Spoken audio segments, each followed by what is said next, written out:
me, they know I take over. Creme de la young, really just wanna have fun. Yes, I'm magnetic, they love me, touch me, they try, but I'm running everything in the city. Young and I'm dumb, but I'm pretty.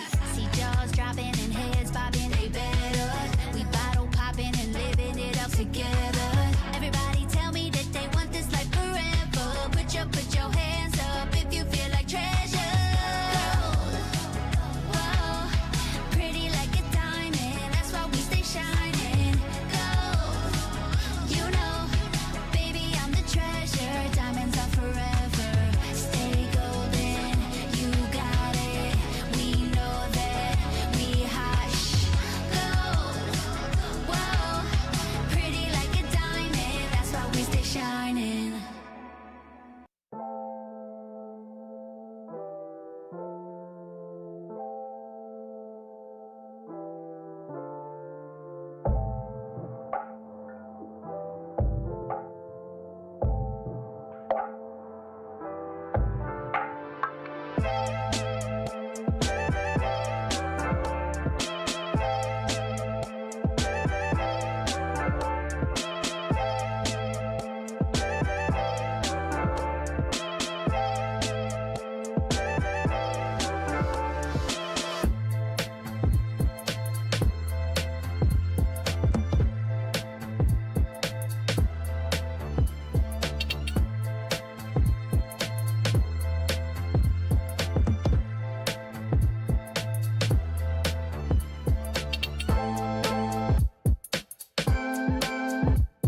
Roller coaster ride, hands up in the sky, take you on a ride, love to feel the high. We can start again, laughing to the end, screaming at the top, hope it never stops. We could do it all over, thrill is bringing us closer, superstar, you're like Nova. Oh, so incredible one time, gotta let it go tonight, wanna know what it feels like, yeah. We going up, we take it down, let's spice it up, baby, right here and now. Hey, nothing could be better. So high up in the clouds, let's make it last forever. Can't nothing bring us down. Oh,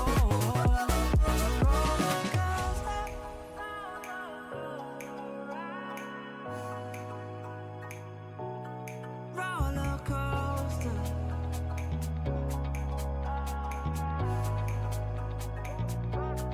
roller coaster ride, hands up in the sky, take you for a ride, love to feel the high.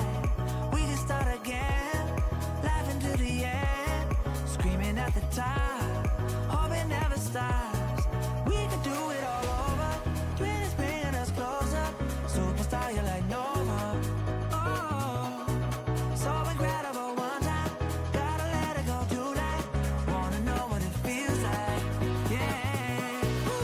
We going up, baby,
get tired of waiting. It'd be wasted time to save this. Is it so wrong? I wanna walk away from all the changes. Need to switch up my thoughts now. Need to cut off my ties now. I've been living a lie, still really alive. Don't try to save me. I'm done with patience. I'm running towards the open door. I'm taking my chances, hiding the wilderness. The end is void. Never been alone like this, but I'll be ready. In the past we were contagious. I wish we had healed us. That's the trouble with love. You never know when to give up. Fighting through the long days, wishing I could see your face. I would give it all to pass this place and move on. Ooh, don't try to save me. I'm done with patience. I'm running towards the open door. I'm taking my chances, hiding the wilderness. The end is void. Never been alone like this, but I'll be ready. You never been alone like this. You never been alone like this. You never been alone like this. You never been alone like this, but I'll be ready.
need to go somewhere.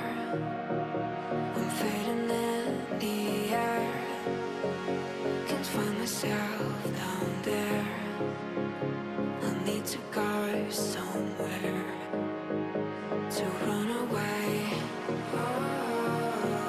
To run away. To run away. To run away. To run away. To run away. How to fly? You are mine. All the questions in my mind. How to cry? You and I. All the questions in my mind. Oh, how to fly?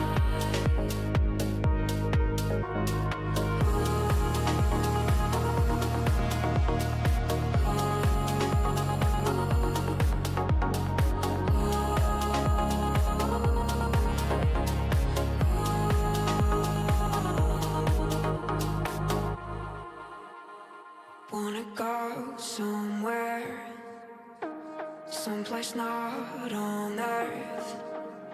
Can't find myself down there. Need to fly like the birds.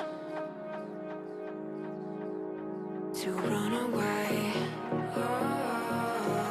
To run away. To run away. To run away. To run away. To run away.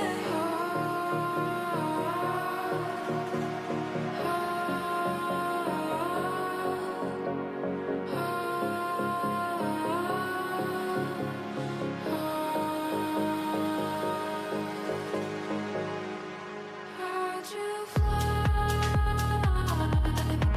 You are mine. All the questions in my mind. How to cry? You and all the questions in my mind.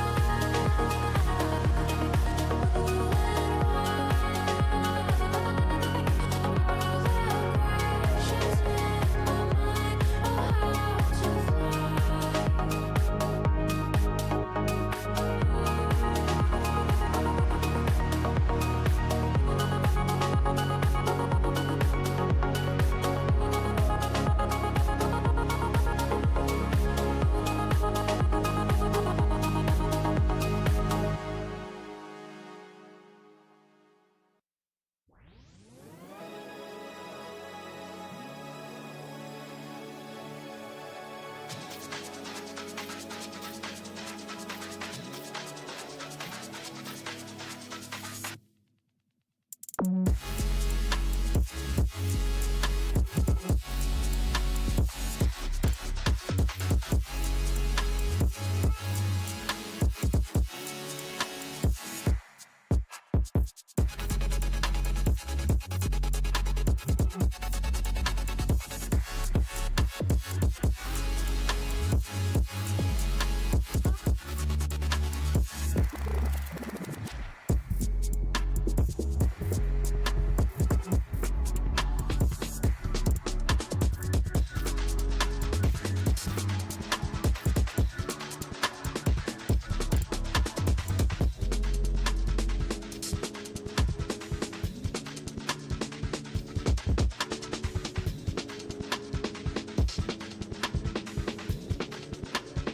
to fly?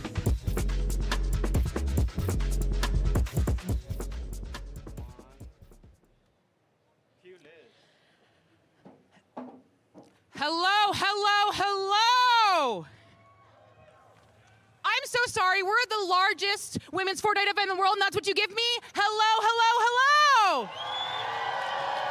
Much better, everyone. Thank you so much. I'm your stage host, Elizabeth, and welcome to TwitchCon, where we have the Milk Cup LAN Championship. You're gonna be cheering for a while. I hope you know that when you have me around. But let's be clear, this is the largest women's Fortnite event in the world with the largest women's Fortnite prize pool in the United States. Just at this LAN alone, $210,000 up for grabs. Hundreds of women have competed to be here. The top 50 duos are here. And that's what you're all here to celebrate. Are we clear? Are we ready? I've seen the girls, on an anecdotal note, I've seen the girls, they are buzzing to compete, they are ready to compete, you've seen them on stage, so I don't want to delay you any further, but just in case you are joining us for the first time, or you need a little bit of a refresher, we have a video of how the Milk Cup is going to shake down, friends, so pay attention and get a glass of milk while you're at it. The Milk Cup is where the best women in Fortnite prove themselves. Every build, every elimination, every victory royale, it's all brought them one step closer to this final moment. And now, the final stage is set.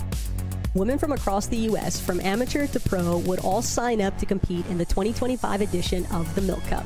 This would feature Fortnite's most iconic game mode, Battle Royale. So yes duos and yes to builds. These ladies would then have to compete through 3 open qualifiers to try and find themselves in the 3 main events. Each of these open qualifiers would advance 50 duos to that qualifier's main event. From there, the top 15 duos from Main Event 1 and Main Event 2 would earn their spot in the LAN Championship. The third and final main event advanced the 20 remaining duos to the championship, making up a 50-duo LAN Championship lineup. With prize money up for grabs throughout each of these main events, players were both able to earn winnings while also securing a coveted spot at the LAN.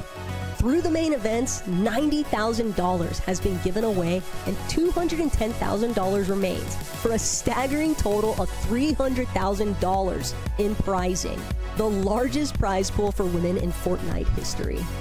At the LAN Championship, all qualified players will be dropping into custom lobbies, competing across 6 rounds.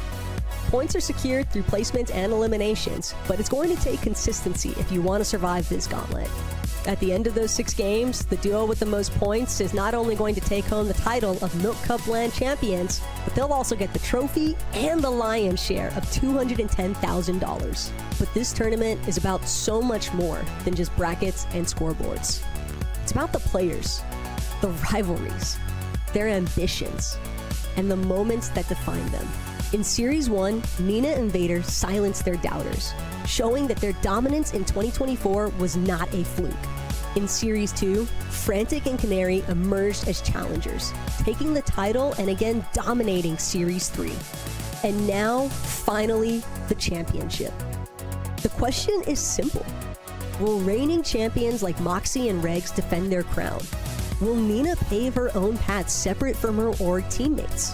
Will the young prodigy Canary claim her first title, or will new names rise to claim the championship title? 6 months, 3 series, and countless battles that have all led to right here. The Milk Cup LAN Championship. The final step of the journey.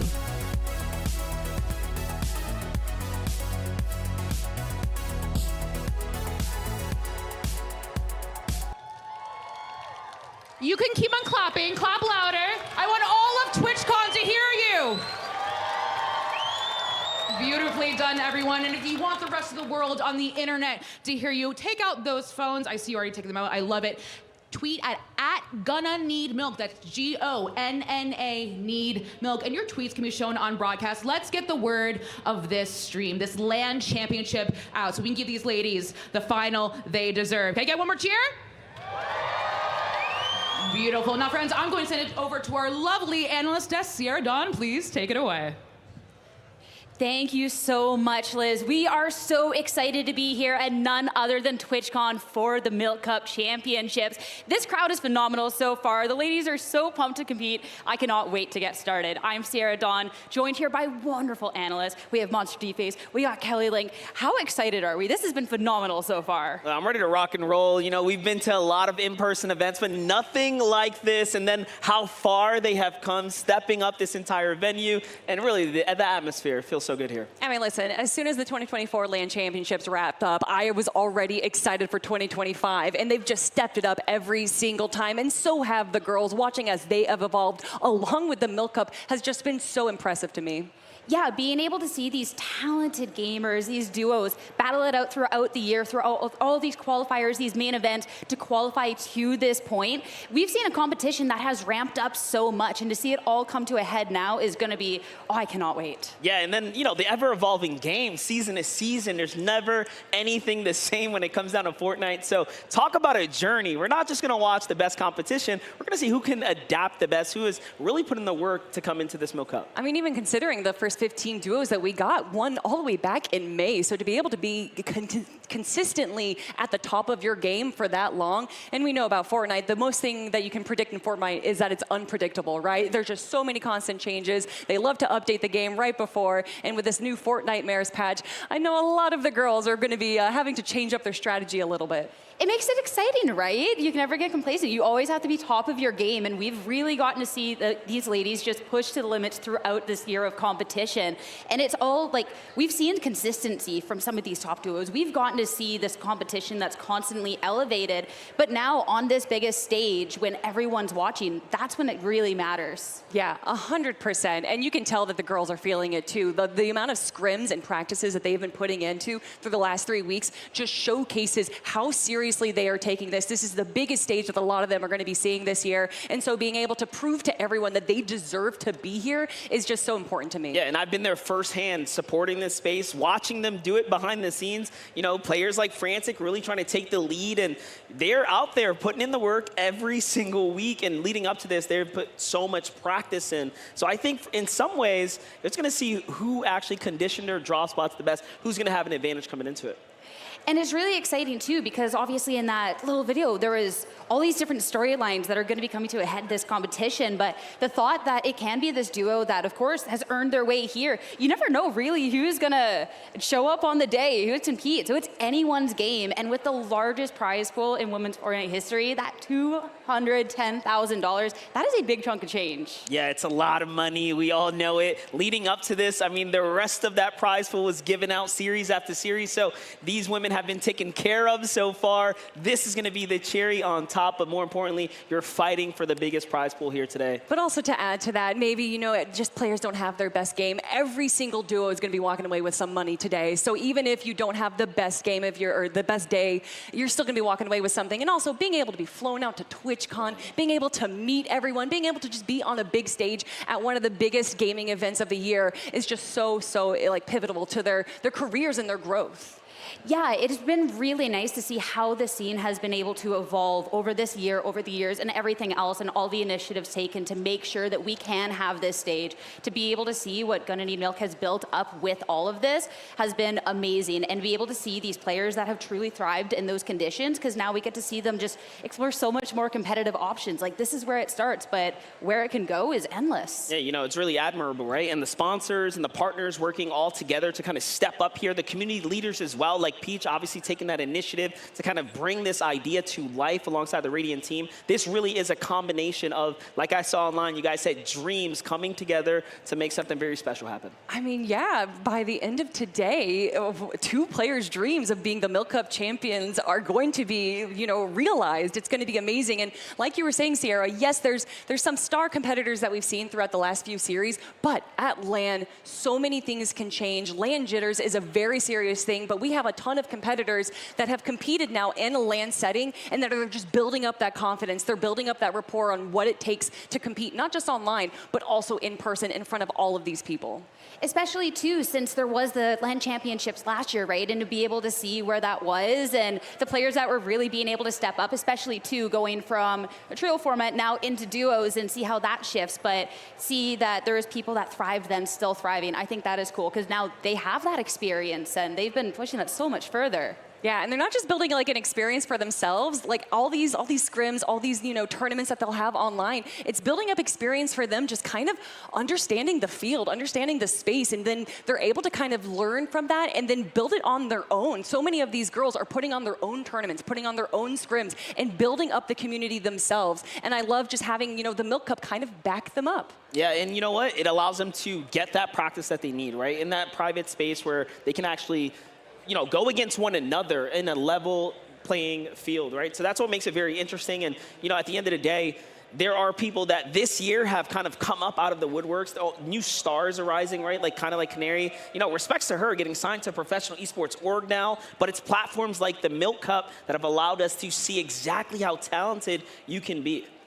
And that is like really cool part of all of this, being able to see the players that have really been able to build up that skill given this space, and to just know that at any moment, I mean, Canary already a star, that there is another star that could just be out there on the stage that be lifting the trophy at the end of the day. Like, we just don't know. Yeah, definitely. And, you know, you start looking at, okay, who's won an in-person tournament before? Who's performed well in the past? The Pro-Am this year that Fortnite put on was an excellent example of players getting a chance to go ahead and just show what they got, get some experience. Man, Daya with Seti coming out in 4th place. All of us were losing it. That is exactly who we wanted to see, repping the girls scene, and to do it on such a big stage, to do it with a player like Seti, the invitational champion, it just made all of us so proud. Yeah, and that's experience that you only get from being in person. So the Milk Cup now giving players one more step, right, up that totem pole. You know, for some, this is their first time flying in potentially as well. So there really are going to be underlying pressures. So at the end of the day, it's going to be who can step up and perform. It is going to be a great day of competition, one that we are ready to get underway. So stay tuned, everyone. The Milk Cup starts now. The Milk Cup is where the best women in Fortnite prove themselves. Every build, every elimination, every victory royale, it's all brought them one step closer to this final moment. And now, the final stage is set. Women from across the US, from amateur to pro, would all sign up to compete in the 2025 edition of the Milk Cup. This would feature Fortnite's most iconic game mode, Battle Royale. So yes duos and yes to builds. These ladies would then have to compete through 3 open qualifiers to try and find themselves in the 3 main events. Each of these open qualifiers would advance 50 duos to that qualifier's main event. From there, the top 15 duos from Main Event 1 and Main Event 2 would earn their spot in the LAN Championship. The third and final main event advanced the 20 remaining duos to the championship, making up a 50-duo LAN Championship lineup. With prize money up for grabs throughout each of these main events, players were both able to earn winnings while also securing a coveted spot at the LAN. Through the main events, $90,000 has been given away and $210,000 remains, for a staggering total of $300,000 in prizing, the largest prize pool for women in Fortnite history. At the LAN Championship, all qualified players will be dropping into custom lobbies, competing across 6 rounds. Points are secured through placements and eliminations, but it's going to take consistency if you want to survive this gauntlet. At the end of those 6 games, the duo with the most points is not only going to take home the title of Milk Cup LAN Champions, but they'll also get the trophy and the lion's share of $210,000. But this tournament is about so much more than just brackets and scoreboards. It's about the players, the rivalries, their ambitions, and the moments that define them. In Series 1, Nina and Vader silenced their doubters, showing that their dominance in 2024 was not a fluke. In Series 2, Frantic and Canary emerged as challengers, taking the title and again dominating Series 3. And now, finally, the championship. The question is simple. Will reigning champions like Moxie and Regs defend their crown? Will Nina pave her own path separate from her org teammates? Will the young prodigy Canary claim her first title, or will new names rise to claim the championship title? 6 months, 3 series, and countless battles that have all led to right here. The Milk Cup LAN Championship. The final step of the journey.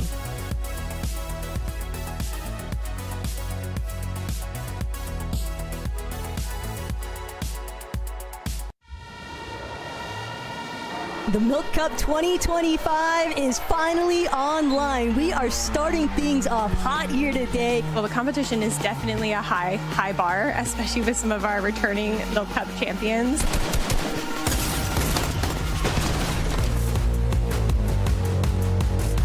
Moxie, Reg, she's got to be the one to close this one out. Regs finds the siphon just in the nick of time. Gaz and Daya, they're finally moving up. They're ready to go ahead and challenge for it. Fran saw it coming. That's exactly what I'm talking about. Canary and Fran, they're going to be down to fight whoever they have to if it means overtaking height. Moxie and Regs just continue to rack up knocks and eliminations. Kitsu, Nat, and Panda steal the show here in Lobby 5. Canary is there to clutch up, winning what their third game of the tournament so far.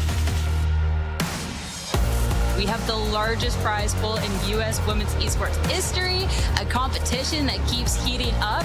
We have the eyes on the LAN Championship. We're winning it again.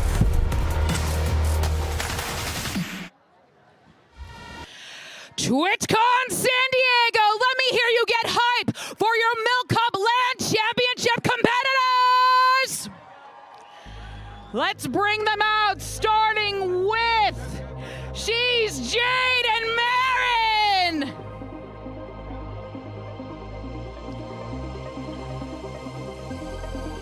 Silver Lab and Sana! Lavish Lily and Daya!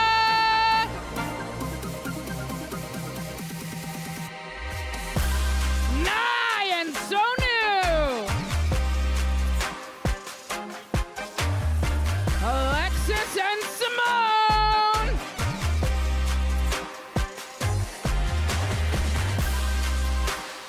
Ada and Scars! Delphines and Andrea!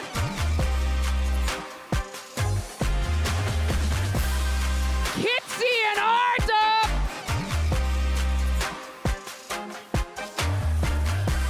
It's Mara and Niswi!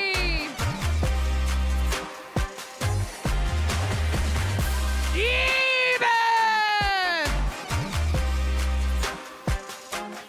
Kay Vallow and Minnie Michaela! Lifa and Ilea!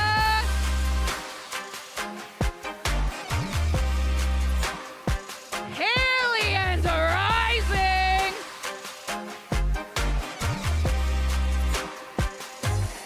Nat 1G and Taco!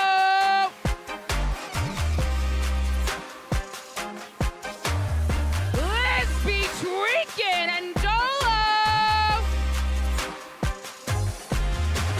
Mari and AFK!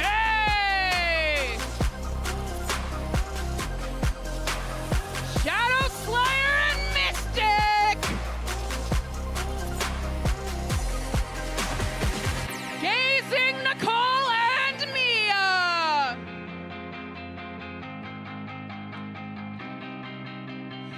Ama and Malinke!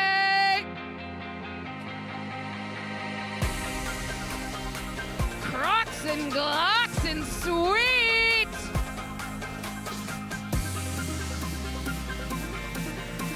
Rip Rara and Sophia 5! Bliss and Mills!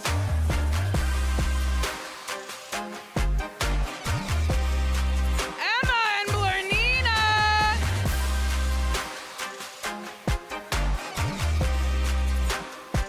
Donzi and Seb!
Jules and Bread.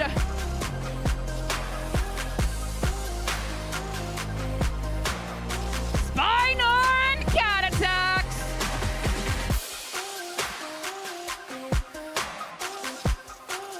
Scare and Melanitra.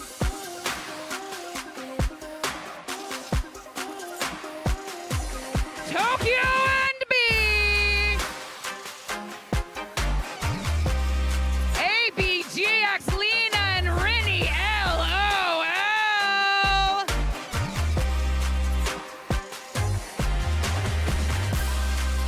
Yasmin and Daya. X at Moxie and X at Regs.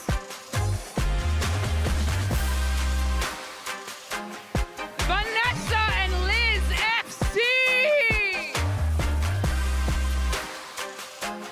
K Mars and K.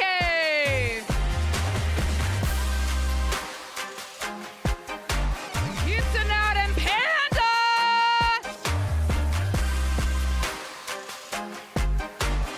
FTR Velson and WTJ CC Nugget. Vader and X at Nina. And Canary and Frantic. Everyone give it up one more time for your Milk Cup LAN Championship competitors.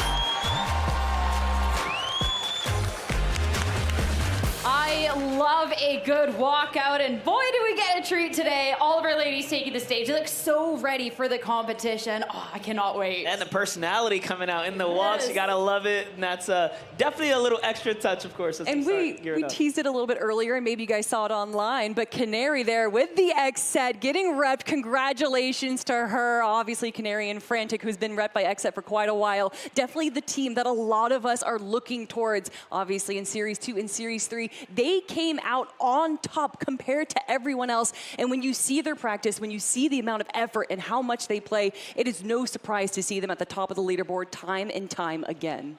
That is the duo that everyone's talking about going into this weekend. The dominance that they've had so far within this Milk Cup, and at the stage 2, the stage 3, it's going to be a tough duo to take down on the day, but the ladies taking the stage, they look ready. Cannot wait to see. I love the costumes, love the walkout, but it's time to get serious and really lock in because there is a big competition ahead. Yeah, there's players that we got to start looking at, right?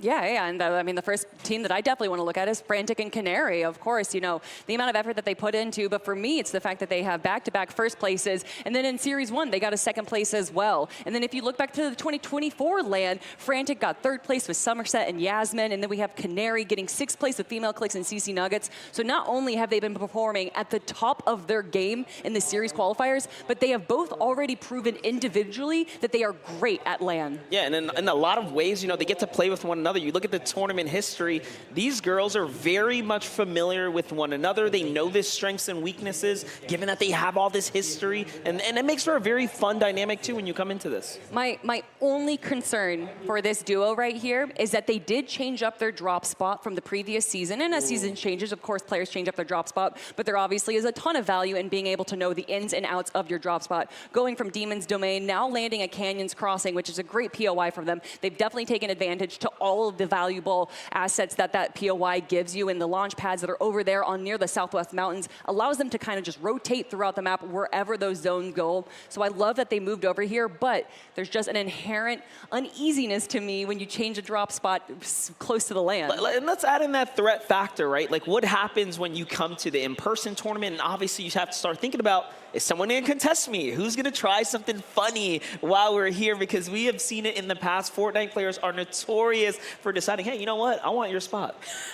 I will say, though, being able to see Frantic and Canary and just how dominant they were in Milk Cup 2 and Milk Cup 3, and we talked about, yeah, you need to be flexible because there's always going to be these changes, right? It seems like a duo that so far has been relatively relatively unfazed. So yeah, they're switching something up going in today. Yeah, that could be a scary prospect when you are on the biggest stage, but to be able to see Frantic and Canary and what they've been accomplishing throughout the Milk Cup on the later stages, I have full confidence. If they're doing it, it's for a reason. And you know what's really funny? They couldn't be more different. Frantic, such an outgoing personality. Canary's like, oh my gosh, I'm at LAN. I'm just going to hang out, keep a low profile. But hey, now she is on the spotlight. It's time to step up. And it's so funny because when you watch Canary play, you would not associate that play style, that crazy aggression with this, you know, quiet kind of person. But both of them, Frantic and Canary, known for going on those heavy aggro, those W key games, and even when eliminations weren't as much in the Milk Cup than they were in something like the FNCS, that doesn't slow them down. You'll see teams typically look at the point values and kind of back off a little bit from their aggression if points for eliminations aren't worth that much,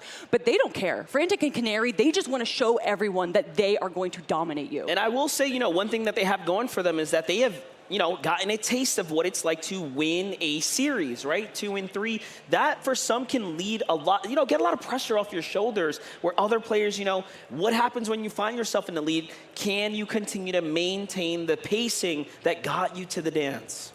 We'll have to see, because it's going to be, I mean, the biggest stage now, right, to really be able to prove that. But of course, there is other wonderfully strong duos heading into this. When we talk about, yeah, all the stacked competition, I was not kidding here. And I believe next we got Nina and Vader to talk about. Two individuals that you're talking about Milk Cup and people that represent and really take over the competition. I mean, they're right there. Oh yeah, I mean, you know, getting second place at the LAN in 2024 was definitely the like everyone had their eyes on them. And then to go into qualifier 1 and get first place right off the bat, once again, incredible aggro players. They do like to play high ground time and time again, but I've seen them where they just don't have the mats for high ground. They'll stick to low ground and they're just able to get elim after elim. A lot of teams will come in with a plan in mind and kind of stick with it, but it's really the top teams for me that are able to just adjust and adapt to whatever the end game is that really impresses me. On my way to the venue, Vader was the first person I saw in the elevator as I was coming on down, and look, Vader looked absolutely confident, had the fresh mouse pad in hand, like, yeah, I'm ready to go today. And I was like, wow, I didn't expect that level of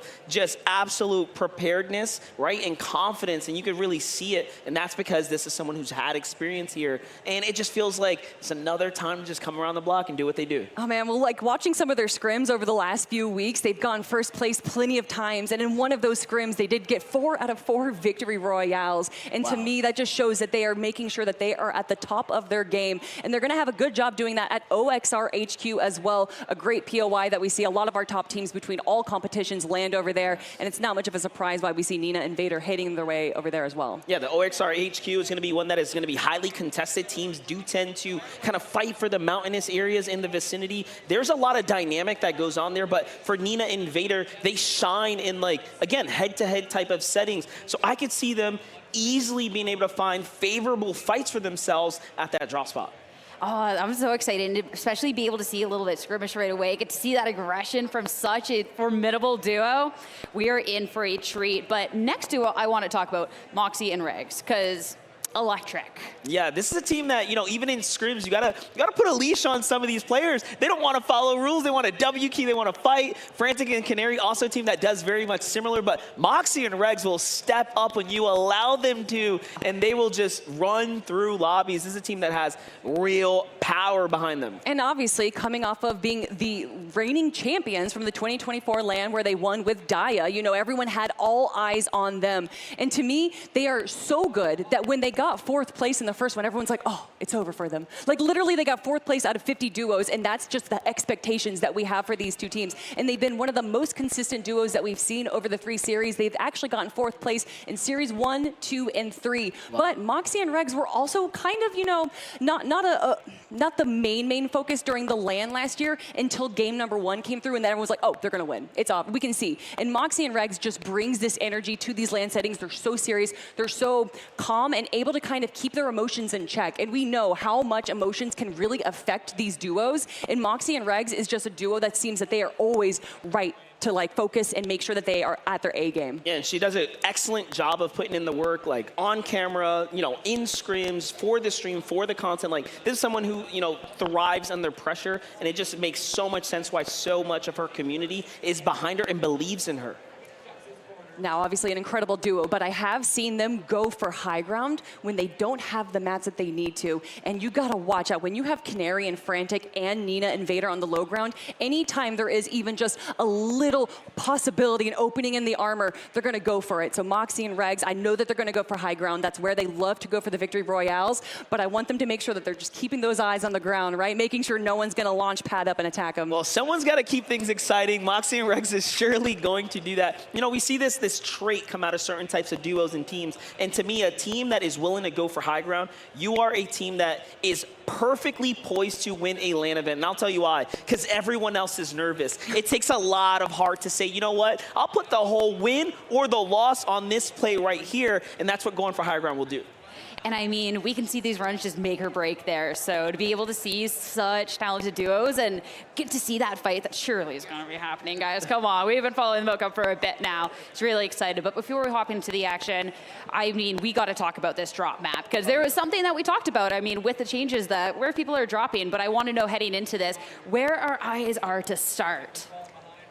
I mean, just looking at the drop map right now, we can actually see that there's not too many contested duos that are on the map. I don't think anyone's going to be triple contested. But for me, just looking over on kind of the corners, we do actually have a team being contested. Cam and Kay versus Liz and Dolo right there in the center of the map. And of course, everyone loves to land on the center of the map. It did change to Gordy Gates, if I'm not mistaken. So a little bit of changes that we're going to be seeing there. Yeah, you know what? Another team, Tokyo B versus Emperor's team. They're up north on the map. You know what? That's going to be a very interesting battle, and I'll tell you why. They are taking this fight from the series into the LAN. Like, they've gone back and forth. This is a team that just hasn't caught in a break, and it's because, hey, for some, they, you know, you're stubborn. You're like, this is my drop, and I'm going to play it to my best capabilities, and that's what we're going to see there. Well, yeah, to go back to Cam and Kay, actually, they have been contested time and time again over at this POI. And I think that they just know Foxy Floodgate so well that they're not really, or I'm sorry, Gordy Gate, whatever it's called now. they just, you know, understand that POI so well that even when they are contested, they're still able to come out on top. So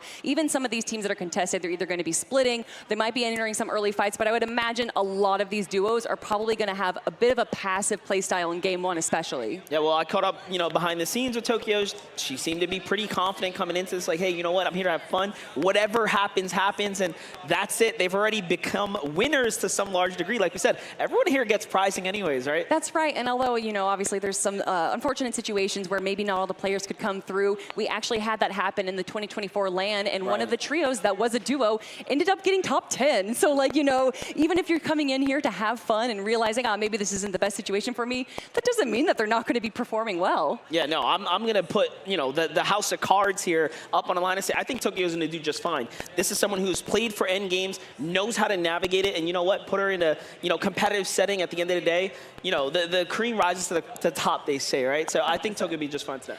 Especially, too, something we've seen is really just that emphasis on just how long you can survive in these lobbies, right? That's where you can really rack up those points. So there's going to be space there for a solo competitor to make headway, for any of these players to really be able to shine. But I'm so intrigued then with that drop map, exactly how this map one is going to really be shaking up. Because, yeah, you talked a little bit about that nervousness and just kind of scoping out the lobby and figuring out where you should do. A duo I don't think we're going to be seeing too nervous is Daya and Yasmin. They're going to be landing over in Utopia City, and Daya just bringing that Fortnite Pro-Am experience and to be able to compete with the best players in the world and still just not have too many nerves and still come out on top. That to me is so impressive. I'm excited to watch Daya and Yasmin compete. They actually didn't have the best first qualifier. I don't even actually think that they qualified. And then qualifier 2, bam, they get second place. They come back up on top. And that to me means so much. Being able to make a recovery like that is so important.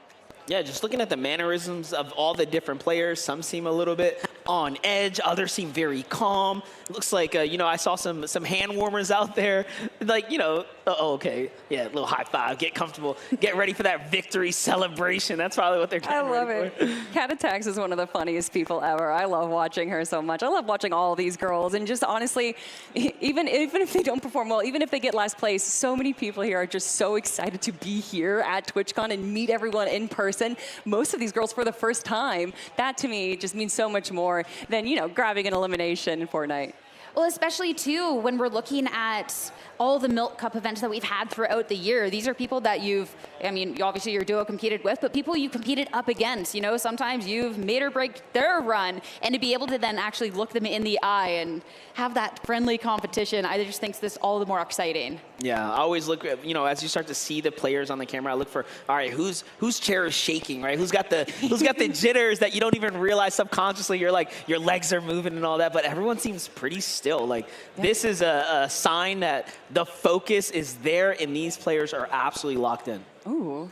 Well, if we have time to talk about more duos, I'd love to talk about Panda and Kitsunat. Yes. They, again, the evolution of this duo was so impressive to me. I don't actually think they even competed in the 2024 LAN, and then Qualifier 1, they didn't play. Qualifier 2, they get 23rd place. And then Qualifier 3, 2nd place, even grabbing a victory royale against big names like Canary, Moxie, and Nina. So to be able to do that as a kind of relatively unknown team, that is just, I want to see more of that. And I was going to say, that shows you that it could be either, hey, sometimes, things just start to connect and duos start to really figure it out, or it could be a matter of the times. The game changes season to season. Not everyone's going to perform the best under certain seasons. And we all know we're coming into Fortnitemares, right? There's just a lot that can just happen in the Fortnite world. If those masks stayed in the game, it would have been way more of a nightmare, okay? I am so glad that they're not in the game right now. This is going to be so much more of a competitive game. I mean, crash pads have just been so fun for me. Right. High ground, we see some teams that just kind of take high ground and they hold it. But with these crash pads over the last few seasons, they've really allowed opportunities for people to kind of just surprise. Either they're in storm and they crash pad up onto you and they're able to take high ground away. And that to me is, because usually in high ground, it's so static. Once one person holds it, it's very hard for other people to really steal that away from them. And I want to see it. I don't want to know who's going to win until the final moment. Yeah, the continued introduction of like Flowberry Fizz, crash pads, there's just so many combinations you can use. And the wonderful part about crash pads, it can be used offensively, technically, for rotates, for battles. Like you mentioned, taking high ground, it really gives this element of surprise can happen at any given time. And a team like Moxie and Regs, like we talked about, that likes to go for high ground, could be teams giving Panda and Kitsunat a run for their money if they have this idea that they want to fight for height. Well, it's too, that means that every duo just has to be on their feet. Someone who has the high ground, all of a sudden that you're not quite safe up there at any given point. So I think that that's going to be really important then going into day 2. That's another big thing too, is that we'll see a lot of our top teams go for high ground. Obviously, we say high ground wins games, but low ground wins wars. But high ground, what to me is the most impressive about holding high ground is being able to let go. There's people that will fight for it, and they'll fight for it for the right reasons. But if you are running out of mats and you're running out of heals and you still try to fight for high ground, that is only going to hurt you more. And I think Canary and Frantic are one of the best duos that I've seen, being able to understand the situation and be like, we can't do this anymore. We need to drop low. And then when they drop low, they recover. And then they just go for the elims on the low ground. And one thing I did notice, a lot of Frantic's practice comes from literally doing 2v2s, 3v2s, just straight like zone war type setting environments. So she is almost primed to fight for high ground and be one of the teams that I can actually thrive, right, and manage resources efficiently, because one thing that you notice happens, you go for height and you burn everything, and all of a sudden your run's over. Yeah, you find yourself in this end game and a little bit of a rough situation. And again, when we're looking at this current format, that really puts a lot of emphasis on getting those deep runs. You don't really want to find yourself in this end game where all of a sudden you can't clinch this out. And I think it's going to be little like those game time decisions that is really going to be a make or break for some of these teams. But these teams have been practicing this entire year. They've put in the work, as you said, all the scrims going into this. So they got to be ready. Yeah, I would think that they're ready. I think they're ready right now, and I know that we are ready too, but getting a chance to just talk about all these wonderful competitors, I do want to give another shout out. Liz and Vanessa. Vanessa getting 2nd place. Oh, see, we even have the audience. They know. They love him too. Getting top 10 in every single qualifier that we had, landing over in Freaky Fields, another nightmare classic. So love to see how they're going to be competing. Vanessa actually competed with Vader and Nina last year, getting 2nd place. So again, she's got that LAN experience. I've seen Vanessa compete all the way back to, oh my God, the Woats and stuff. She's been competing in Fortnite for years now. So to see her still being at the top of her game, I love it. Yeah, no stranger to the competition, right? I think she does well in these type of pressure, competitive settings. So that's someone who I definitely give an edge to when it comes down to being able to handle the environment that we're in right now. And hey, Vanessa seemed to walk out just fine and, had her head held high, so. Oh, there's so many talented players to keep an eye on, and they're all ready. The battle bus is loaded. It's time to get into the competition and get underway with the Milk Cup.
And just like that, Jacob, it is time for the Milk Cup LAN Championship to take off, and I just couldn't be more excited. You gotta tell me, like, what are you feeling from this crowd right now? Excited is an understatement. This crowd has been absolutely amazing from the pre-show going into the games. You hear them in the background making some noise right now. There is $210,000 up for grabs, 2 glorious medals, that trophy that you get your name added to, and becoming the best in the world. There's so much up for grabs this weekend. Yeah, you can never forget about the MVP award later on. Heard there's a little medal that could be making its way into one of our lucky contenders' hands, but for right now, right here, Jacob, the moment that we are trying to feature is just getting into that first lobby. I know a lot of the girls, we had an opportunity to kind of chat with some of them backstage, and you can tell there's a little bit of that LAN jitters coming into effect because some of them had the opportunity to play last year at Comic-Con, but here at TwitchCon, here on this crazy stage setup, it's a whole different environment. Yeah, and just being able to kind of talk to them and get their feel of like what is going through their mind in moments like this. Some of them were like, I'm a little nervous for the gameplay. It is my first LAN experience. Other ones were like, I'm nervous for the walkout, but Taco, the games have started. We are here. This is game number 1. Let's get into it. And kicking things off, OXR headquarters, that's going to be the playground for Nina and Vader. But obviously uncontested, they're going to have a little bit more luxury time in comparison to some of our other contenders in the lobby. Yeah, just being uncontested is like a world of difference in this game. You're able to kind of get a little bit more time, and you're seeing the whole difference. We're talking about uncontested. What about a contested drop? They already have 1 elimination, so you know they're chasing around a solo who's looking to survive, but with no builds, no loadout, they're going to go down early. Look, Michaela has been very open about her expectations leading into this event, but for Mystic and Shadow Slayer, that's got to be a nice little swing of confidence. You win your ones outright, clean duo elimination pairing, and that's going to give them even more time to kind of just loot up and get a better gauge of where they want to find Surge. Yeah, and as you get these early game eliminations, you mentioned Surge, but let's talk about the points per elimination. That's going to help you rise up that leaderboard. And already we saw through the 3 majors, sometimes it's a little bit point difference that really separates some of these teams at the top of the leaderboard. And we're seeing another early game scuffle go down over towards another contested drop. And there's that another team. There's at least 3-4 teams all in the minimap right now. That's the problem with Supernova. We knew it was going to be a triple contest, just peeping that drop map earlier on, but Rhea and Karina,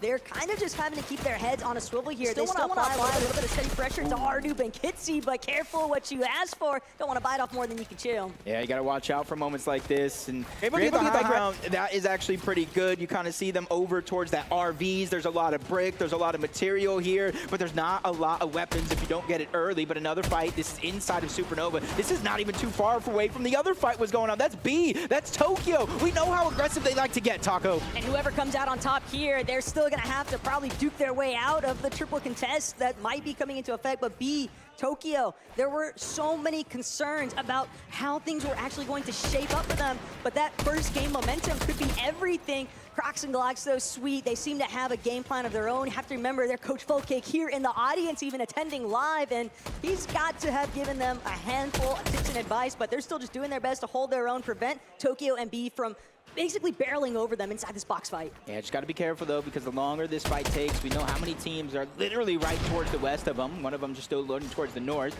so they know they're on a little bit of a clock. For Tokyo, you see the material count, 0 builds left, and the high ground starts to get damaged. Oh, my! Tokyo with a massive shot to win the fight, bringing B and her to a 2v1. That is just the ultimate shutdown. Now B from a separate angle. She knew Tokyo was weak, but it didn't matter. Able to close that fight out so cleanly. That's going to be an easy revive as well. And there's still trouble brewing elsewhere on the map. Lulu and Michaela, they are also making do with what they need to, finding those double elimination pairings. And they've got decent material on loot now, Jacob, to kind of keep things moving forward. Yeah, you kind of see all the extra. They even got extra material. They're talking about the brick, double minis. Once you consolidate them all into one, you get an extra item slot. So even though you'd think an early game fight like this, a little bit too early, things can go south, but when you win a fight like this, it starts to build that confidence, especially since that team that they fought against already looted up their drop spot, so they get double the loadout, which is actually a little concerning because you see Michaela and Lulu, there's still 2 item slots missing.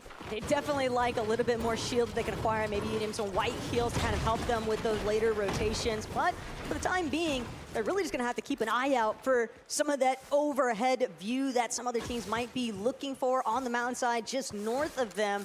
There's a team kind of just bolstered down, but Lulu and Michaela kind of traveling a separate direction right now. Oh, it's K-Moors.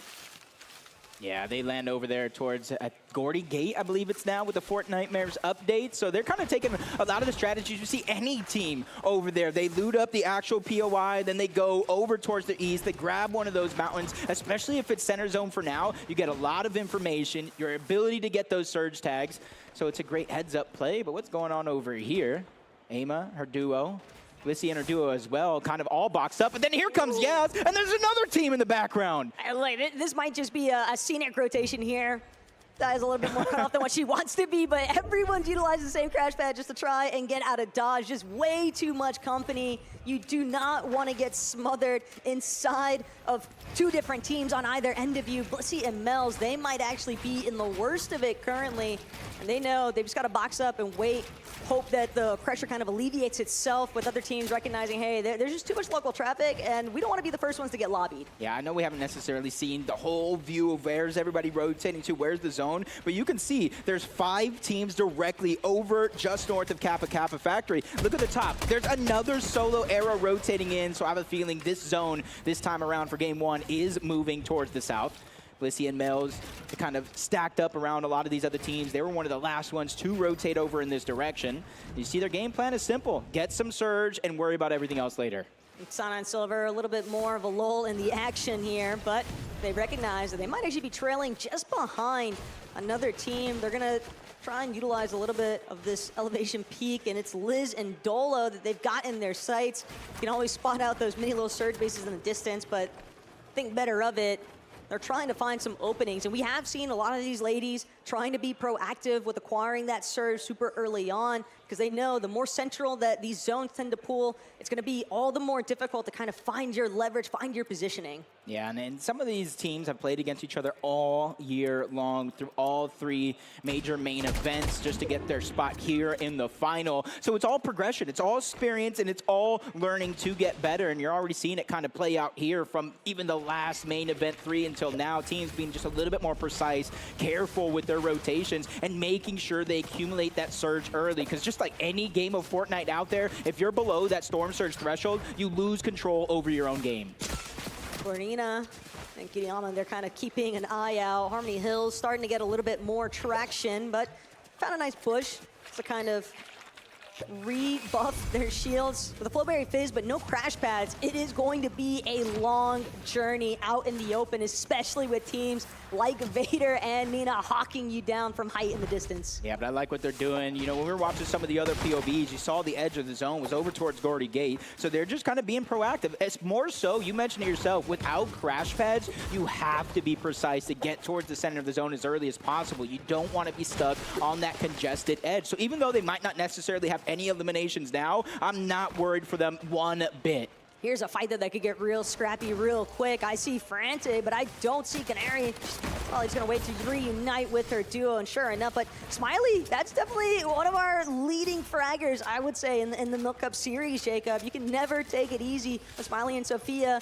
And Frante, Canary, they know best. They fully understand how to try and play through these rotations, but they are looking a little bit lower in builds than what they would probably want to be by now, Jacob. Yeah, it's kind of one of those things where you take those early game fights, because I did see Fran pick up an elimination in the feed. It was probably Canaries down, granted, but it just goes to show that they've already had some early game activity. They land over towards that Canyons Crossing spot, so even though they do have access to abundance of loot, you can see it's pushing them further and further away from their drop spot, but Fran knows, I already eliminated somebody here. Let's just go replenish some of that loot. Exactly what you were talking about, Taco. It's nice to get those max out of the chug splashes, but at the same time here, Jacob, this dead side rotate, you are sacrificing a little bit of those early storm ticks, and we have seen instances throughout Div Cup finals even leading into those kind of heal-off circumstances, so that's always something to kind of keep in mind.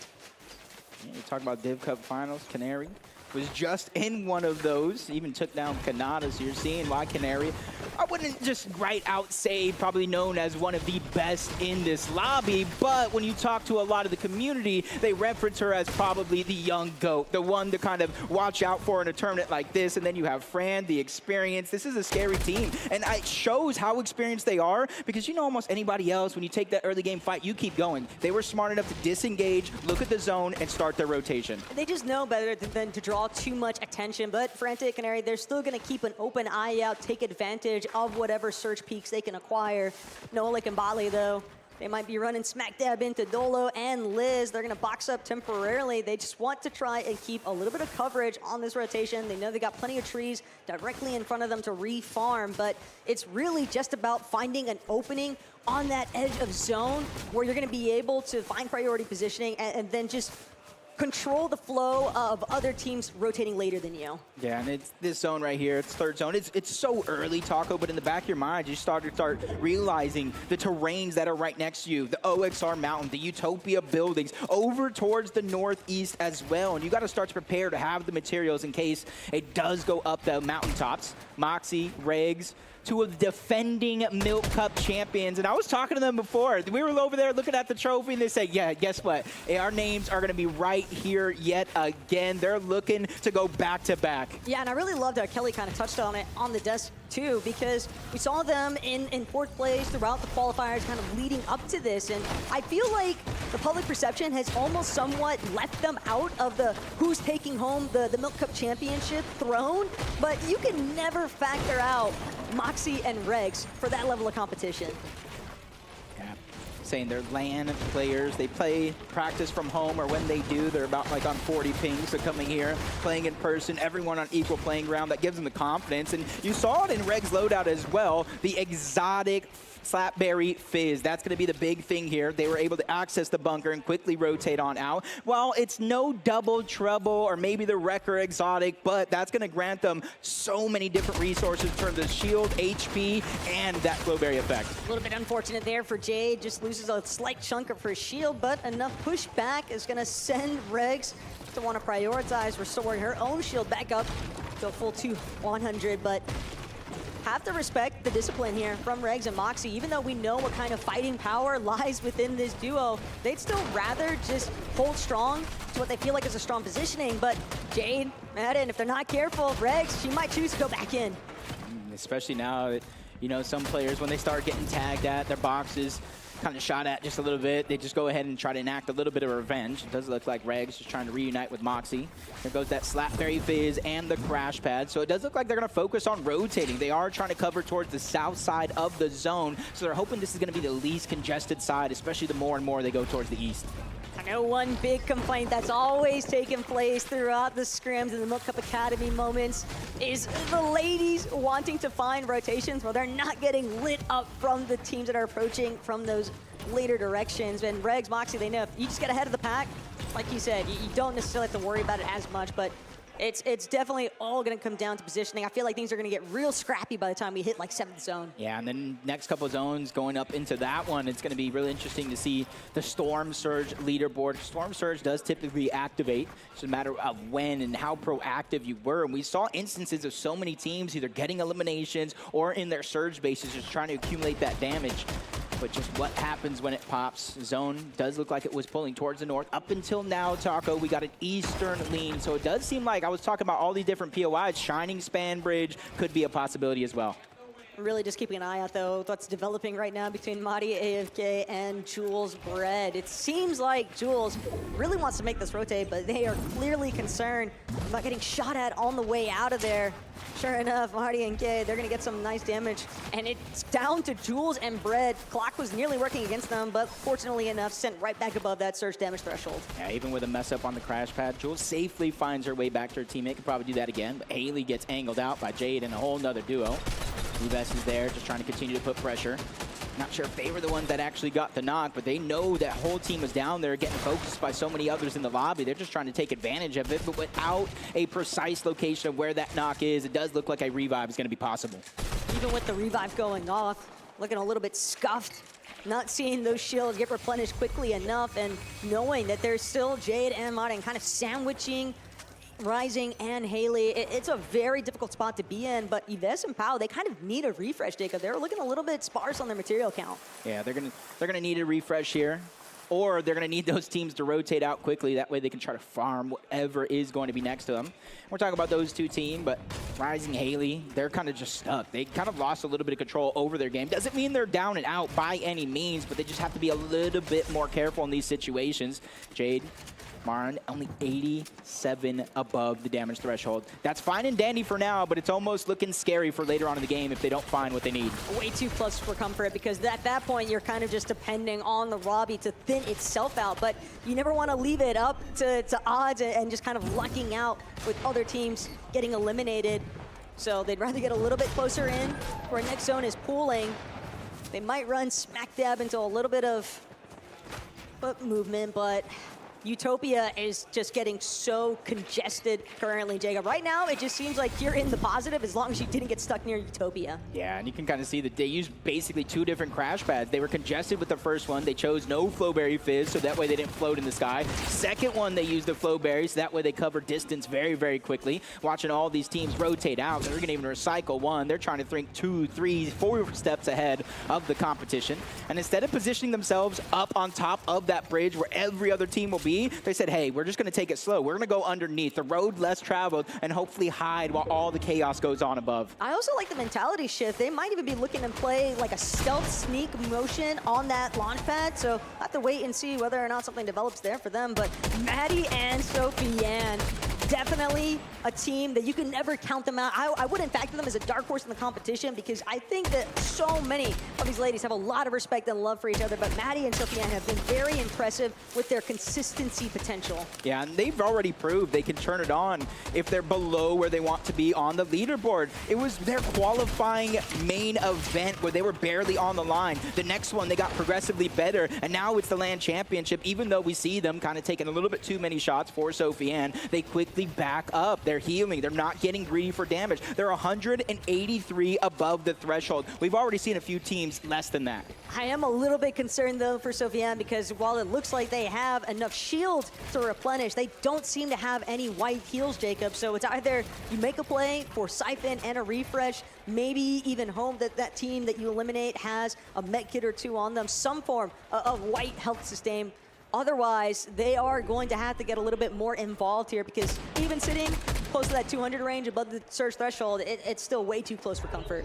Yeah, the only other option is just hope and pray somebody gets sprayed across the map and you're able to land that perfect shot to steal it away. You're seeing, even though we're here at TwitchCon San Diego, they have their own beach, their own coastline here. 582 above the threshold. We saw the early aggression from 2 eliminations to 4 for Tokyo and B, and they're just fishing up, making sure to get floppers, the shield fish, so that way they don't have to dig deep into their bag of resources here. And even now, because they were ahead of so many other teams on this rotation, they can pick the perfect time, get some damage, and then worry about their rotation after. At the same time, Daya and Yaz, they are not allowing B and Tokyo to have the ability to just free fish. They're looking across at their own competition. They're like, wait a second, we don't want that kind of advantage to go somebody else's way. So B, Tokyo, another team, though, that I think definitely likes to go for those later height takes. So I'll be really interested to see whether or not they try to replicate that because we saw them very frequently going for that in the qualifiers. And if we know that there are contenders that like to play for the high ground like Moxie and Regs, it could get really, really messy up there. Yeah, we can see that B still has the fishing rod in her inventory. So theoretically, we can continue to try to fish for shield fish or floppers while trying to maintain a presence underneath.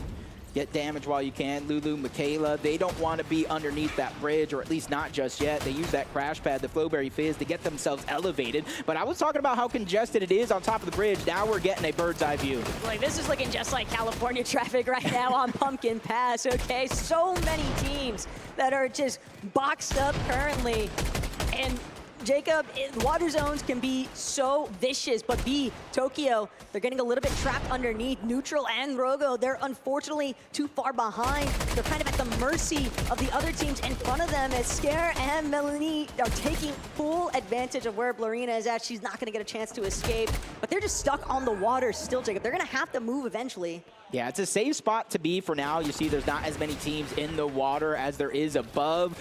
but it's a rotating when the zone moves away. This next one is going to be a little safe. It just moves south on the bridge a little bit more, so most of those teams that are in the water are already safe. But you're seeing all the way towards the north from the bridge, kind of curving towards the east. There are so many teams that do not have a position in zone just yet that have to play this one perfectly. Oh, check out Vader and Nina, though. That is a beautiful position to really try and control where everybody else is at. Builds looking a little bit limited, but they've got more than enough surge damage, Jacob. They can be some of the first to keep prioritizing their rotations. But knowing Vader and Nina, seeing Vader with those 2 eliminations already, she's just getting warmed up here. Yeah, now I was actually watching, I believe it was Faxity stream, Vader versus Frantic. Vader was saying, I'm the best. I'm a LAN player. I play on about 40, 50 ping, and if you put me in an equal situation where nobody has an advantage, I am the threat to this lobby. 2 eliminations already, 600 above the damage threshold. And you can see, you mentioned it yourself, even with the lack of materials, they have the crash pads, they have the Flowberry Fizz, so that's what they're going to use to try to save as many of those materials. So all I know is I saw Reed's boost of confidence towards Nina being like, I'm waiting for her to win by 600 or something, right? And I would not be surprised to see them be some serious top contenders. Sophia, Smiley, though, drawing things back towards their direction, a little bit more towards the low ground. And with all of these teams kind of perching up in different elevated layers across Pumpkin Pass, Sophia and Smiley are going to have a really tough time actually navigating through here. So many pre-existing builds to work through. They're just going to go for the box fight, all right. They're trying to take down the wall, but CC Nuggets fights back. There is no opportunity here. Sophia now trying to see if she can recover, maybe even look to play for the revive, but she knows what kind of application of pressure is about to head her way. That's good for disengage. The floppers are there. I'm not sure what the shield situation actually is, but it doesn't look like CC is going to get aggressive just yet. They are stepping forward moment by moment. Big shot by Sophia. That's going to be the first down. Evens it up to a 1v1 situation, but CC said, nah, you can have it. We made a mistake. We know it. That was a devious window peek hold by Sophia. I can't even fault CC and her teammate for wanting to get a little bit more aggressive there, but now drawing things back. Kanari, Frantic, trouble in the water here, but it's trouble for neutral as she's gonna find herself getting eliminated. That's a big refresh here potentially, and Rogo still stuck underneath. 0 builds to her name. At least has some shield to work with Jacob, but she's a sitting duck in the water right now. Yeah, I can see Vanessa looks like she's by herself. Rogo's doing a good job of just trying to rotate out with the crash pads without any builds. You're really just hoping and praying there's pre-made boxes on the other edge. Bot lane gets spotted out. That's an elimination. Siphon that's needed, and the daring move to go to the backside of the zone and collect the materials. I called it daring for a reason, because it just doesn't work out, but I like the effort. She just had no other options there. Sometimes it's just the way the cookie crumbles, but Frantic shut down. Sophia, Smiley, comeback season already, making sure that they can put themselves in the best position for the low ground. That's going to put so much pressure now onto Canary to play things out as a solo, and way up in the high ground, Maddie and Sophie-Anne still looking to try and commandeer what they can from height, but their builds aren't as healthy as you would want them to be for an overall height hold. Yeah, you can see the only thing they have kind of keeping them up there safely is going to be that Flowberry Fizz. As it moves over, they're going to have to invest a lot of material if they plan to hold this high ground. And right below them is Moxie and Regs. They're just waiting for that open opportunity to challenge for it. But right now, they set their eyes on the front side of zone. They know there's so much distance to cover. For Maddie and Sophie, this is going to be a risk-reward scenario. And right now, they said no risk. We just want to get to the front side of the zone while we can. The problem is Sophie-Anne just doesn't have the HP forward, and there's so many teams looking to flood their way forward towards that front side. Crash pads going every which direction.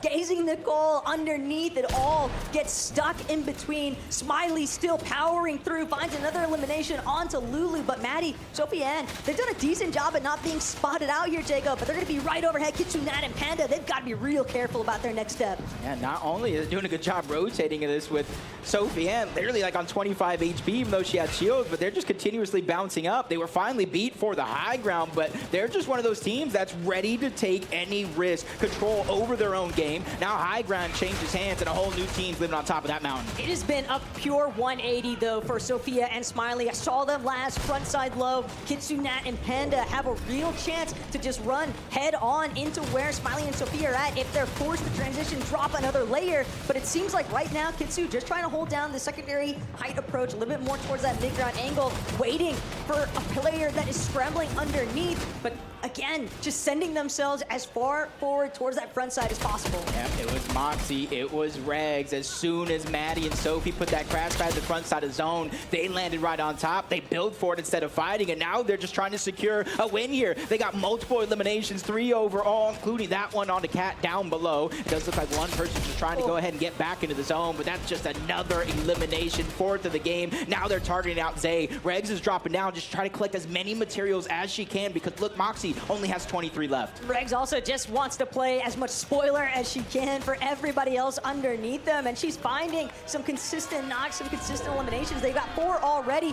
Maddie also trying to pop off here in the elimination feed, but Kitsunat isolated currently as a solo. That's going to be an immediate target factor here for Moxie and Regs to tag team. It's only a matter of seconds, Jacob, before we see Regs drop yet again to try and find even more knocks or eliminations. Yeah, 3 different solos running around this lobby. Well, that's one less as Sophie takes out Vanessa. That's solo on solo right there. Regs, exactly what you said, jumps down to the front side of the zone, just trying to clear as much of those builds as possible, get any eliminations that she can. But Smiley, Kitsu, they're basically going to clash, take each other out for the most part, as Sophie is still surviving down below as a solo. Just a clutch master right now when it comes to the placement points. Maybe she could try to squeeze out second. It all depends on where Smiley was last seen. But Sophie Ann lurking underneath. Smiley's going to get put down by Moxie and Regs. 2 versus 1 scenario, but this has got to be all Xset coming out on top. Regs and Moxie are ready to rep the set here, Jacob. All they've got to do is lock down where Sophie Ann is inside of Utopia.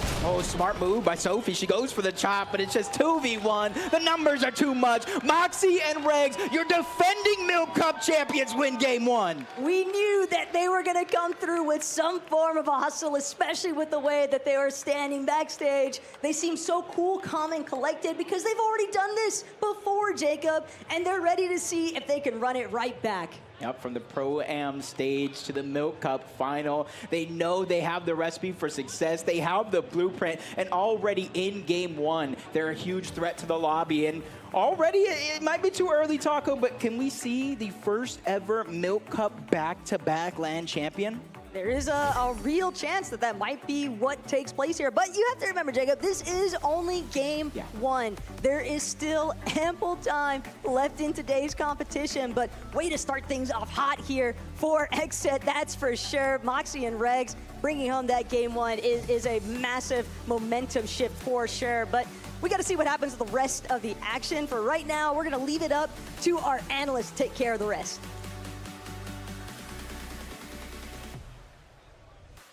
Yep. Yeah, oh, my fault. I meant like with a game break. Sorry, guys. I'm a little bit too excited with what's happening here. But we will be right back with all of the action.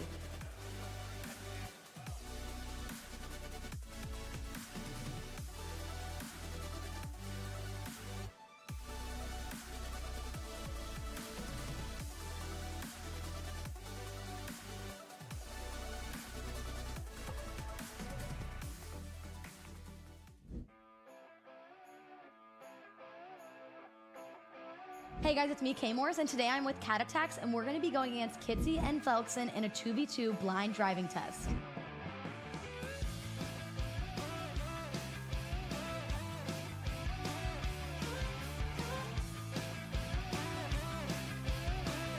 Go. Straight. Straight. Okay. That's not straight. Left. Left. Okay, straighten out. Straighten out. Nice. No. Kitty cat. Forward, left, left, left.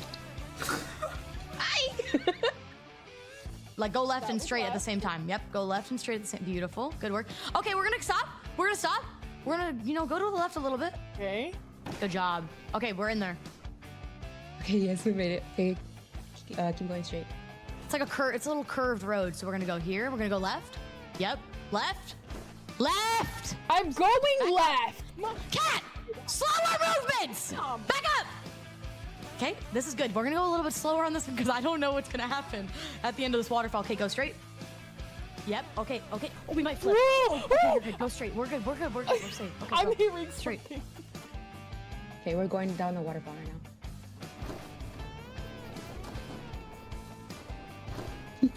Am I done? Yep. Okay, we're gonna make sure we just keep going straight. Yep. Go straight. Okay, let's slow down a little bit because now we're definitely in there. Nice. Keep going straight. A little bit left. Keep going. Nice. Okay, keep going. Okay, this is good. Straight. Go, go, go, go, go. Nice. This is beautiful, Cat. We're gonna make a little bit of a left turn here. Right and straight, right and straight. Just like a tad right. Okay, stop. Oh my gosh, Cat. Just a little bit. You're stressing me out! Cat! Gas it. You gotta gas it. Nice. I'm gassing it, girl. Okay, okay, slow down, slow down, slow down, slow down. Cat. Okay, go straight. Just gas it, actually. Gas it all the way through. Oh my god, I can't believe we made it past that part. They're here. Go left and straight, hurry. Cut them off. This is good. Oh goodness. Okay, here's the deal. We're gonna flip our car. Okay, now turn around. Keep going. Straight? Yeah. Okay, stop. A little bit. Go to the left a little bit. Okay. Okay, back up.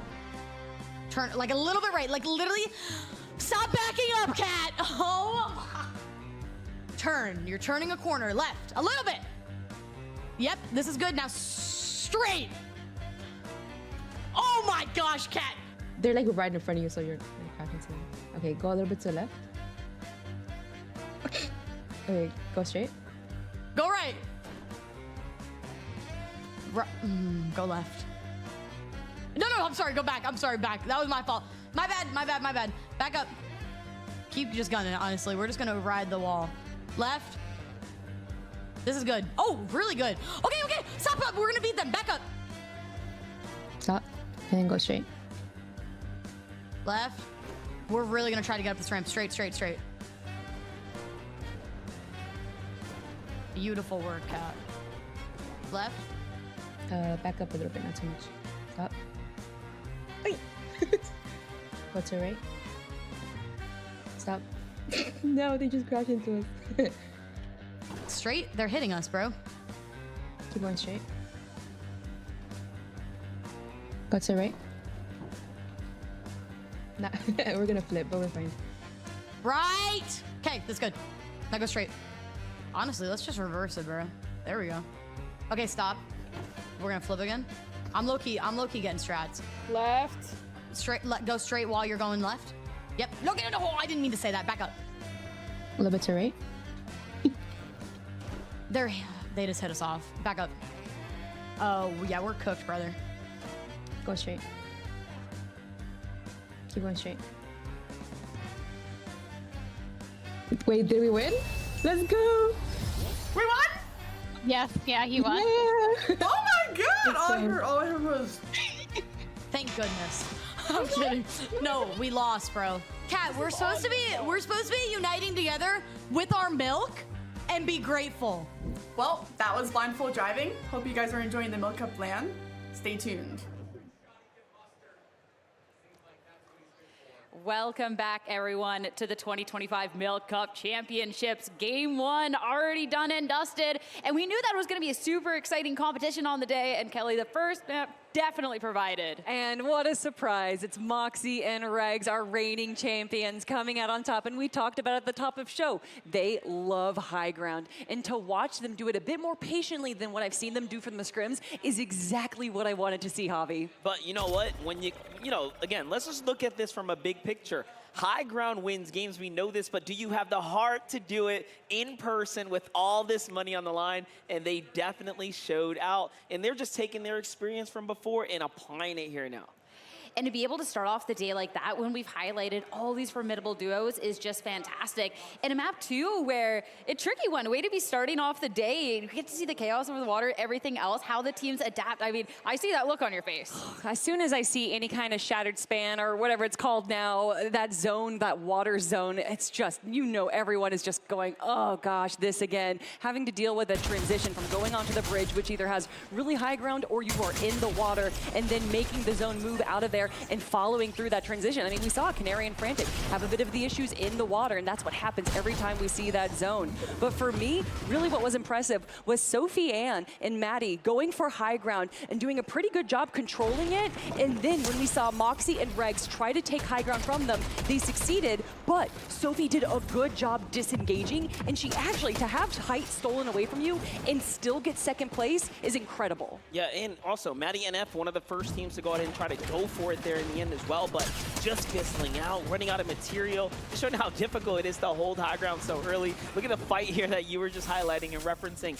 Moxie and Reg just end up edging out, coming out on top, and then they finally found eliminations. They came into this endgame with not a big pop-off, right, kind of leading into it, which is honestly a surprise to me because I thought we'd see something pretty big for game number one, but overall it was very much, I'd say, even across the field. So in the end, they kind of just rode their way to victory. 6 eliminations and a win. Definitely a great way to start the tournament. Oh yeah, when we have some of the best women Fortnite players here, to be able to start off the day with victory royale in such a fashion is super, super impressive. Because of course, the leaderboard, all the points, we gotta get them now. And I feel like too, when we talked about maybe the passiveness or nervousness at the first one of the day, to be able to end off like that, that's going to be so much momentum going on forward. Yeah, we saw a lot of Storm Surge kind of kicking off early there. Zone 4, 80 players up. Not too bad, but is showing that there's a lot of action happening in the early game, which was a bit of a surprise because game one on LAN is usually very much slower than what we saw here, but they started off things with a bang. Yeah, no, and I think it was kind of like towards the mid game we did slow down a little bit, and especially towards the end game we did see the typical end game that we've seen, and you know, high ground 6 eliminations is a lot different than the scrims we've been having where these girls are getting 20, 25 eliminations. So being able to kind of feel what the LAN competition is going to be like, because we always like to talk about the meta of Fortnite, but then we also like to talk about the meta within the tournament itself. We'll see these players make these micro adjustments and kind of figure out how the rest of the lobby is going, because although there have been scrims, it has not been the 50 duos that we would expect. So obviously scrims are going to be very different than what we're seeing here, but what we see here right now in first place, Moxie and Regs, not too much of a surprise, but Smiley and Sophia in second place. I love to see Smiley up on the leaderboard. Hey, Smiley, you know what? Got that LAN win that one time. You saw the highlight. Everyone kind of gathered around her, really celebrated the moment, and we love to see that. And this standing right here is just the start. 6 games of Fortnite, anything can change. Well, and especially too with this leaderboard, this is after this first round, there is going to be a lot of movement here throughout the day, but of course we've been highlighting a couple of these top duos, but then there's duos that we really talked about top of day that maybe in that very first match, I mean, I'm looking at 18th there, maybe not quite the performance that you would want, but still plenty of opportunities to move your way up. Honestly, I think, yeah, that definitely wasn't the performance that we wanted out of Canary and Frantic, the team that we all thought were going to be kind of coming out with a bang right now. But I think, you know, they have the expertise and they also have just such a good organization representation with XSET that you know that they have that experience of kind of how to recover in these situations. So I'm sure although mentals might be not where they want them to be, I don't think they're out yet. Yeah, no, you're definitely not out of the game, but this is where, you know, your real champion spirit gets tested. Game one is, you know, all about coming in, kind of putting your strategy to test, and if things don't go your way, now you have to start evaluating, okay, what went wrong? Was it a little bit of unlucky? Is it the strategy? Did something, you know, catch us off guard? So I'm more interested to see how they can bounce back from this. Especially too when it's a duo that has had so much success when they're switching things up. When we do get to the stage, looking at the drop map and just like switching up where they're dropping. I mean, that was something you called it early on, and not to bring that up, but it's something that can potentially happen. I don't think we're going to see it when we didn't see it game one. We probably aren't going to see it game two, but games 5 and 6, definitely the teams that are kind of, you know, vying for a higher spot on the leaderboard might be shaking things up a little bit and might be going for a crazy play where they change drop spots. We've seen it at the top level of Fortnite for years now, and that might be something that we see here today, but I am not expecting it. No, definitely not. I mean, most players will tend to kind of stick to their, you know, strats that they kind of came in as far as prep-wise, but, you know, one thing that was a huge surprise was the crowd, the amount of people standing out, watching the competition. I mean, even the walkways are starting to fill up here, you know, for this Fortnite competition. So that game one really living up to, I think, our expectations, but Moxie and Regs, we have to highlight them once again. They just seem to have something figured out when it comes down to these in-person tournaments that just starts to click. Well, let me tell you what they had figured out in game number one there. They had that exotic fizz, and obviously having that effective 600 health between if you were able to get the heals onto all 2 of your players there. That is obviously an incredible boon and allowed them to kind of enter the end game with enough health and enough resources to go for that high ground steal. So I love to see that. Obviously, there's so many advantages in the game, and there's so many different areas, whether that's the bunker or even going after players that you know are going to go for the bunker, that you're kind of having that awareness like Moxie and Regs has is what's going to give them advantage after advantage. This is fun. They're looking down at the crowd, just trying to take a look around. They actually don't know they're on camera right now, which is pretty funny. But they can see that they're having a good time. Spirits are definitely up after getting that first game 1 dub. And yeah, look, you know what? They've set themselves up for a big success here. I love to see just like, yeah, we got the first victory royale. I love the smiles on their face. Because, yeah, being able to carry that momentum, be able to show up right away, that's going to be really, really nice. Carry that smiles, carry that on forward, whereas the other teams are figuring out what did exactly go wrong, where they can bounce back, and having a little bit more of those tough competitions. So, oh, I'm just excited. The crowd here has just been phenomenal. They've been cheering on all of our competitors so much, and the competitors are putting up the fight to really make it worth. Yeah, one of the duos that really put up a fight in that game was Panda and Kitsunat, sticking to the second high ground there and just doing a really good job taking those peaks onto the low ground and going for the elimination on the low ground right there. Typically, you see that kind of happen when everyone's on the low ground, and it just becomes so aggro, it becomes so chaotic that you're not able to keep track of it. But staying on second height actually kind of protected them a little bit more from Moxie and Regs, and then they were able to get those tags on the teams below. So love that coming out of Kitsu and Panda there. Yeah, and you know what? We didn't even highlight the fact that Moxie and Regs are one of the few teams that have stood together right through the years. We all know what kind of rapport can be built in the, synergy that comes from playing as a duo. So that is another advantage, right? I'm starting to kind of paint the picture here, I think, as to why they have such a strong chance so far. No, that's a good point to make. Canary and Frantic, they did start playing. Actually, it wasn't even in Series 1. I believe they actually played the winter matches that we had last year. So they have been playing for almost a year now. So again, you can tell just that synergy, that communication that they have, that definitely being able to stick with your duo or stick with your trio for 2 years now just gives you such a good rapport. It gives you such a good communication with your teammates. And be able to have that built up, I think, has just been really, really nice to see, and something that really came to light in the Milk Cup Main Event 3. And of course, we'll get to see a lot more throughout the day. As well, everyone tuning in, we hope that you're enjoying everything so far, our players. We're getting ready for the next lobby, a little bit of a break as that all gets set up. But of course, there's so much to experience here. There's the Dairy Dash, Gonna Need Milk's gone all out. There is a milk bar, you get some milkshakes. There's a lot of stuff. So enjoy the break as we're getting ready, because as soon as we hop into game number 2, you're not gonna miss any of the action. Because yeah, early on in the day, Kelly, it's still anyone's game. It is. We still have 5 more games to go. We've seen teams pull out crazy strats, and we've seen teams just, kind of get a little lucky, a good zone pull, or maybe just a good shot. So there is so much that can change, so much that can happen. And obviously, we had some big names go down early there, a little bit of a shock, but with 5 games left, there is plenty of time to make a recovery and plenty of time for these girls to kind of look at what they did wrong, or even look at what they did right last game and make some improvements for game number 2. I saw Tokyo's duo, doing pretty well. Up, I think, around 5 elims, not too bad. Now you just got to cross that placement point finish line. That first game, everyone should actually be pretty excited at the fact that no one dropped 10 plus elims, right? No one's kind of breaking these huge gaps, not right? Yet, not yet. Things very much reasonable and within reach so far. But as the day goes on, as players start to warm up, we will see bigger and bigger performances come out. And that's what's really exciting about it. The fact that we already got a map 1 where we got to see quite a bit of action, and we got to see the chaos with it being more of a water map, to then just know that it's only going to be ramping up throughout the day is especially exciting. Especially too, again, this is the largest prize pool in women's Fortnite. So of course, as we get on later in the day, teams are going to do whatever they can to get the valuable points, because the further you're up on the leaderboard, the more cash you're walking away with. Yeah, I would say this placement format is very heavily favored towards placement 2 as well. When you start looking at the way the tournament format's going to kind of operate throughout the day. So obviously you want top 5s and wins, but elims are going to be the difference maker to, of course, give you the padding to have room for error. Yeah. And that's something you don't really see very often. I mean, at the end game there, Maddie and F had high ground, right, with her teammate. But what you noticed, they didn't have any elims, and there were 20 duos still remaining, going closer and closer to Zone 8, which is considered endgame. And you can argue, that's not a lot of points, although, the optics look great. No, I love that you say that, because actually while writing notes for this show, I was looking back through the previous qualifiers, and I believe Nina and Vader, this might have been qualifier 3 or qualifier 2, had better placements overall.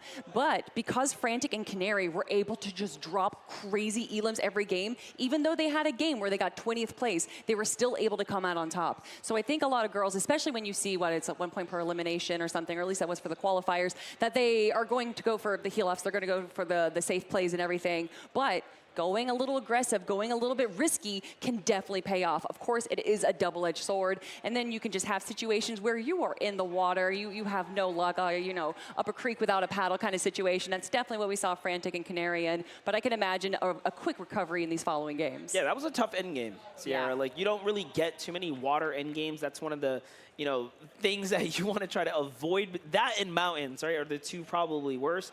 Kind of leaning out of pump power and getting into all that water zone. It is very difficult. It does become resource intensive for you to kind of play those areas.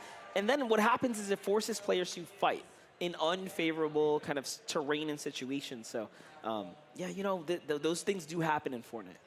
Which is, you know, maybe a little unfortunate for the teams and the players that weren't able to get the resources to really be able to weather that storm, but something that, fingers crossed, we don't get to see in every single game going on forward. So those teams that have put in the work, they have put in the scrims, they'll be able to fight in a little bit more favorable conditions going on forward, which again, so many talented duos here to be able to fight out.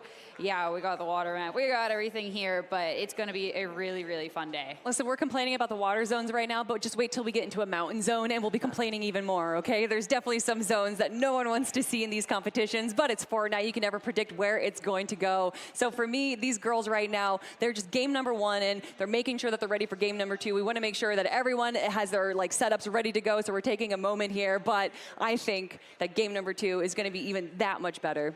I mean, it's going to have to be, right? You literally are going to have to step up. I mean, we saw earlier the drop map, the contested, you know, kind of positions and how some of those started to play out. I mean, for some, you already have a lot to worry about. It's being contested, right?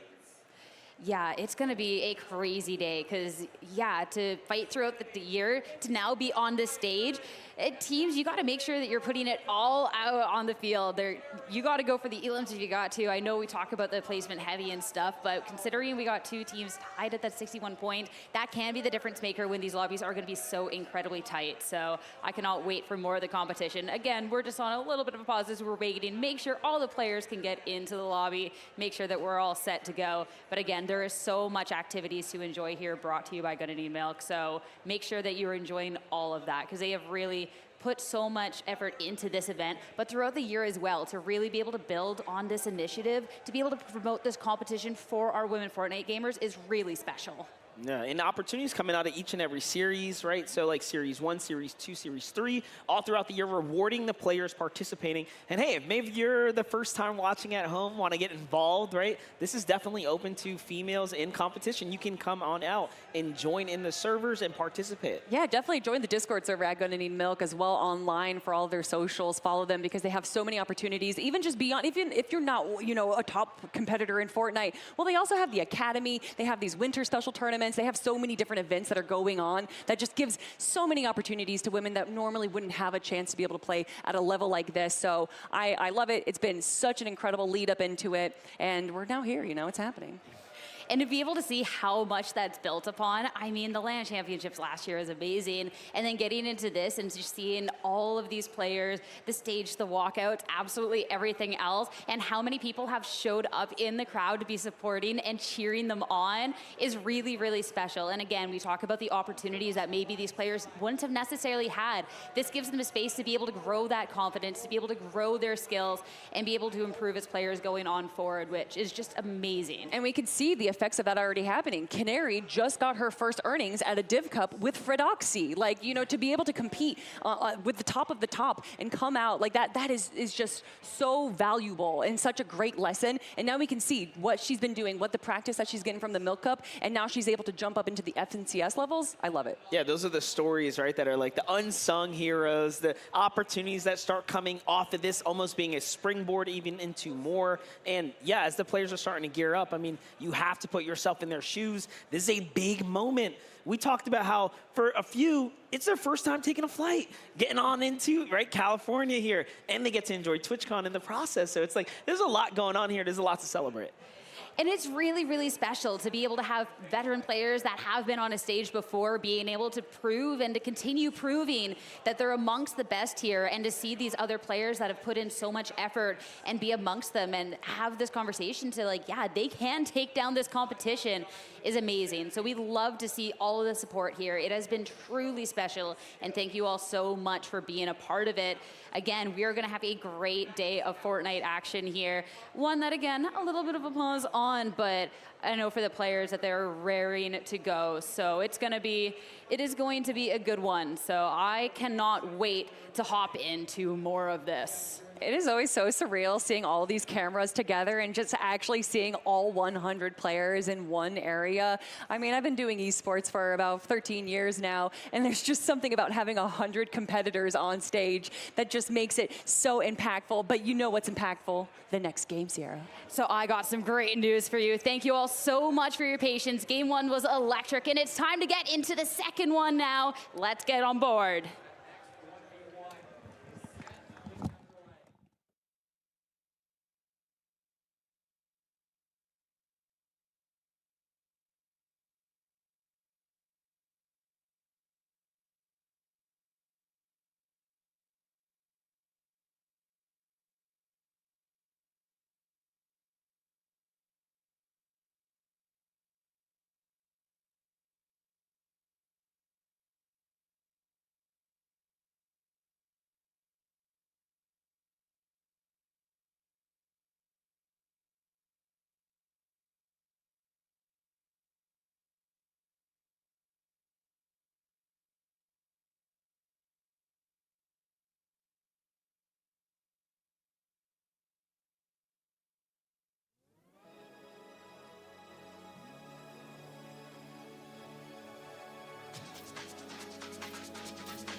What's up, Fortnite fam? We are back, but unfortunately, I do have to be a slight bearer of bad news, but it's for a good cause, okay? We have to switch out one of our competitors' PCs. We want to ensure that we are placing everyone on an equal opportunity playing field, and a PC is a pretty big deal. So Jacob and I will get right into the action as soon as we're done finalizing that, but until then, please give us go grab your milk, and if you're here on site at TwitchCon, make sure you hit the actual Milk Cup booth because they got free milkshakes going on there, guys, and they are really delicious. But appreciate y'all. Thank you guys so much for the patience, and we'll be right back after this short break.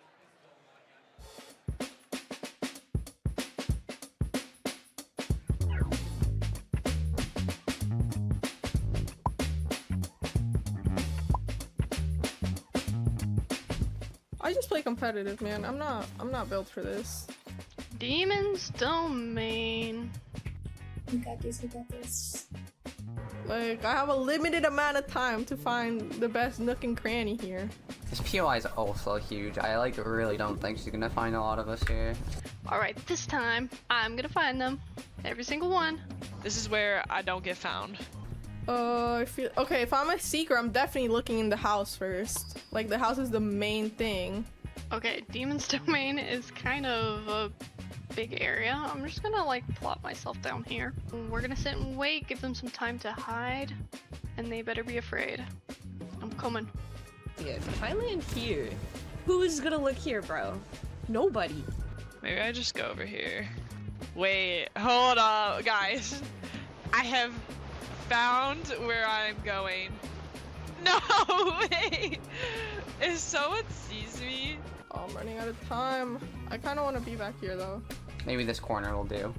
Alright, let's go find them. She's starting right next to me, bro. How did I not know she was right there, bro? I just don't want to be the first one out. Oh my god. Ah, ha, ha, ha, ha. They blended in so well. That was a great spot. No. She found somebody even right. Okay. Okay, I'm not the first one. I'm not the first one. That's a victory. I win. I just won. Be afraid. If we can find anyone. Oh my god, I'm so dead, bro. Second one out. Under the stairs is always a good place to look. Stepping up my game. Someone died. I spoke it into existence. I just think so bad. Actually, #1 worst hide and seek player. I feel so bad for neutral. I think I'm gonna go in to the building now. Wait, I didn't check out over here. Don't come here. Please. Please don't look at... Please don't. Okay. Okay. She's running past me, okay. I haven't seen the Seeker in a while. So far, nothing. Not even footsteps. Nobody. I'm trying to get that guy's attention. Nah. The boss is angry. GG's. Oh, she's fighting? Get me out of here, bruh. Anybody in here? Huh? They're gonna beat me again this round. No. The clock is ticking down, as I have not been found. Did I win? Oh, okay. Yeah, she's getting me now. No, I gave you a mini. Nice! And that's it for me, folks. That's it for me.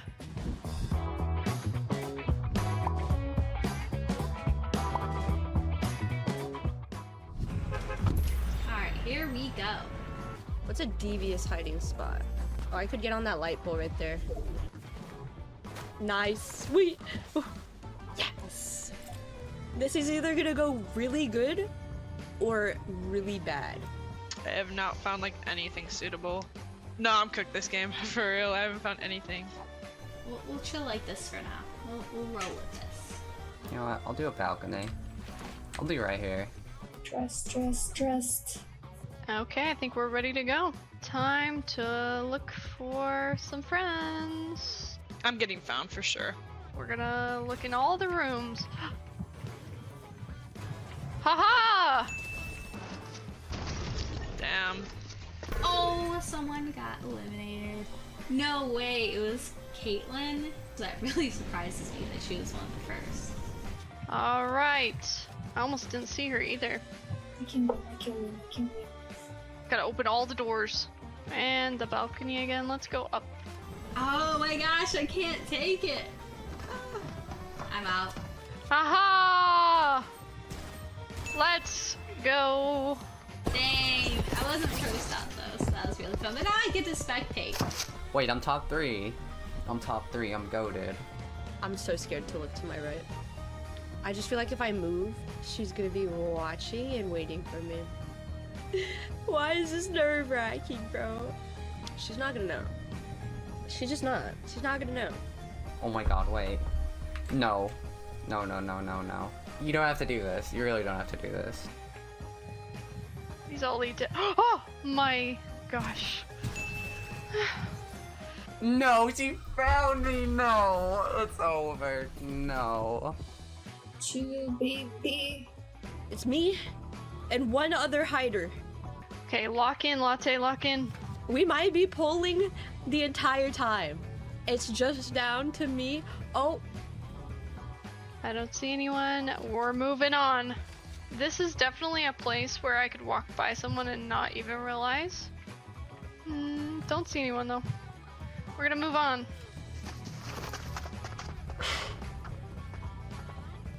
Oh my! Where is this other person hiding? I'm sweating, bro. Please. Someone in here?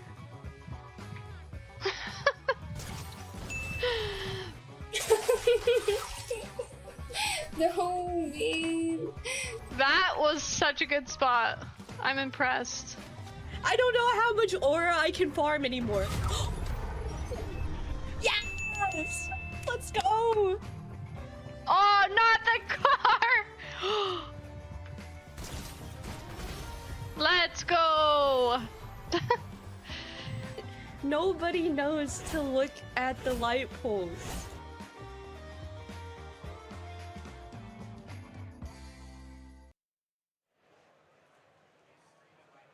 a fun little instance of hide and seek, and so many of those competitors actually playing it out here today. But it's a little bit of a different kind of competition, Jacob, as all of these ladies are trying to see if they can walk away with that lion's share of the prize pool. But we do believe that that PC issue is nearly resolved, so we should be headed into game very shortly. Yeah, and honestly, this might be like a little bit of a blessing for some of the players that maybe have went down early in the previous game, those jitters getting to them, so they're able to kind of talk to each other, figure out what went wrong, and kind of fix a lot of those mistakes, something that you don't necessarily get when you're going from game to game to game. So even though that was game one, game two is kind of a fresh start for some of these teams. Figure out if you were contested or not, how to win that fight, maybe change up your drop spot, and if you're uncontested, figure out how to rotate to that zone a little bit quicker, because we saw some of those teams that were kind of congested on that slow side kind of fail to make it into the zone without using a lot of their resources. And to be fair, it was a very brutal water zone pull right over Pumpkin Pass.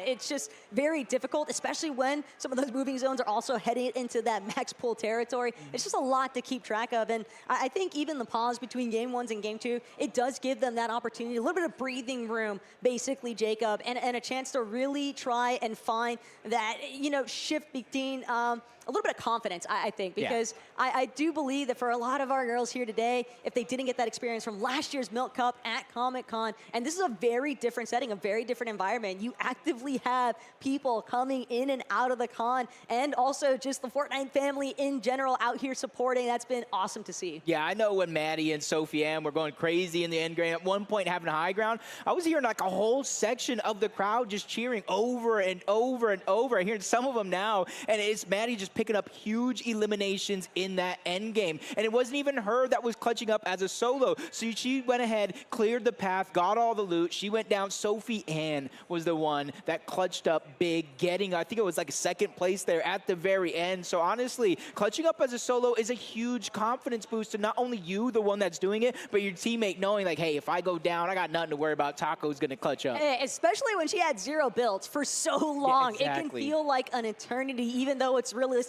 only like 30 seconds, but it makes all the difference. And also have to give huge kudos to Smiley and Sophie because they look so scuffed. One elimination is all it takes. Sophie pulls up big time, gets the revive onto Smiley, and from that point on, they were just absolutely controlling that low ground, and it made it very difficult for some of our other ladies that were just struggling to find any sort of footing over those water zones, everybody having to burn through their materials so quickly. It's just such a complicated scenario, and whether or not we see the water zones kind of replay, I couldn't really tell you with certainty, Jacob, but I do love the fact that Kelly shouted out, hey, just wait until we see a mountain zone pool. Yeah, and honestly, with Moxie and Regs kind of being in first place, they're the reigning defending champions. I know it was trios last year, but they are two of the reigning defending champions. And throughout the course of that game, we actually saw Nina and Vader go down early. We saw Frantic and Canary go down earlier than anybody would hope. I think Frantic Canary kind of sitting in 18th place, so that almost puts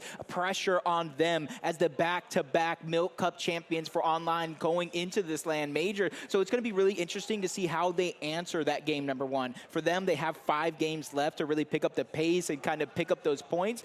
But being down early is something I feel like they haven't been in all year long. Yeah, and the other thing to notice that we saw Moxie and Regs, they did it from such a commanding position on the high ground. So it's very evident that they've got a tried and true strategy. They want to take height and they want to not get eliminated. In fact, they're just going to leave Regs to her own devices. Love the fact that she was constantly dropping, looking for those consistent refreshes, looking for some more material buildup for her IGL Moxie to just kind of do whatever she wanted with tarping out on height. And again, I think that it says a lot because their body language spoke dividends for me, Jacob. They just looked so calm. It was just like another day at the office for those two. Yeah, and honestly, you know, kind of looking at some of the teams taking high ground early on, I feel like it was their game plan to kind of sit underneath height, mirror them throughout most of those zones, and you saw it was Maddie and Sophie Ann. As soon as they had to crash pad off of height because of their material count wasn't going to let them tarp on over, that's when they struck. Moxie and Regs, they saw it, they crash padded on over, and they coned them off, and then from there, they didn't look back. Yeah, but hey, we'll have to get a chance to see exactly what happens next. But for right now, we are going to hit another short break, so we'll be right back. Make sure you get plenty of snacks and drinks, though, because there's going to be a lot of action when we get back into it. Hello, my name is Nina, and I've been playing Fortnite for about 7 years, and my favorite type of flavor of milk is just normal milk. Hi, my name is Vader. I've been playing Fortnite for around 7 years, since Chapter 1 Season 2, and my favorite flavor of milk is strawberry. I prefer Chapter 6 versus OG. I think all the new movement and stuff is really, like, sprinting, sliding, like, all those different mechanics are all really, really good and make the game much more fun. I think the weapons also are just way better, like, being able to scope in and have, like, the red dot versus just the pure RNG of, like, the old weapons. And overall, I just think the game looks better and feels better in Chapter 6. I think OG Fortnite is better because even when they brought it back, everyone loved it. Everyone felt so nostalgic of like how that was like Fortnite's prime time. Even if it wasn't there like a competitive scene yet, the guns were fun to use, like the double pump. You could use 2 shotguns back then, and then the SCAR. A lot of people had like a good choice of guns to use. I think initially, like the nostalgia, maybe for like the first week, like everybody thinks OG is better, but after that first week, everybody's just like can't find any minis because they don't exist yet. So everybody's like running around with no shield, and then like the double pump, it is fun to use, but then again, if it's like, it's so OP, like it's so hard to fight against. Where versus now, it's like none of the weapons are like too good, where you can't like fight against them. Or like you have so many different options now. There's only one good shotgun, and nobody else likes enjoying the other 5 shotguns that we currently have at the moment. So that's another point where I think OG is way more fun than Fortnite right now, Chapter 6. I do not think that emoting is toxic at all. I think it's like celebrating in a way of like, let's say you're fighting one of the best teams and you're proud of killing them, and you want to emote on them as like a victory style or a victory dance, you know? It's like a way of like celebrating that you killed like the best team in the lobby. I think like the take the L, you have like the laugh it up emotes, like I don't know, you have all those kind of toxic emotes, especially like all the new music ones, it's all the songs. Like a lot of those, after you kill someone, it just makes them feel bad about dying. And like you may feel great, but you gotta think of how the other person feels, and they may be like really upset after going through like this long fight, and then you just sit there laughing at their dead body. Like, that's kind of sad. I don't know. You see, sometimes in competitive, like, you have to think about yourself. So I think emoting isn't really, like, honestly, I think it's kind of funny, even if it's a toxic emote or not. It's never that serious. It's just a way of, like, celebrating, like, you killing someone. Like, let's say you kill someone in the end, and, like, you won the whole game. Then I don't think emoting's that bad. I think you're celebrating the win. I think, though, like, if you kill a team that's, like, new to the comp, and then you start dancing on them, and they, like, just started playing, they're gonna, like, want to stop playing. They're not gonna want to keep playing competitive, and it might, like, discourage them and stuff.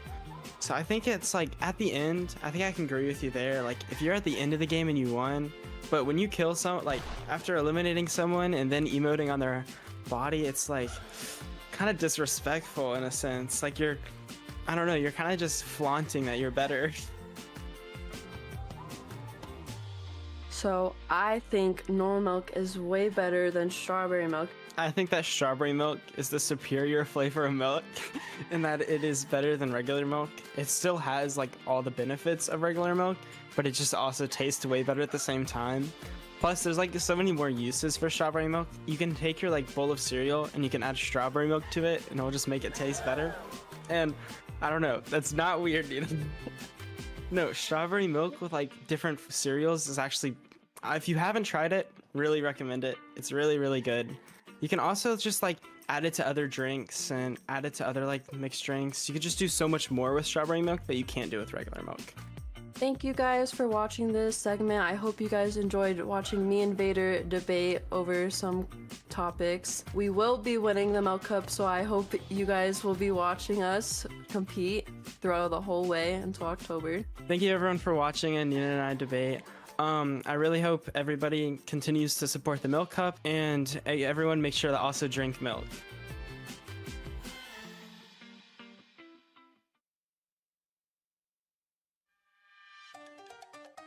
Welcome to Alt Tab. We have 4 players going head-to-head in a mini bracket, but there's a twist. See, it's not just about winning fights. It's about dodging the world's most awkward, cursed, and unnecessary questions.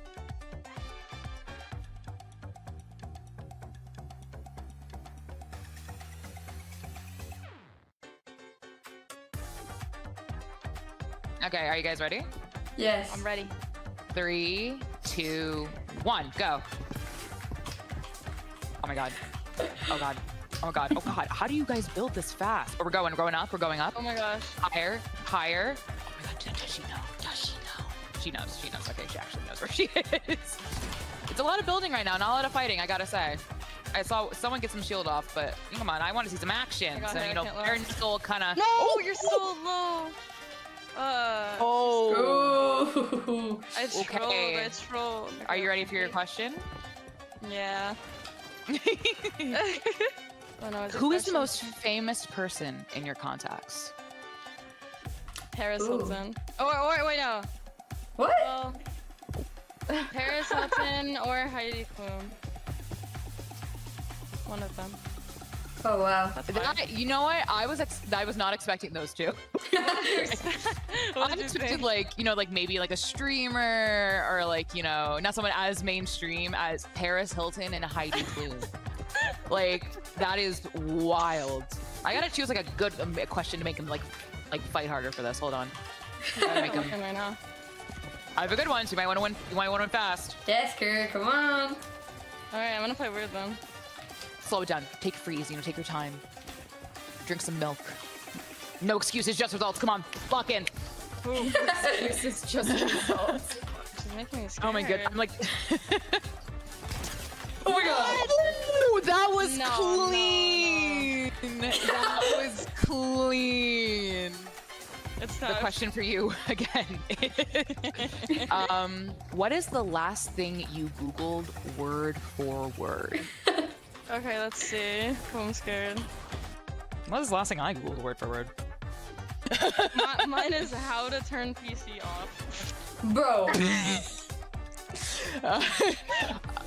I mean, I don't claim to be good at tech in any way. In fact, I claim the opposite. Usually there is a button or an option. Usually. Yeah.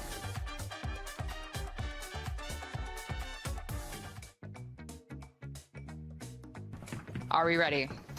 Are we in our places? All right. Yep. 3, 2, 1, go. Just wait. Oh, we're waiting. Never mind. Wait. Yes, go. Okay, be free. Oh no! It's over. It's over. If you were famous, what would you be famous for? Definitely not my building skills. It would probably be my hobby, which I have poultry. So I had a turkey that almost beat the world record for oldest turkey. They died like a year before it. So that would probably be my thing. Maybe I'll have one that like outlives me or something crazy. All right. 3, 2, 1, go.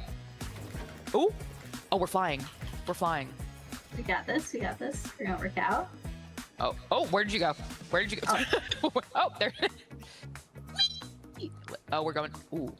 I'll come down. Oh shoot. I mean, we just no. All good. All good. All right. Is this family friendly? If you trick shot this, I'm about to be very mad. Oh, no. Okay, wait. Okay, I'm gonna ask you a different question. This is kind of like a side one. Do you have like a poultry like species that you hate? Okay, I don't necessarily hate them, but I don't know how familiar you are with guinea fowl, but they're the loudest, and I can deal with loud. Like I love geese. They're the loudest, most obnoxious breed or species I've ever met. Like. They are that guy. They're so annoying. They are that guy. I think we've all had a random or even a duo like that out there. Yeah, they just... I am that duo. Sorry.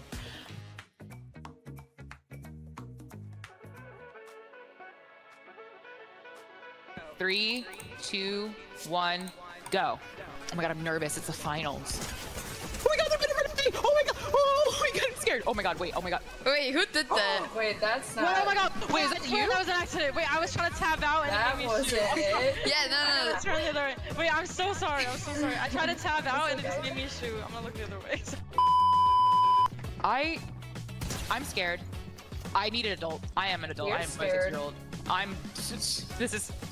This is why you're trapped. Get out. Thank you so much. Are you stressed out? I'm stressed. No, not at all. I'm not stressed at all. I am. I feel like a mother watching her children fall, and it's like, oh my god. Wait, they're meeting up again. Wait, what? How? Huh? I'm confused and lost in the sauce, but I'm happy to be here. You know what I'm saying? I love the grappling technique. Very be honest. Okay. How often do you miss a shot and blame ping even though you know it's not? Oh, every day. Every day. Like, if you had to give me like a probability of like missing a shot and like you blaming ping when it's not, what are the odds? Probably like every 2 hours. Oh, well, actually, I blamed it like 10 minutes ago, so maybe every 10 minutes. Yeah. Every 10 minutes you say, that's on the ping, not me. Yeah, maybe. All right, I'm sweating. This is embarrassing. I'm sweating. Oh. Mother trucker, Lord. Good Lord. Thank you for the self-censor. That's very nice. I love the strat right now of building, falling, creating a false sense of security, and then coming back up. No, I know it's a strat. It's always a strat. Okay. Very well played. Well played. All right. Okay. Question for you. What's your hidden talent? Hidden talent? People have Yeah. this? I don't think I really Like have another example would be like a party trick. Like, what can you pull out? Okay, you know? I can type 90 words per minute. I don't know if that's a hidden talent. Wait, At least 90, I'd say. That's really But fast. The grand finals of the Alt-Tab 1v1. I will find the best question for you. 3, 2, 1, go! For all the marbles. For all the marbles. For all the milk cups. For all the milk marbles. For all the marbles. I just tried to combine milk and marbles and came up with marbles. We're hiding. Oh, we're playing a little bit more defensively. I like this. We're playing a little bit more back, or like saying no. I want to win the finals, which as you that came out of nowhere. I can't lie. Not only because I wasn't looking at my monitor, but that like genuinely came out of nowhere. GG's, right? GG's. Oh, bro, scares. Imitate your most unhinged rage moment right now. I do have a winner interview, so come to the front, my winner. What is your most controversial food and snack pair to pair with milk, and you have to defend why it works? Do you know what quesadillas is? Yes. Or no? Oh, that one. It's so good. Like, if you haven't tried it, you have no, not like together. You know, like don't dip like the quesadilla and like the milk, but like if you have like chocolate milk and like quesadillas, that's like the best dinner you can have. I promise. You should try that. Chocolate milk and quesadillas? Yes. You Okay, could ask I'm not any mad at person you. from Mexico, and like they would be like, "Oh my God, that's like, wow." Well, folks, I learned a lot about poultry, and I learned that I would not be able to keep up with any sort of builds ever. I could do that in zero build. Maybe I wouldn't answer any questions, but I don't know. I feel like if I had to build, those questions would be super uncomfortable for me. But that's going to be it for us today. Thank you for watching, and stay tuned for the Milk Cup.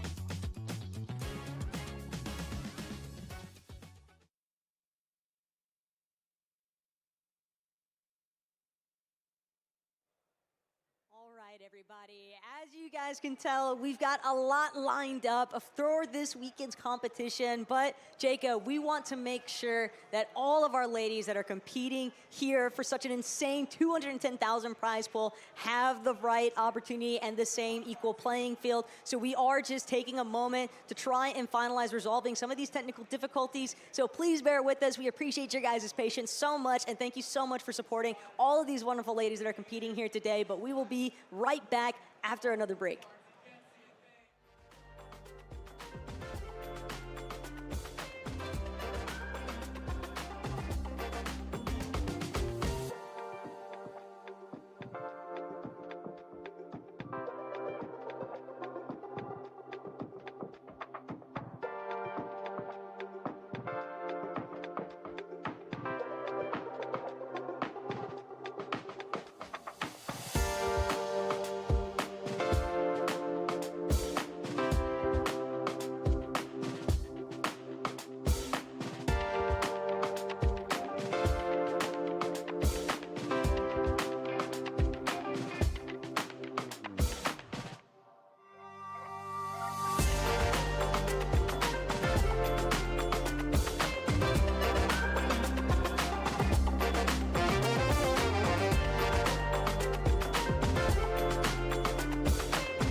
don't get tired of waiting.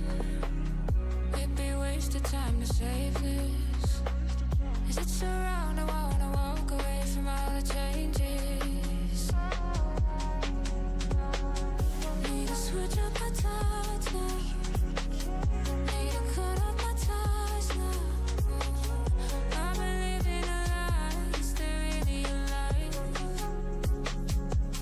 Don't try to save me. I'm done with patience. I'm running towards the open door. I'm taking my chances, hiding the wilderness. The end is for never been alone like this, but I'll be ready. In the past we were contagious. I wish we had healed us. That's the trouble with love. You never know when to give up. Fighting through the long days, wishing I could see your face. I would give it all to pass this place and move on. Ooh, don't try to save me. I'm done with patience. I'm running towards the open door. I'm taking my chances, hiding the wilderness. The end is for never been alone like this, but I'll be ready. You never been alone like this. You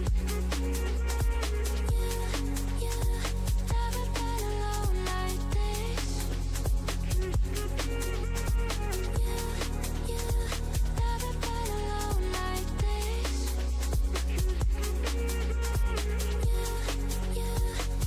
been alone like this. But I'll be ready.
Need to go somewhere. I'm fading in the air. Can't find myself. Welcome back, Fortnite family, to the Milk Cup LAN Championship, taking place right here in the heart of San Diego at TwitchCon 2025.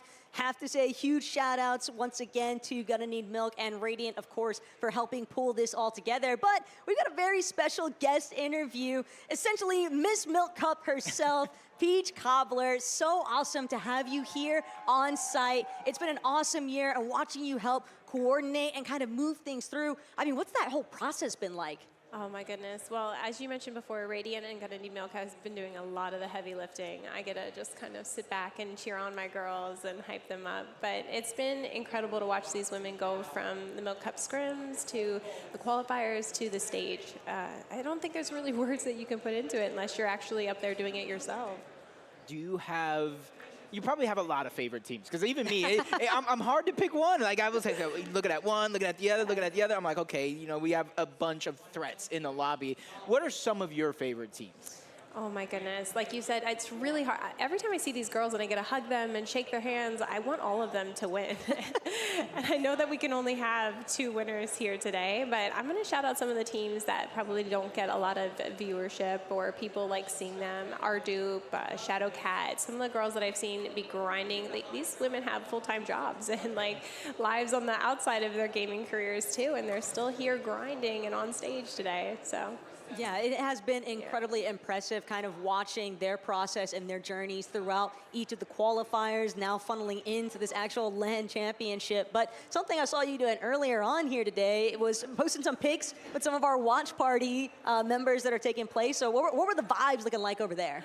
Oh my gosh, I was saying it's so nice that we chose such a great hot lineup because the vibes are just so high. And I know these girls are going to be feeling a lot of pressure today, and like maybe the zone's not going to pull the way they want it to, and maybe it's not going to go the way they want it to, but a lot of the watch party people are just hyping the energy. Like, they're not letting it fall at all. Yeah, that's to me what I like to see, because in any competition, somebody's at the front, somebody's at the back. But to me, I'm always trying to tell them, even backstage before their walk, have fun. Yeah. This is y'all's moment. Make sure you cherish it, and hopefully you're preaching that as well, kind of going in. But during the walkouts, what are some of your favorite walkouts? Oh my, the girls that really got into it, the sunglasses, the kisses, the hearts. Like, when you're moving your body, you can kind of just feel that energy. Yep. It pushes onto the crowd. So those were definitely some of my favorite walkouts. Yeah, I've been a huge fan of Lena and Rin having their basically their Peely outfits. I cannot believe that they still managed to like kind of finagle that up last minute. But it just goes to show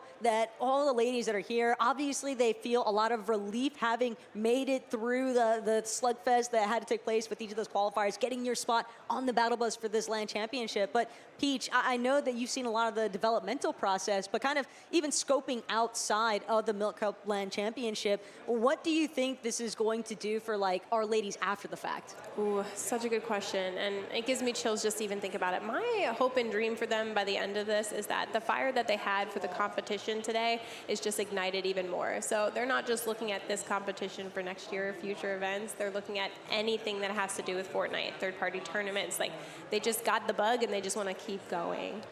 Yeah. I want to see these names again. I like that because, you know, I have a history of one of my teammates in a previous game was a lady. And honestly, we had that struggle because it was 4v4, like nobody wants to team. And I was like, you got to get past that kind of identity or that view of what you have with them, because it was probably one of my favorite teammates. She kept everybody in check. Some people looked at it at a different view, but it's just the small things that really completes a team. So for me, you know, I'm blessed to be here in my own way because it almost comes full circle. So I'm gonna give her a shout out, Taylor Letnick. If you're watching some way, shape, or form, proud to have teamed with you in the past, and it's somebody that I look at as a sister of sorts. You know, so when I'm looking at a lot of these competitors, you know, it's a lot of these duos are kind of mixed up of those ladies that kind of come together. They're friends, they're sisters. They almost look at each other as family, and I'm sure you have a lot of those people as well. Yes, yeah. Yeah, no, definitely. And not only that, but Peach, I know you gave us some of the, a couple of ladies that you wanted to like shout out that you haven't necessarily be in that spotlight, but I got to give a huge shout out, not only just to the watch parties, but the Fortnite com as a whole. I think that Milk Cup has kind of extended past just like the all women's environment into a world where like we are just seeing so much community love and camaraderie overall. And so how's it been for you kind of like spearheading the charge on that? Oh man, wow. Well, thank you for giving me such a spearheading it. I don't know, there's so many incredible people, like you said, and they're using their platforms. A lot of pros that are coming up and saying like, hey, we love the women that are in the scene, and maybe they don't get enough recognition, but we're here to use our platform for a positive voice for them. I saw your tweet earlier too, Taco, just being like, you guys better show up. We want to see it. And that just made me smile too, because like that's what we need, is just like you said, kind of having that brother-sister feeling of like, hey, you belong here too, and like I'm going to tease you like a brother, but get up there and do your best job, Yeah, just seeing like a bunch of, not only just the watch party people, but we have swearing in the building. We have so many different people that actually did show up and to kind of like coordinate. Going into, the future of the Milk Cup, are you looking at, putting them on the spot next time, just seeing the presence here now? Like it has to be bigger. It has to continue to grow from last year to this year to next year. So you're going to put the pressure on them? Absolutely. I think even today, like everyone that I've met so far and people that I hadn't known before today, I'm just so grateful that everyone chose to come out. It's pricey to get out here, and it takes a lot of time and effort too, and like just seeing them show up for this, it means a lot. And so I will definitely continue to be that voice of, am I going to see you there? Am I going to see you there? It's definitely needed. It's exactly what's needed in the community. You are 100% right on that. But I also wanted to ask, have you had a chance to actually take your, just see what your talents are like for the Milk Dash event that we have taking place over by the VIP area? Oh my gosh, I have not yet, but I'm very excited about it because I know a Nintendo Switch 2 is one of the grand prizes over there, and I'm like, yeah, I'll pull out some fancy footwork if I need to. We all got to hit the Dairy Dash at some point. I was like, I already tried it. It is actually difficult. Let me say, it's almost like that temple run mixture type game, but with like a little pad with your feet. So left is left, right is right, but you press forward to jump. But let me tell you, I felt like I've never played a video game before. So whoever wins that Nintendo Switch, we're going to be best friends because you know how to game. No, you can't be airing yourself on Unk status it like happens, that, man. Jacob. People see it all the time. You got to blame the machine. It can't possibly. It can't be me. Are you the type, Pete? Is it the game's fault, or do you take credit? Did you miss because of lag? I feel like I'm a 50-50. Sometimes I'm like, that was definitely my fault. And the other time I'm like, wow, this game is terrible. It's How in beta. obvious was it to the naked eye, everybody out there? That's the kind of like what you go with probably, huh? Oh, yeah, Everybody saw me miss. Okay, I missed it. It was one of those kind of messy situations in Fortnite with so much going on. It was the game's fault. Everybody's been there. Right? See, the tech is to do it whenever we're like mid-lobby. That way nobody's actually watching you, so it's like zero pressure. And then if anybody asks, like you just make up your own high score. Oh, I like that. Is smart. Wow, tips and tricks from Taco. Yeah. Well, you might not walk away with the Switch for it, but you still get a little bit of of pride. I'd like to think, or at least not embarrassing yourself. I don't know, but it is all good fun here. That's something that I definitely appreciate. That Gonna Need Milk has certainly gone above and beyond with Radiant, because even between all the like little swag merch and everything like that, I've been a very big fan. I'm honestly hoping that these hoodies might hit an actual production line. Me too. Because the quality's there. Oh yeah. Yeah. I love Lucky them. it wasn't my size, because I would have been, Taco, it's high. Just go take a break, you know what I mean? Rest up a little bit, and then next thing you know, I'm wearing the hoodie. I'm telling you, everyone's been trying to grab mine from me. I agree. I hope we can make something happen. Well, we'll have to see in the near future what actually ends up taking place. But while we continue to kind of resolve some of the things that are happening in the background here, I want to go ahead and show you guys some of the little bits of content that we have underway.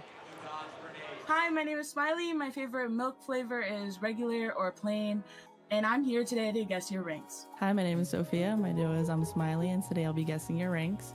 Every time a play impresses me, I'll be taking a sip of chocolate milk. Okay. Oh. Okay. It wasn't like Peterbot edits, but like it's a solid like plat lever. Yes! Oh, that was an impressive shot. That was an impressive shot. Oh my god. That was actually crazy. That was way too crazy. Considering the aim, I'm gonna guess elite. Platinum? Oh wow, that's crazy. Oh no, it's diamond. Is that platinum or diamond 3? No, it's platinum. Okay. 100. Oh my. Oh, the emote. Okay, the emote just like has got to be diamond level activities. Yeah, that's it. He emoted. He like it got to be level-headed. You know, you have to be a level-headed player to emote on someone after you kill them. Whoa. Oh my. Hello? Hold on. Oh my god! He was happy about that too. He was happy about that. Gold. Silver! I actually suck at this too.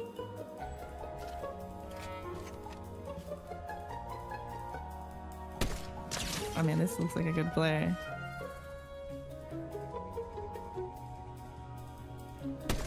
Oh wow. Okay.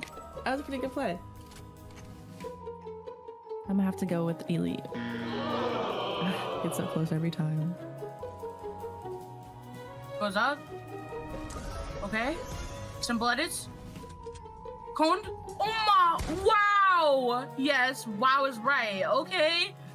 That he wasn't like too fast though, so I'm gonna give him like. I'll give him the benefit of the doubt. Okay, not bad, cause I thought he was a plat player and then I almost like plat, but it's okay. We're one off. Oh wow, this is a good clip. Oh man, if only that was a 200. I'm going for another one. Oh wow, that was actually pretty good. I'm gonna go with Unreal. Yeah. Okay, we're gonna 1v1. Double edits. Okay, side jump.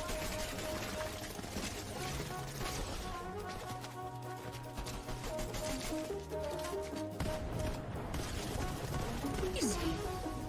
This is just based off his aim? What level aim was that? Like the plat or diamond? Plat. Oh my goodness! These people are just goats in disguise, like seriously. Thank you guys for submitting your clips. You guys are really crazy, and I can't wait to compete in the Milk Cup Qualifiers 1 with my duo I'm Smiley, and I wish all the girls good luck, and thank you guys so much. Thank you guys so much for watching this video. I hope you guys enjoyed it. If you do, make sure you go to Gunny Milk and hit the registration button. There's tons of stuff. They've done so much for the women community and everything and beyond. I could not be more thankful and more grateful to be here and have this opportunity to game, especially as a girl on the scene. So thank you guys so much for watching and have an amazing day.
roller coaster ride, hands up in the sky, take you on a ride, love to feel the high.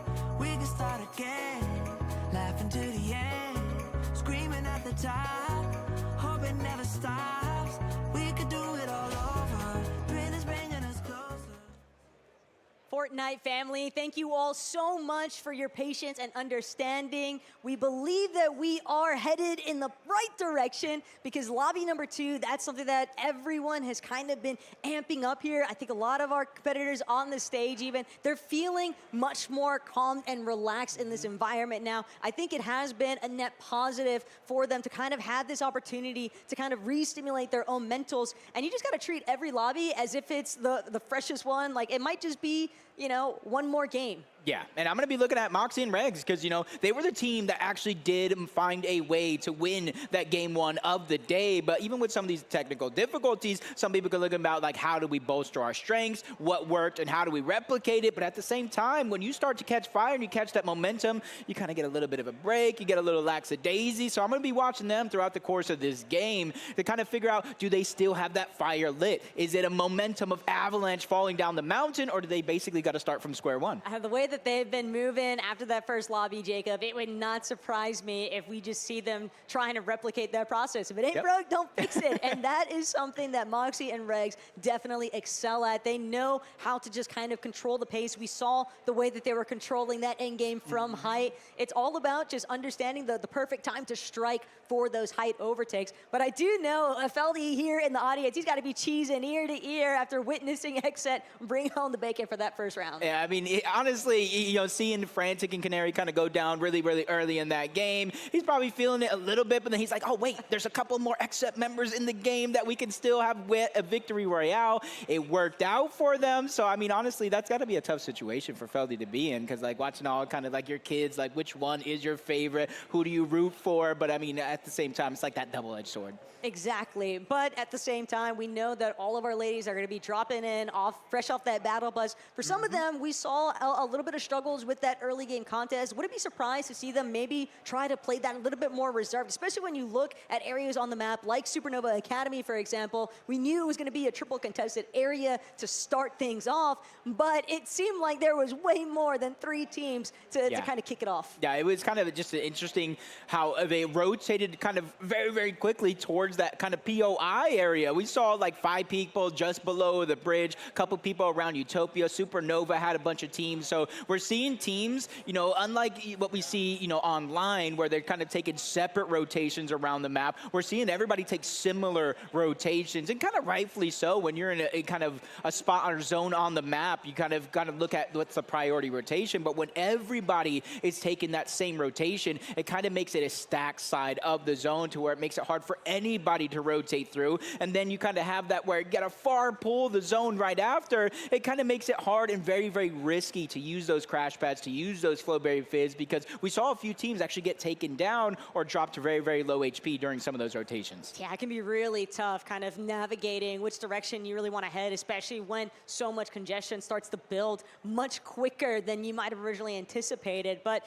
the other thing, the kind of keynote here is that time to elimination needs to be fast and snappy as well, because we saw even some of our power hitter teams. I mean, first one that comes to mind, Frantic Canary. We're going to be talking about them a lot here today because they are absolutely cracked competitors, and yet we still saw them struggle in that mid-game process, largely credited to the fact that they went for an early engagement. They were able to find some success with early eliminations, but you could tell that it had been a drawn-out fight because the material count was not where it needed to be, and that ended up kind of being the thorn in their side. They weren't able to actually control and like command the flow of rotations like what we are pretty much accustomed to seeing them do. Yeah, and then you kind of add in, I mentioned earlier, they got kind of slowed down in those early game fights, but then you add max pool, so it makes it harder for them to kind of replenish any of that material, replenish any of the resources. So even though they didn't get dropped down, none of them got eliminated, they were still put into a spot to where their backs are up against the wall, because even as they made it towards the zone, it was so stacked. Teams on top of the bridge, teams below the bridge. So even though we talk about teams trying to take control,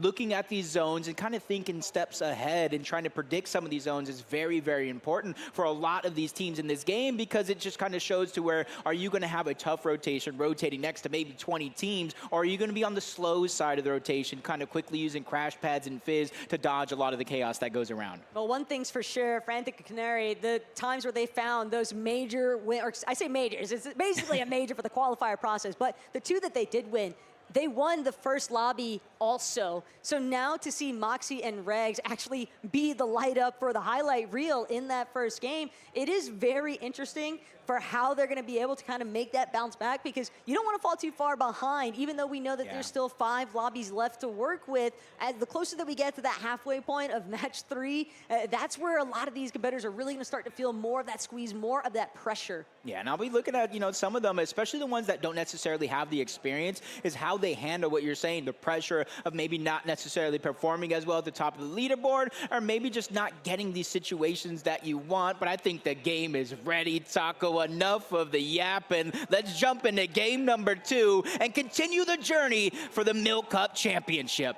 Look, as much as we love to hear from the likes of Peach and just seeing everybody in that audience holding it down, showing so much love for all of our ladies competing here today, this is what it's all about, Jacob. Game 2 of 6, and right now, we're looking into Kitsy and Ardup. Shogun Solitude has an immediate contest, but the way that they're splitting this POI, it could make things a little bit dicey. They're going to have to keep an open eye out for Paw and Yves. They don't want to find themselves getting victimized by too many stray tags. Yeah, and it does look like they're kind of giving up priority position over that flag, to where you not only get the loot, you get gold, but it also gives you kind of that marking of where your opponents are at, as long as they're close enough to get hit by it. But Kitsy, you kind of see the loadout's actually looking pretty good. Sentinel pump, decent amount of shield, the disengage with the launch pad as the just in case, and the early builds farming. Just got to really look at what the Ardup loadout is, because if they have double shotguns, maybe they can get aggressive, but since they're kind of staggering back a little bit, taking their time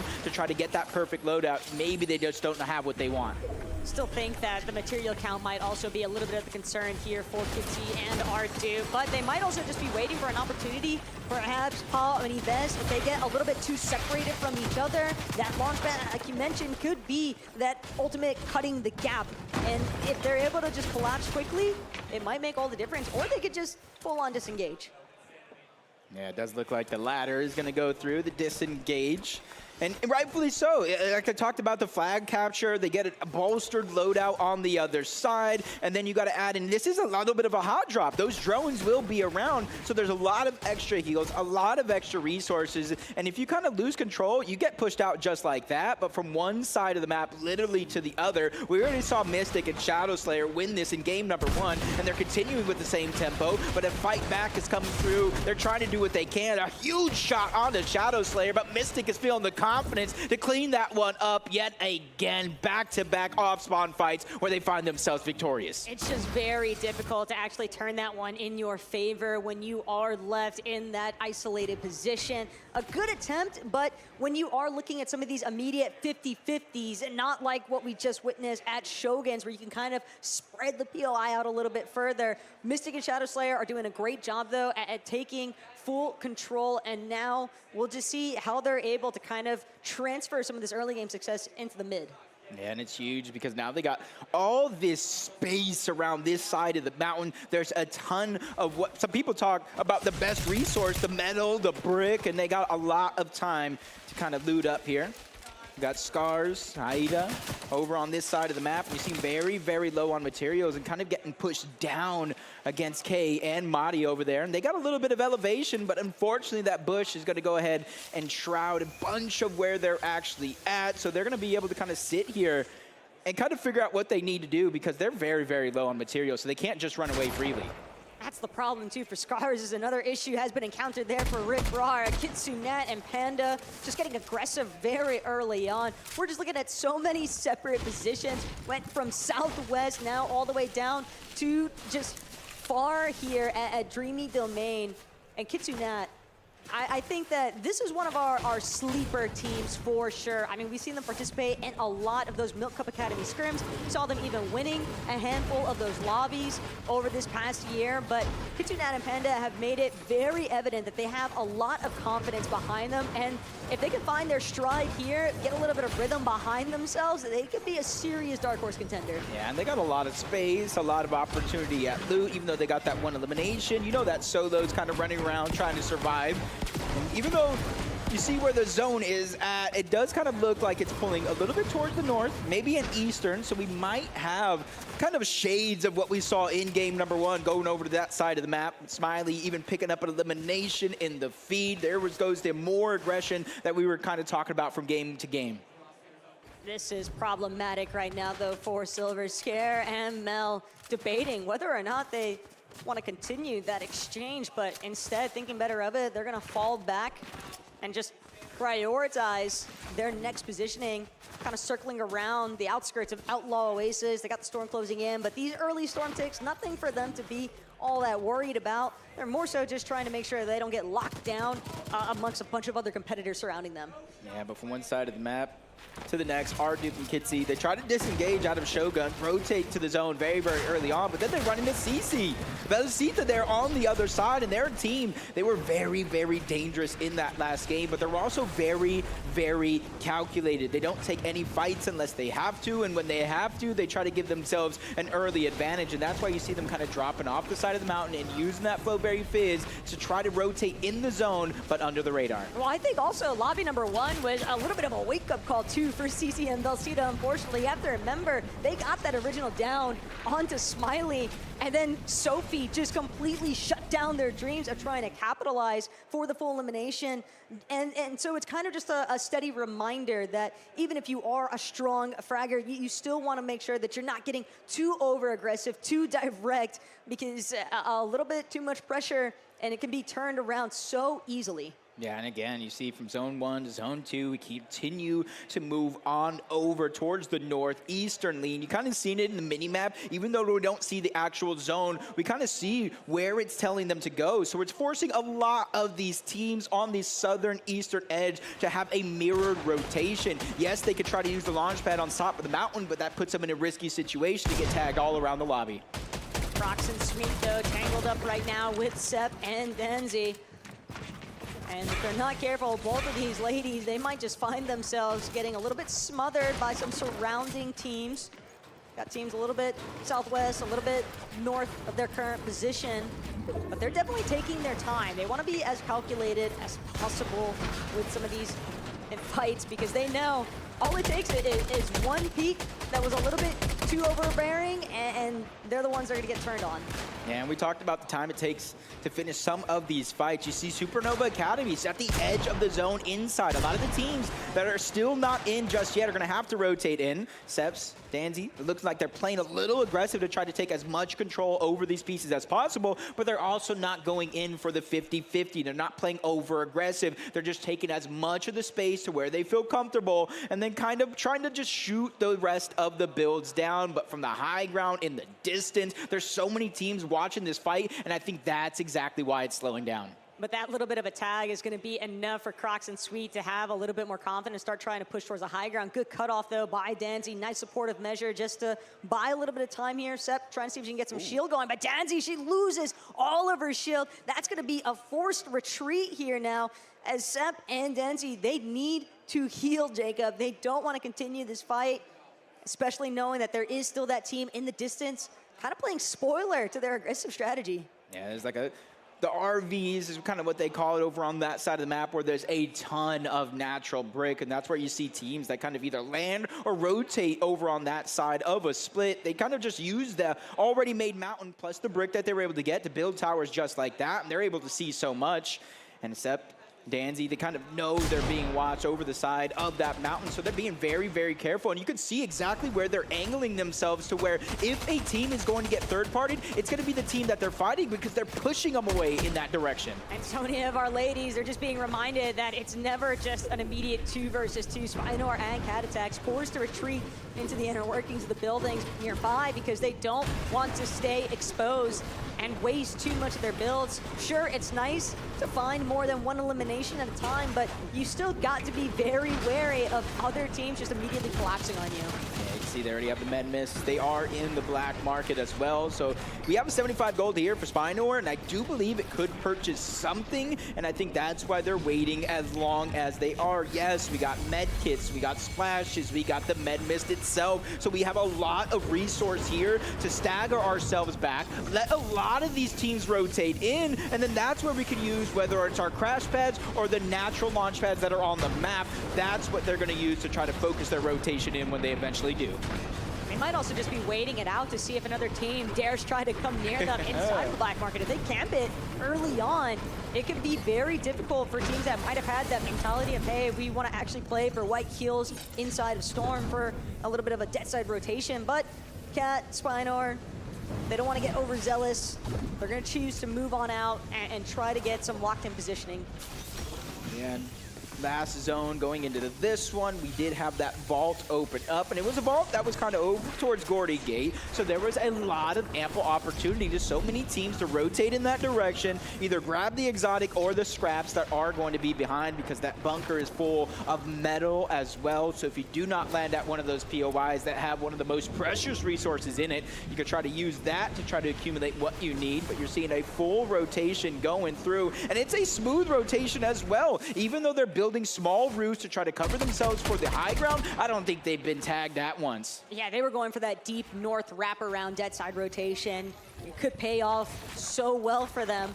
But for right now, checking in with Yves and Pao and see how they've essentially moved out from that self position of Shogun Solitude.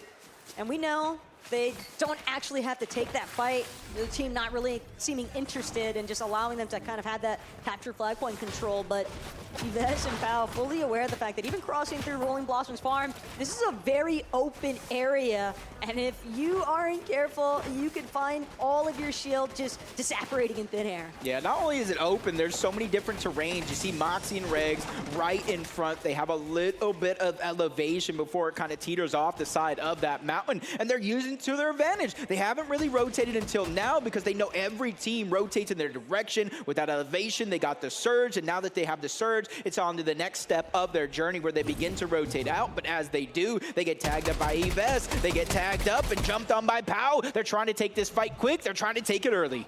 Playing a dangerous game right now, though, for Yves and Pao. Whether or not they recognize that this is Regs and Moxie doesn't matter, because Xset's going to take the fight to them. Moxie already looking to try and play the pre-edit and still just waiting for the time to strike here. Pao even trying to shoot out the staircase. Moxie gets a little bit of a clip here, but it's still not enough damage is what she was hoping for. Regs, they're going to try to make a flank approach, and even better still, Jacob, they might realize, I don't know if this fight is even worth it for us. And I mentioned early on that a team was able to access that bunker in zone 2, and you can already see it is going to be Moxie, it is going to be Regs. They have the AR, but they're also getting pressured from all around. Regs at 100 HP, Moxie dropped to 41. The splashes are now coming out, but the pressure continues to push them forward. Yves, they're just feeling themselves right now, and they're feeling like they have full control over this fight as they continue to push Moxie and Regs back, not allowing them the ample time they need to heal up until now. This is not something you would anticipate our game one winners, but there's the shot connection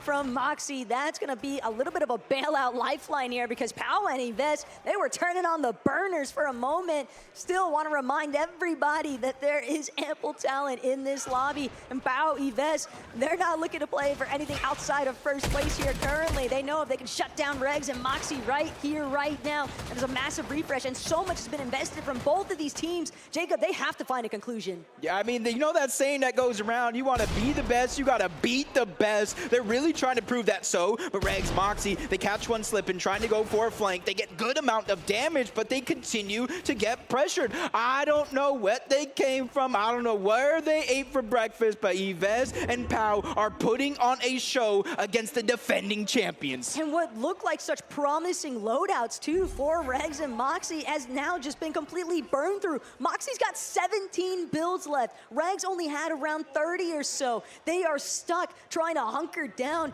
inside the bottom of these boxes, and Jacob, they realize they can't actually press forward. There's too much commotion all around. They've drawn so much attention. Pao and Yves are going to be some of the first to rotate off back towards Kappa Kappa Factory, but so much damage has been done. Now they have to spend time refarming all of those builds. Yeah, I was going to say, even if Moxie, Regs, or even if Yves and Pao on the other side win the fight, they're not going to get too much reward for it, other than Moxie's exotic if they were the ones to kind of win it, because you got to imagine on both sides, they used a lot of materials to fight that fight, especially for how long it went, but now neither one's going to win. They're at the bare minimum, and you can see exactly why Yves and Pao tried to rotate out, but Moxie and Regs continue to hunt. They stalk their opponent down and get at least one knock and elimination for it. That is such a heartbreaking knock, too, for Pao and Yves. Just caught for a moment off guard. They ran right into our dupe, and that is just so unfortunate given how strong of a display they just put on with that box fight attempt. But that's going to be all the spacing that Regs and Moxie need. They found a little bit of wiggle room now to try and refarm some material. Yeah, just kind of take the little time that they do have as the next zone pulls. And you can see they're very, very aware and cognizant of so many teams that are going to be nearby. It kind of closes up just a little bit more. So for every team that is on the south side of the map has to continue to pull towards the north. But I will say there's a little bit of blessing. A lot of the terrain where the zone is at now, there's not too many different elevation changes. So if you're one of those teams that beats everybody to the punch, that's where you'll have the advantage. Karina and Rhea might be needing a refresh pretty soon here, though, Jacob, or to just encounter a little bit better options. They don't have a whole lot of utility to work with. Only 2 chug splashes for Karina. They're going to sit inside of the bush, just trying to reserve as much of their material count as they can, with Brett and Jules off in the distance in the scopes of Karina, but she doesn't want to give away their positioning just yet. Yeah, but you see, kind of, even though they don't want to give away their position, they're like, oh my God, we're exposed, even though we're in a bush, because anybody can just blind fire through. We see so many teams kind of tag up these bushes as they're rotating to make sure they're safe, but in the feed, Rebrar is able to get the down on the Pao. Sarlet's down as well, and you're seeing what's happening to these early game scuffles to where you waste so much and aren't able to finish the fight.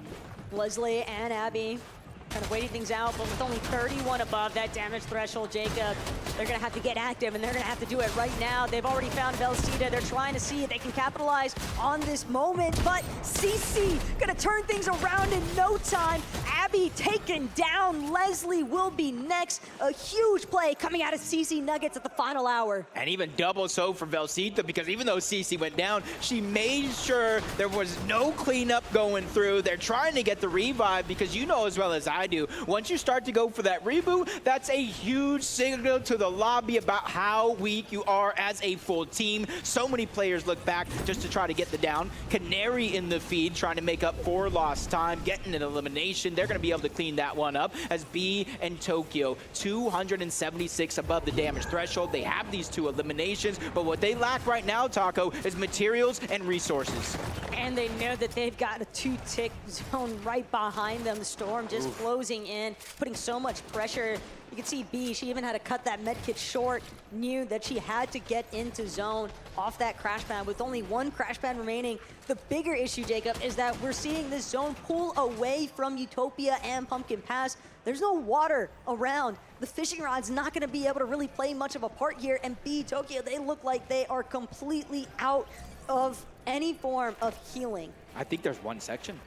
I think there might be one The small tiniest sliver. section over towards the northwest of OXR. I'm not sure how easy it is for you to get there, but that is what they're looking for. Exactly. They have the fishing rod. They're looking for water. They have nothing in their inventory. No more med kits, no more shields. So they either need to find some sort of fishing hole or they need a refresh. Something that is a huge risk and a huge reward if they can find it.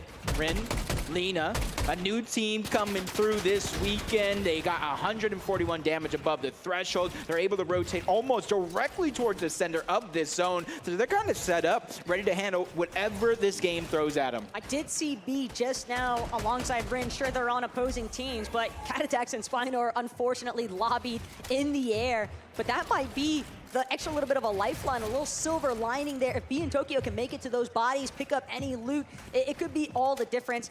At the very least, we know that B was able to get some siphon off of Spinor's elimination, so that's a big saving grace. But now, Vanessa, Liz, very competent fighters in their own rights. They've got CC and Velcita directly across from where they're currently positioned, but K-Moors and K also trying to take advantage of being in a slightly better position. They just don't have any HP, Jacob. Yeah, and it's going to become a nightmare here soon, because once that Storm Surge activates, every 25 or so 7 seconds, you'll receive about 25 damage, whether it's shield or HP, and then you don't get knocked. You get straight eliminated out of the game, and you can kind of see they had no resources, so they're going to have the hunt for damage. As we tune into Nina and Vader, just trying to heal up for this next rotation. They're on top of the mountain of OXR HQ, and I do believe they might be near a launch pad as well, so they have choices here. Crash pad with Fizz, launch pad, or just continue to rotate through that side of the mountain. They have their choices made. I mean, you have to remember, this is Nina and Vader's backyard. OXR headquarters is home base for these two, and they've managed to find themselves in a pretty prime positioning. Smiley overhead, though. We saw her just be so destructive alongside Sophie in that last lobby, but now Vader, Nina, they're trying to make up for lost time in game one. They want to prove that they are very much still looking to try and take over that first place position. We've seen these ladies be very open about how they're going to try and win this weekend. Look, I was thinking they might have used the launch pad that they're rotated near, but it's too risky for them. They're just going to go ahead and huff it on foot, using the crash pad. No Flowberry Fizz this time around. It would have been too much of a risk to fly that high in the sky. But as they make it there towards the edge, you can kind of see Maddie, Sophie Ann, and so many teams that are looking back, that are trying to put pressure, said, nah, it is not going to be that easy. Vanessa and Liz, same thing for them, but all the way on the southern edge, kind of using that elevation to their advantage, other ones at the bottom of the mountain. They're definitely trying to be queens of the mountainside turf, but we'll have to see whether or not it actually pays out, because the zone could definitely pull away from this peak. And Liz, Vanessa, still trying to keep in mind that there are plenty of other teams more towards the lower end of that mountain base, so you don't want to get too over aggressive. We have seen decent amounts of peaks getting punished pretty heavily, but it's all about the Fizz crash pad moving towards that front side. A little unfortunate, but thankfully no one is able to look up to try and take advantage of those shots. It's just Vanessa's like, no, nobody saw that, right? No, we did not see it. We see you rotating now, over 300 above the damage threshold, and because they're rotating so early, they're beating almost every other team to the punch up until now, to where one team begins to put pressure on as they rotate through. They're just slowing down, taking it one step in front of the other. They're not trying to bite off more than they could chew at any moment, because they are just one crash pad away from the zone. It looked like Noah had actually followed their exact rotation off the crash pad. That's something that you have to remember when you are playing through these lobbies. We'll see oftentimes players shooting out their own crash pads so that other teams can't try and follow through, because it's so dangerous when you're making those rotations. You never know if another crash pad's going to come right on top of your head. Back on over towards Harmony, where the hill is going. Nina and Vader using that crash pad as well. They're trying to conserve as much material as possible. A lot of the brick gone out of Nina's inventory, but they're also looking, seeing where they can catch anybody off guard. With a knock on to Tokyo, they immediately set their eyes and focus on to B. Elimination gets cleaned up. Even if it's not Nina and Vader's, they look at that loot as an ample opportunity to try to replenish their game, but it's stolen as soon as they look back. 400 above the damage threshold. They know peeking is not necessary. Just wait for the zone. But it's still been a relatively rough rotation path, because we saw Nina and Vader, they were at max mats prior to this current position, and these max pools are just making it so difficult to keep trying to break through. Storm Surge now being active, though, you're going to start to see the desperation take place. That is something that Vader and Nina don't have to worry about for the time being, but all they want right now is to get their positioning on lock. They're trying to just catapult themselves straight towards next front side of zone, but they're also trying to just look for a less congested layer, and it's going to be tough here, Jacob, but they could also look to try and clean up teams in the low ground. Yeah, they got an ample amount of materials because of their crash pad rotates. They're able to save it till the very end. They continue to keep their primary focus on the front side of the zone, because everybody knows those teams that are weak and might not have mats are going to be the ones hunting everywhere else behind. Maddie, Sophie Ann doing yet again back-to-back games where they look to elevate themselves above everybody else. 204 damage above the threshold for Liz and Vanessa. I don't think for the rest of this game Storm Surge is a worry. It's all about their rotations. They're running out of Fizz, though. They've got to be really careful here. In fact, they get cut off. They were starting to make their way forward, but the tarp immediately caught on the other side. That's going to force Vanessa and Liz to come to yet another pause. And these seconds that you lose on the rotation, Jacob, that just means another player, another duo potentially getting ahead of you. And so now Liz, Vanessa, they're just trying to be very cautious here as they move forward. They don't want to find themselves on the receiving end. In fact, it's going to be Sophia who didn't even get a chance to look behind her. That's a great thumb up here for Liz and Vanessa finding that elimination. Yeah, I saw so many players kind of lose their teammates and lose their spot in this lobby. 13 teams still alive, 24 players, which means we have 2 solos running around in a world full of duos as Liz and Vanessa get tagged up straight on their rotation, but a little bit of a blessing because they're using the natural terrain to try to hide themselves just a bit. Maddie, Sophie Ann, 1 elimination so far, trying to perform here well in back-to-back games to keep themselves at the top of the leaderboard here for game number 2. Even if it means going through an old tarp, that they can recycle some of these builds. But they know that they don't have enough materials to actually try and overtake the high ground. They're waiting for things to get a little bit more chaotic first. Setting up the pre-edit. They're finding some nice shots here onto Yaz. Not sure if they get the full credit for that one, but they might be able to make it towards the body loop, and restoring a little bit of that material count could be the difference maker. Instead, it's going to get swapped all the way down to ultimate low. They're trying to play towards the front side, but immediate turnarounds, and Maddie forced to try and use the last of her builds just to get a little bit of separation with the low ground, but she loses Sophie Ann along the way. She doesn't have any builds either left to her name, just 10 Fizz and a whole cluster of players underneath her. From down below in the mud, all the way at the top in the clouds, Nina and Vader are on the high ground.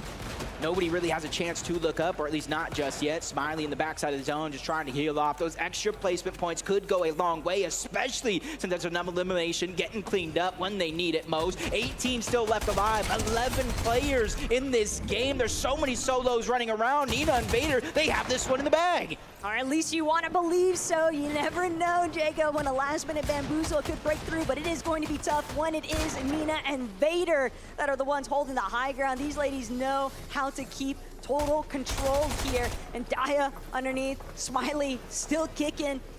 Vanessa and Liz also, but it might be Moxie and Regs that's going to be looking to try and get caught up inside of that exchange towards the low ground. But it's just like you said, Nina, Vader, they can let the lobby take care of themselves. Yeah, they're just pressuring any team that's on that second layer, forcing everybody down below to clash. We saw the game 1 winners kind of end up in a scuffle where they went down early. Smiley trying to pre-fire. We already saw that one go down, but with no builds, continues to scramble where they get toe tagged by Liz as her and Vanessa end up in a top 3 situation. Them 2 versus another duo on high ground, and then a solo who's continuing to try to run around and get these placement points. Hey, this is a huge boon for Vanessa and Liz, though, acquiring all of these placement points. They still want to see whether or not they can outlast Daya, who's just holding off in the background, might be playing a little bit of feel off herself here, but Vanessa, she's going to find that knock onto Nina. The siphon could be the difference maker, but Vader, recognizing the danger, immediately crash pads away. She's going straight for the heal off. Yeah, siphon comes into play, another med kit, crash pads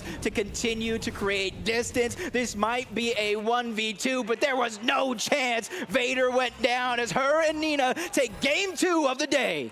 It seems like high ground is making all the difference here, Jacob. And we haven't really seen too many hot potato instances of it getting passed around. Nina and Vader just held it down, and they did an excellent job, as you highlighted, suppressing that secondary height, forcing teams to clash in those low ground layers. It just makes it so much easier for them. Yeah, timing to take high ground has to be perfect, because we saw Fran and Canary around 8th zone going into 9th. They were on high ground, but then they got the max pull on the moving zones. They have to give it up. They crash pad off, and then from there, that was Moxie and Regs. They said, we are going to go ahead and take it, but no, they also got fought. They got pushed off high ground. So we're seeing throughout a couple of these games, something I don't seem to be seeing too often throughout the majors to get here, is so many teams are like, that's my high ground, that's my high ground. They're willing to fight for it all, but Nina and Vader, they were the last ones standing up above. They pressured every team down below, forced them to clash, and even though it wasn't them getting the eliminations, it was them getting the win. Hey, they were still putting on enough pressure to make it very problematic for all of our other contenders. But Jacob, that was the conclusion for lobby number 2. A huge shout out for Nina and Vader for bringing that Victory Royale home. But we've got plenty more action still to come, and we'll be right back after this short break.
roller coaster ride, hands up in the sky, take you on a ride, love to feel the high, we can start again, laughing to the end, screaming at the top, hope it never stops, we could do it all over, thrill is bringing.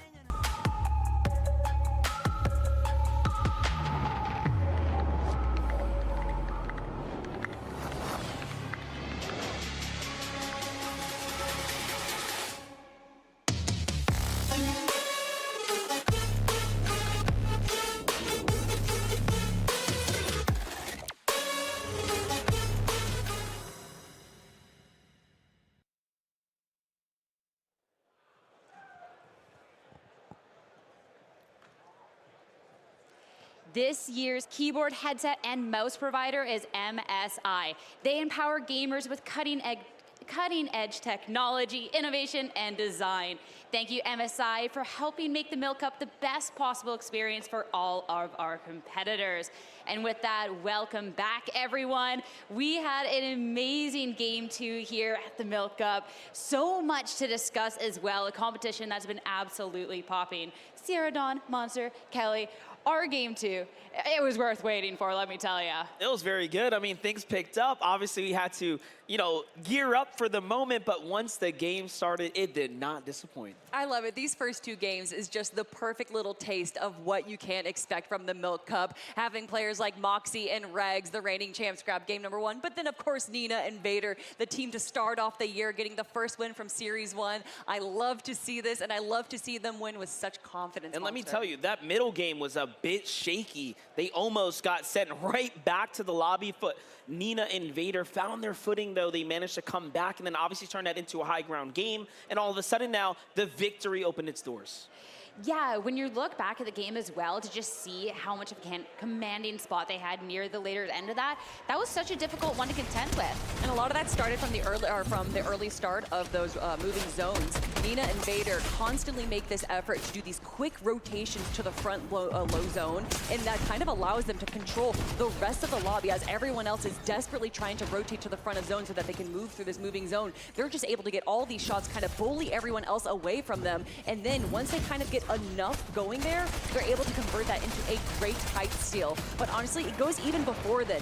Nina around zone 7 just had insane heals and great mats. They may not have had the weapons that they needed, but again, this is not an elimination heavy format. So just going from making sure that they have all that utility, all those heals that they need for an end game is exactly what they needed. Yeah, and you got to give credit to players like CC Nuggets, who also found herself in the end game, popping off, picking up big eliminations, but those final moments came here to this critical decision. Liz was tearing it up in the low ground with Vanessa. You would have thought the Siphon would have kept her in, but no extra heals, so Vader had that win condition ready to go and cruised their way to a victory royale there. I do want to give a shout out though to Vanessa and Liz around zone 8 there. They had this perfect position right on the mountain, and even though you don't know exactly where zone is going to pull, by having that position on mountain, you have visibility of everyone below you. It allows you to just kind of have more options for rotations, and that's what we saw, and that's how they're able to convert that into a second place. Yeah, they definitely made the smarter decision for sure as far as, critical thinking, positioning, and it worked out very well, but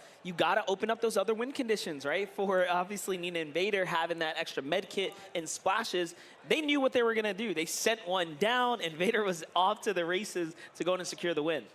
And I love to see that as well. It's like it's those split-second decisions that really just make or break people's runs here, and to be able to claim the victory royale in that fashion, still, especially so early on in the day, from one of these power duos that we're looking at, is really, really strong. Especially too, you get the victory royale, you get those eliminations. All valuable points to make sure you secure yourself for the end of the day. And I was going to say, we also got to give credit to Maddie NF, Sophie, once again popping off. Sophie picks up 2 eliminations in the end game. They seem to just be finding their stride in very, very big steps forwards up the standings here as we get to see where they end up.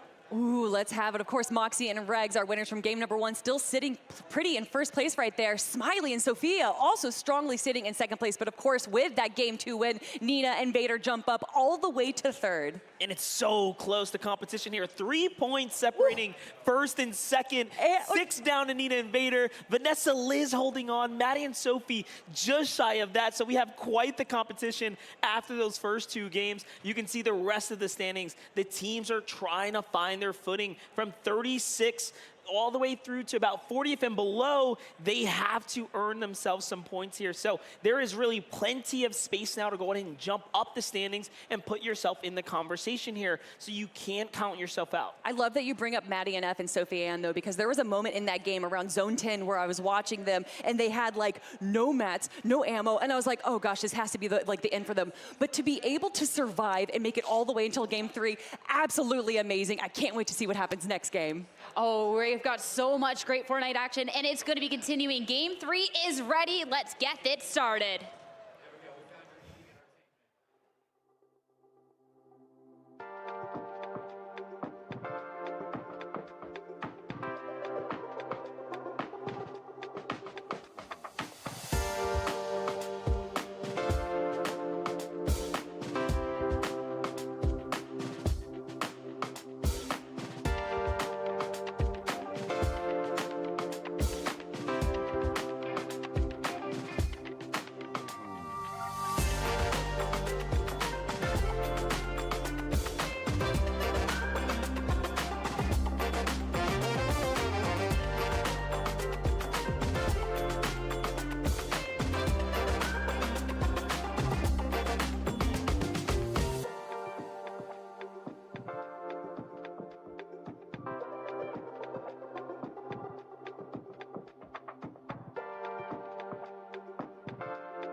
Just like that, game number 3, Jacob, the halfway point is so rapidly approaching. I mean, we're staring it down right now. Yeah, we already have 2 different game winners, because I remember during the last main event online, we were looking at Frantic and Canary game 1, game 2, and then we were talking to each other like, what is the record for game wins? And right now, it's anybody's race still.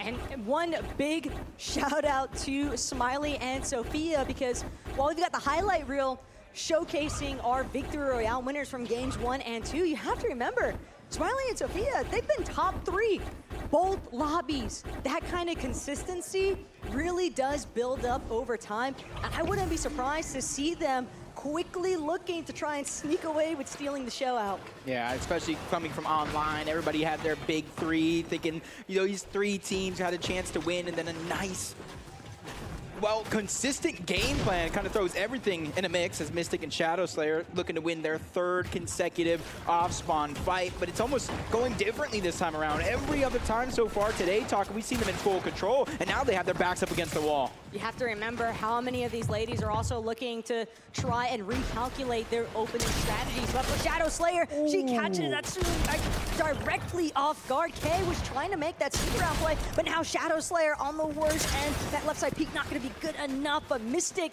she is the final ray of hope here. And it's a fresh team entirely. Mystic completely caught off guard. And just like that, the tables have completely turned on them. A 3rd party has come through. And neither one of the teams in the initial contested fight are able to make it out alive. And that's what you call a perfect 3rd party, because now you get 2 different teams worth of loot. You get a whole spot to yourself, plus where you originally landed. That's taking control, especially right before halftime. Try to get as many points, move up that leaderboard. Chloe, Ava, over on this side of the map, just trying to get some early game surge. You can see they already landed, they already got their loadout off of their drop spot. And now they're trying to get some storm surge as well as some additional loot along this path. Yeah, always looking to try and defend that gas station. It is a prime source for some hard mats, and so Chloe and Ava don't want to forfeit this opportunity. At the same time, though, Jacob, you can definitely tell that that recalculation of game plan, it's already begun. Teams are trying to get their foot in the door that haven't necessarily worked their way up the leaderboard, and I believe that that 3rd party we just witnessed might have actually been one of our teams coming down from first order base. Ooh, just those daring plays, especially when you know it's a long, drawn-out contested fight. Similar to this year with B in Tokyo. Crocs and Sock Sweep on the low side. This is where they have a little bit of advantage being on the high ground. Double pump in Tokyo's loadout as well, and a clear angle on the Crocs, just trading a couple of shots, trying to give themselves as much of an advantage and confidence to continue to push forward.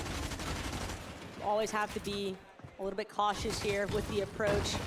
especially since the build count's a little bit low. Tokyo going for that right side peek, and one more time. Another shot is going to connect this time, though.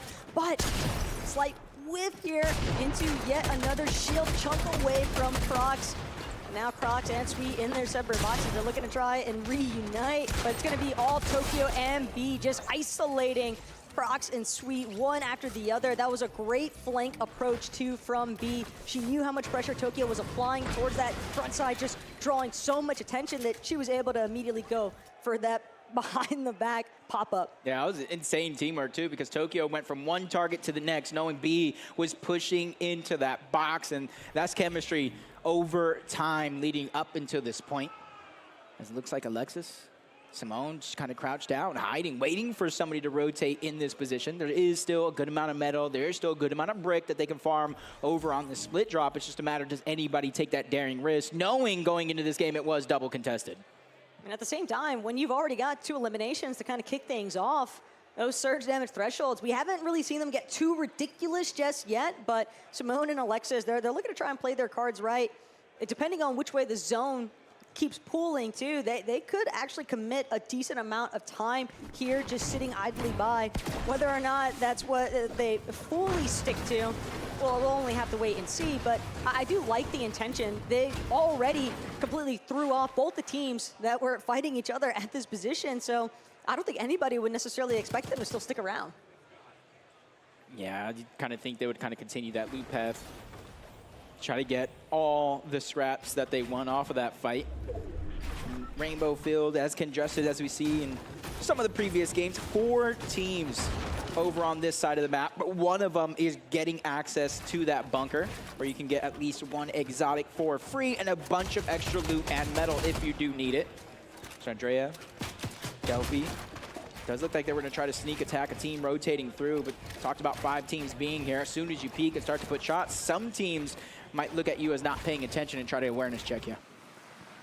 Or also just trying to see whether or not other teams are going to maybe try and pinpoint their location over by the Rolling Blossoms farm. But Nolik, bot lane, got Liz and Dolo in their sights, but that dip down into a little bit of lower terrain is going to provide a nice little safety net. Instead, Nolik gonna opt to try and shoot Layla out of the sky. Just needs a handful more shots to connect, but the moment that some shots ran out, Nolik immediately, it's like a beacon to everyone else in the lobby. She's gonna have to duck back down into the safety of their builds. Doesn't want to overextend. Just kind of showing exactly what I was talking about. As soon as you start to fire off on another team, everybody's looking in your direction and seeing, hey, how much attention are you actually paying? They hit a quick awareness check, but that's not too worrisome for me, because if you see the zone right now, their edge is all the way on that western side. So right now, they're going to have to leave that spot on the map anyway, so might as well be proactive. Resource management, get some extra materials, and try to get a prior position in zone. Okay, Nina, the Vader, this is a little disgusting. Even for you two, but I respect it. This is a competition at the end of the day, Jacob. And coming off the back of that second lobby victory royale, Nina and Vader, they're just looking to try and extend any form of a lead. They know that they're going to be able to spot out anyone and everyone that's rotating around these center map positions. And even for teams that are a little bit further out, they have such a long line of sight. It could be very difficult for some rotations to actually break through. Especially since you can kind of see there's no outer zone of where they were at. So they have a while to wait before they have to rotate. Canary and Fran, 2 eliminations, contested off spawn, I do believe this time around, or maybe landing at Predator's Peak to try to get some AR tags, and that's how we're able to clean those up. But now that they've looted both the entirety of Canaan's Crossing, both the top and the bottom, you see them trying to rotate through. And this has been like the 3rd consecutive game to where Canary and Fran have had to rotate towards the northeast, so far away from their actual drop spot. I hope 3rd time is the charm for them as they continue to pick up the pace. And it's surprising, too, to see the level of struggle that they've actually encountered throughout the course. So I know it's only been 2 games so far. I know that this is the 3rd lobby, Jacob, but I think most everyone here, even the competitors themselves, can attest to the fact that they were kind of expecting a much more explosive endpoint for Frantic and Canary. But hey, all it takes is one good lobby, and they have more than enough fighting power behind them to find those crazy double elimination sequences, into a strong potential victory royale. And if they can get a huge swing of points in their favor, it could make all the difference there, especially since they're uncontested at Canyon Crossing. They've got to be scheming something. Yeah, it goes for them, but any other team in this game as well. Third game right before the half. You don't even have to necessarily win, but maybe a top 5, couple eliminations. Start to build that confidence and momentum going into the second half of the day. Depending on where you're at on the leaderboard, kind of dictates kind of your game plan. If you're going for that first place spot, might have to look to get a little bit more aggressive, or maybe just kind of last just a little bit longer in some of these games as we tune on over to Ardup and Kitsy over at Utopia City. 3 teams here, but the way Utopia is kind of built, you can house 3 teams in 3 different surge phases. It's the rotation after that becomes worrisome. It seems like the only intent here right now from Ardup and Kitsy is out of sight, out of mind. They're not trying to get flagged down by either of those surge bases, especially knowing that Kitsu, Panda, and Go are just kind of surrounding the area. They just want to farm the materials, play it safe, and probably rotate after those teams have already moved out. But Blissey, Mel's getting a little bit more proactive with the action. They know that they need some kind of a refresh. They want to find themselves a little bit of a stronger material count, a little bit stronger loadouts too. They might be able to fight this one out with Malinke, but it could be problematic here, Jacob, because one little hiccup is all it takes for a third party to come through. Yeah, you already got one on the western side of where they're actually at, on a mountain as well. And then over towards the north, you see that one small, little, lonely orange arrow. It's probably teammates nearby, but they have access to that bridge. And it's not the bridge that I'm worried about. It's the elevation you get from Pumpkin's Pass. You could go on top, see the entirety of every team having to rotate in, because again, you see where the zone is heading, over towards the north, over towards the east, and so hopefully these teams have planned for this already with 3 games now going in this direction. Oh, and see, Blissey, she's going for the window peak, but she gets shot at from a completely different direction, even further east of where they are currently based. And so Blissey, Mel's, that seems to be the overriding deterrent. They don't want to try and continue that fight, but Canary and Frantic, on a completely different note, they're all about the fighting, and they want to see if they can break open Layla and Sorlet's defenses. Canary kind of leading the charge here currently. Most feared 15-year-old fragger out and about. Just got her first official earnings not too long ago, and we could see that confidence in her gameplay.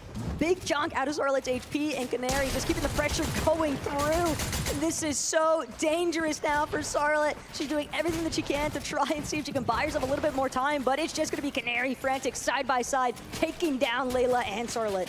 Yeah, unfortunately though, the Sorlet one, even though it was Canary that hit that huge haymaker, dropping down the shield and the HP, it was Melanie in the distance actually stealing away that elimination. 1 more point for them.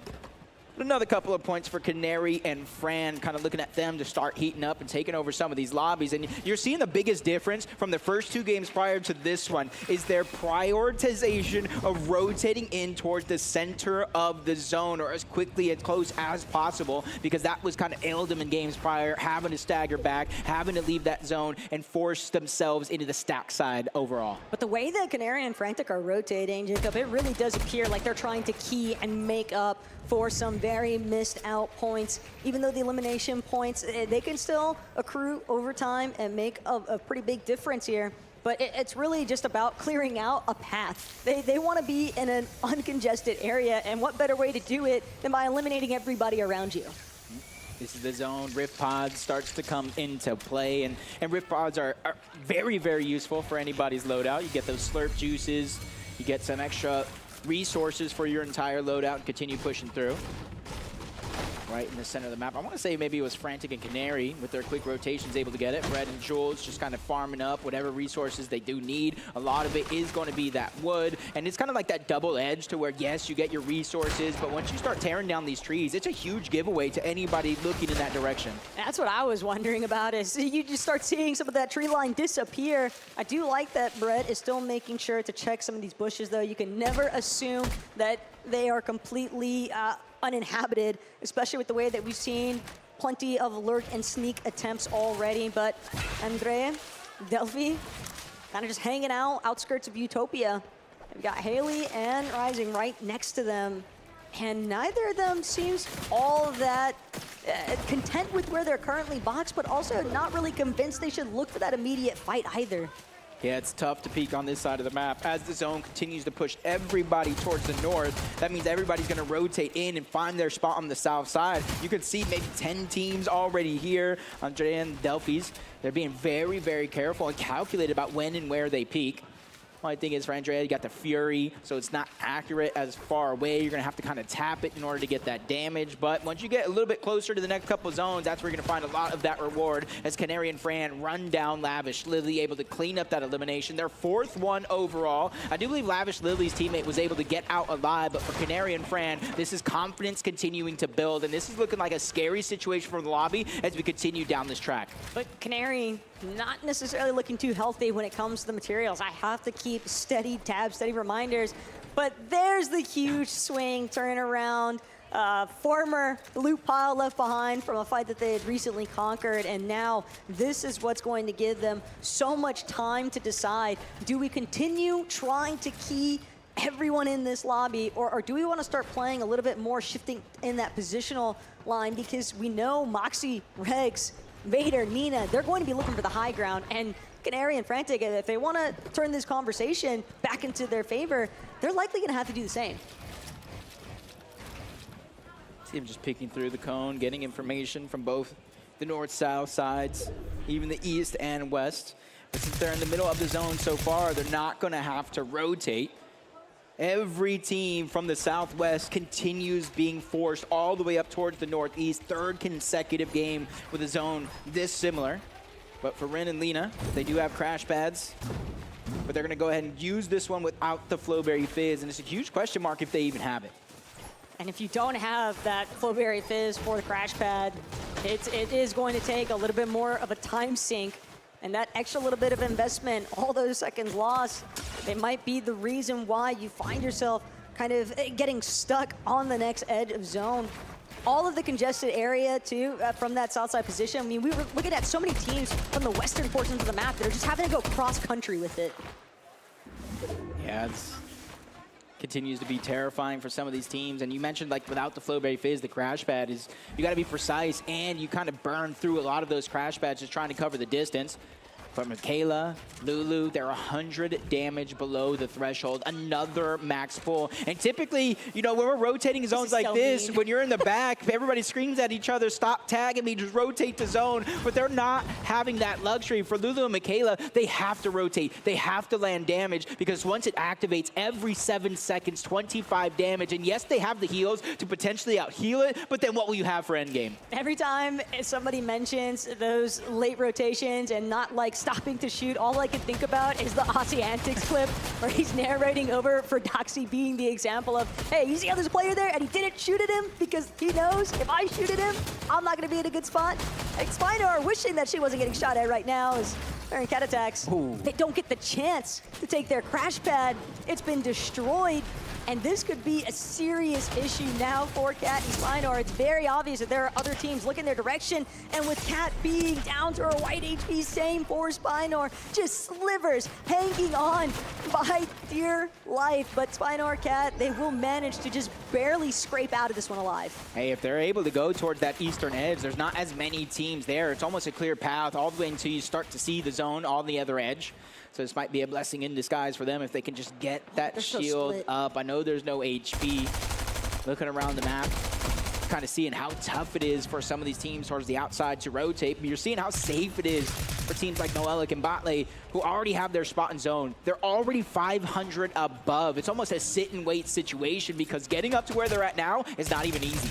I am seeing Moxie and Rez getting active inside of that elimination feed though. Noelic, Botlane, they spot trouble on the horizon here for Lulu. They want to go ahead and just cut this one out. Michaela will be Noelic's first elimination, but another team still on the opposite end of these walls. But Noelic doesn't want to get too over-aggressive, and that bump shot is going to be enough for Noelic to decide to fall back. She's got Botlane, though, to play support here, and does have shield to restore, but it's still a big shutdown and a very solid reminder that there's no such thing as a safe fight. Yeah, I'm just kind of looking at the inventory right now. Noelic was able to kind of recuperate some of that HP, but you're seeing in the inventory Botlane, a missing item slot and bandages. Just goes to show that even though they have a good amount of material, they are going through it as of now, just trying to replenish what they can if they find themselves a golden opportunity. But that's Rin on the other side. That's Lina as well. That's not an easy team to take down by any means. And that's why you see them just gathering as much information and waiting for the zone to force them out.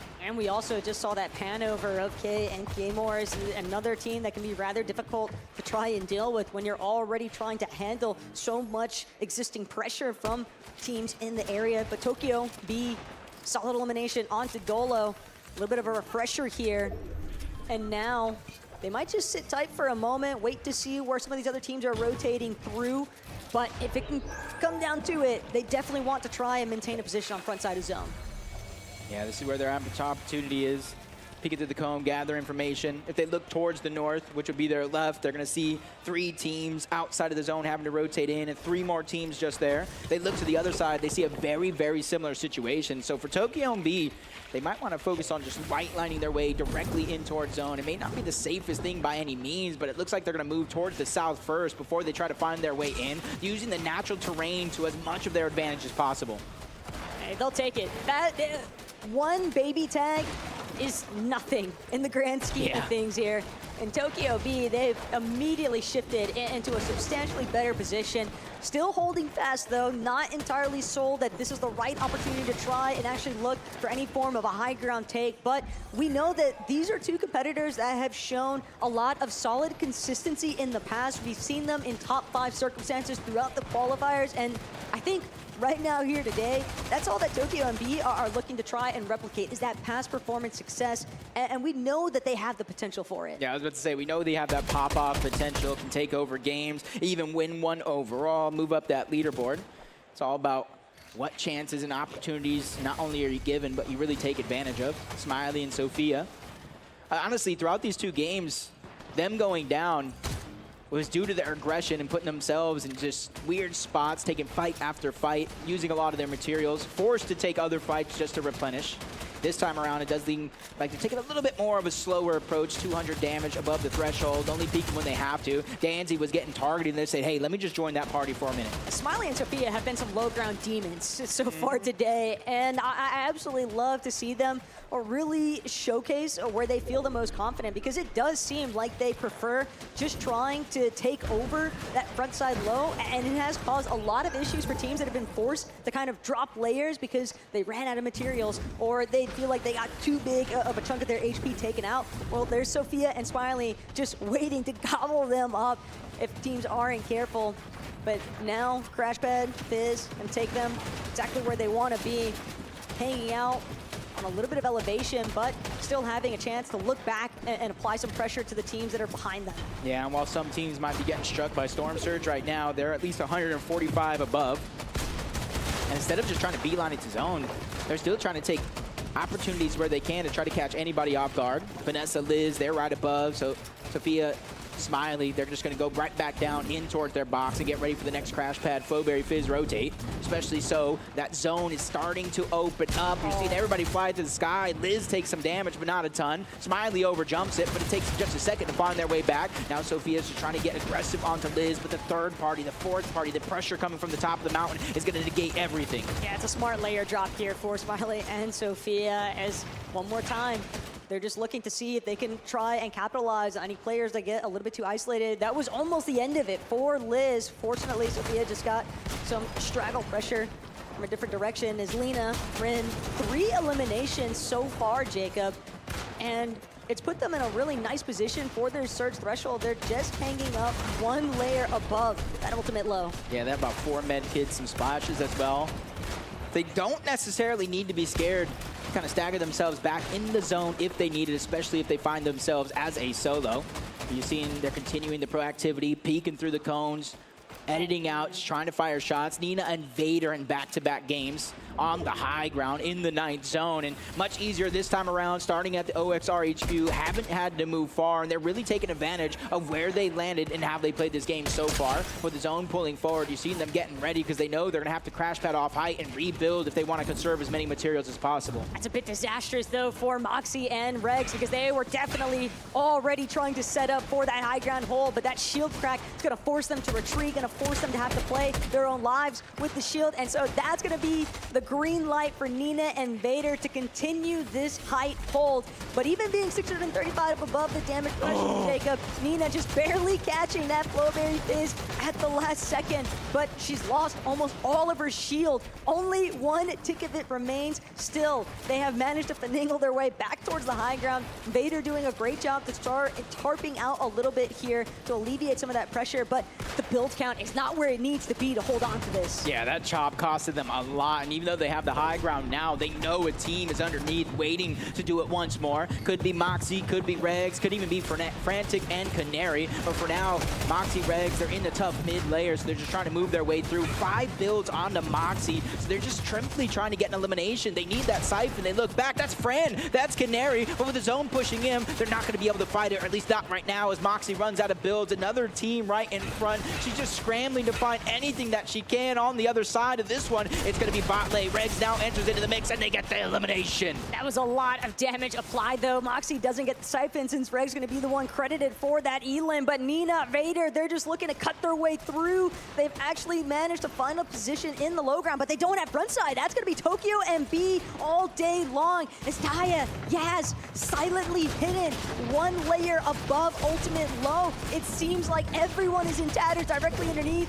Gazing the goals, doing everything in her power to try and stay up and running. Same case scenario for Lily and Kels, even investing into the med mist early on. She's going to leave it up to Kels to try and create a little bit of a space, a little bit of a gap for them to work their way into. But Canary, she goes down. Smiley takes out Vader. It's been such a big scrap fest underneath, and no one has seemed to benefit from it. Even Nina's down in the feed as well. So many teams that kind of look at as the ones to beat are already in shambles, lost their teammates. 4 different solos running around. Smiley is going to be one of them. She sees Nina on the other side. It's actually going to be Moxie. She gets the elimination. That's going to be a cleanup, and that's Moxie and Regs down. But wait, think about the fact that Smiley, Sophia, they top 3'd all day long, and it seems like Smiley, she might be going for the solo effort to bring this one home. 3rd time's the charm after all, but Smiley, she's got so much to work with in comparison to some of these other ladies, and now directly in her sights, she recognizes that it's B underneath there, but she doesn't want to take that fight just yet. She's still hoping for a solo that she can try and clear out. Frantic might just be the next target. She's scrambling, she has no build, she's doing so much damage to try and keep herself up, but Daya comes out with the better end of that exchange. Tokyo and B, though, still as a duo rolling through this, Jacob. Our final 3 teams remain. Yaz is getting pressure. The zone is also taking out HP for Tokyo and B. They're scrambling towards the outside. They have no builds. High ground's looking down. No matter who wins this, they're hoping to take it all. Tokyo and B are going to fall. Daya's doing what she can. Rogo's going to be the last one left. Her teammates there, neutral as well on the high ground, and they're pressuring down below. They have this one in the bag, and even just in case, the 2 med kits. We've already seen this go down with Vader last game, and they're trying it now, but early. But the hesitation is because there aren't any builds remaining here for neutral. She sees Daya, she misses the shot. That's going to be the opening factor here, Daya, and yes, they find that first elimination onto neutral. How much does Rogo have left to work with? Are there any heals that she can even find? Yaz has spotted her out, but Yaz doesn't get a chance to actually close the gap. She can't make it through in time. Daya does still have 2 medkits left to work with, but Rogo, she doesn't get the Siphon, and it's going to be Exet Daya bringing this one home. You have to remember, Jacob, she was the other member for our Milk Cup Championship last year. Yeah, she is the other reigning, defending Milk Cup champion, and really proving it so in that game. Really not letting up off the gas. I like the effort from Rogo, using those med kits, but just went a little bit too early. They had more than enough on the other side. They followed the zones through and through. Even though they didn't get the Siphon, you said it yourself, the 2 med kits versus a heal off that started early. A world of difference for Daya and Yaz. Congratulations to them winning the 3rd game. It's always a little bit devastating if you're in neutral's position. You could see a little bit of that panic kind of set in place when she was trying to find that initial pump shot. Unfortunate that it didn't actually end up connecting, but ultimately, 2nd place is still a huge swing for those placement points, Jacob. And I think that a lot of these ladies, they've got nothing to complain about because it's the halfway point. They have a great chance to try and turn things around, and we'll see what happens next after this break.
Roller coaster ride, hands up in the sky, take you on a ride. Love to feel the high. We can start again, laughing to the end, screaming at the top. Hope it never stops. We could do it all over. Thrill is bringing us closer. Superstar, you're like Nova. Oh, so incredible one time. Gotta let it go tonight. Wanna know what it feels like. Yeah, we going up. We take it down. Let's spice it up, baby. Right here and now. Hey, nothing could be better. So high up in the clouds. Let's make it last forever. Can nothing bring us down.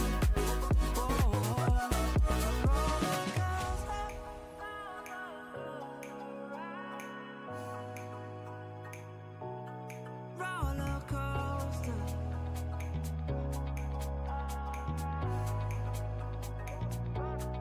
Roller coaster ride, hands up in the sky, take you for a ride. Love to feel the high. We can start again, laughing to the end, screaming at the top. Hope it never stops. We can do it all over. Thrill is bringing us closer. Superstar, you're like Nova.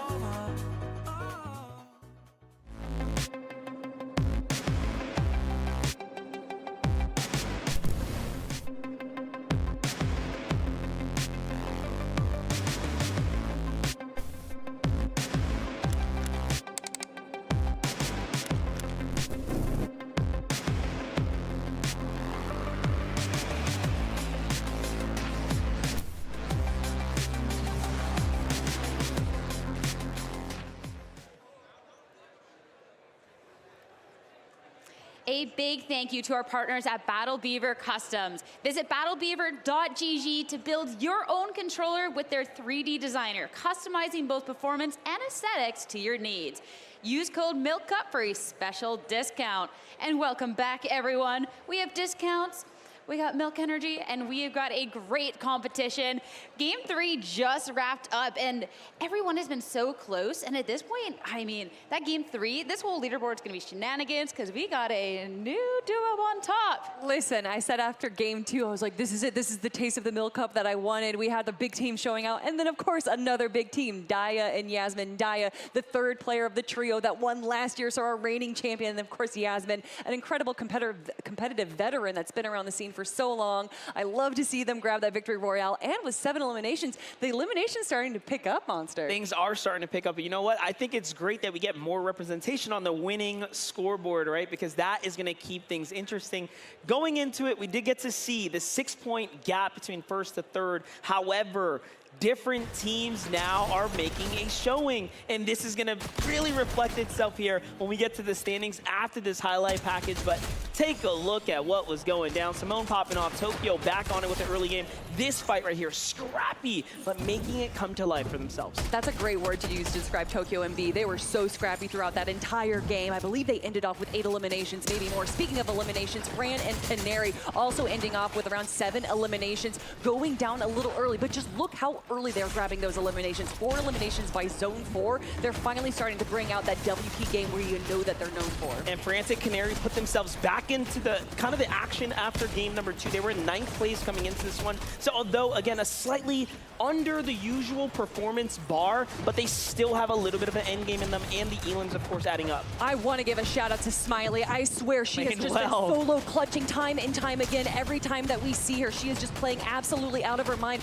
Also, in the middle of this game, I just saw her do these crazy rotations. There was like 4 duos around her, and she just hopped, moved, built around them, and was able to escape. She has been impressing me so much, and we've already talked about Tokyo MB. But shout outs to Ragasaurus and Neutral Dactyl, one of the lesser known teams coming coming out with so many eliminations, sticking to that low ground, and just missing out on the heal off just by a little bit. Yeah, I thought they had it for a second, but again, just a sliver away, and it just shows you having the win conditions ready to go. Daya here, of course, comes out ahead. Even if the Siphon would have went through, unfortunately, Daya did have the leading edge there. But one thing's for certain, Tokyo pops off. Smiley has seemingly been the most consistent, and I was gonna say she might be at the top. Smiley and there they are. Sophia in first place right now. I don't know if that's anything that anyone could expect. I'd love to see it though. Yasmin and Daya now jumping up to second place. Of course, Moxie and Regs representing by Xset still in third right now. But the leaderboard is shaking up so much right now, Sierra. Yeah, this is crazy because when we're looking at the individuals that have managed to grab those victory royales, I kind of maybe thought that it would be one of those 3 winning duos that we would see at the top. But when you're talking about those solo clutches and you're talking about the consistency over games, something that has really added up. And yeah, top of the leaderboard. It's a close one, that's for sure, but still #1 for now. Yeah, and still an improvement for Frantic Canary jumping up to 7, so slowly working their way up. Vanessa and Liz drop just a tad bit, and everyone else does as well. But look, the Victory Royale tells us the story that if you can win a game, you can make your way up the runs. And looking from there, from first to about 10th place, if I'm not mistaken, was just around a 65-point difference. That right there is a victory royale. It shows you that even if you are all the way down the leaderboard, literally in 50th place right now, just getting a good game with a few eliminations can rocket you up the leaderboard. And reminder, this is not just a fight for first. Climbing up the leaderboard and getting into that top 25th is really where the prize pool starts to shake up. And then you get into that top 5, and that's where the tens of thousands, hundreds of thousands of dollars are starting to break down. This has been a crazy competition so far, and to see that it has been that close near the top of the leaderboard is absolutely craziness. There is still 3 games on the day as well to go through, which is so exciting. But for us, of course, we need to give the players a little bit of a break, and with that, it's gonna be our halftime show after this video. What's up, everyone? My name is Vanessa. I'm gonna be participating in the Milk Cup LAN, and this is Guess the Fortnite Skin.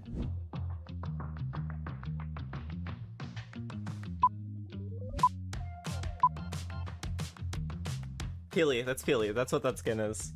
This is Peely. This is so easy. That's Peely, come on now. I did my training before this, like, it's not gonna happen like last time. That one's Peely. I don't even need to think about it any longer. That's an easy one. Can they keep being this easy? I only memorized so many. Is it Raven? I don't know. Raven, I just reviewed this. This is the Raven skin, I think. I know it's like an OG skin. I think it's Raven, if that's what it's called. Oh, Raven? Oh, I'm good at this. My Fortnite knowledge is pretty good. What can I say?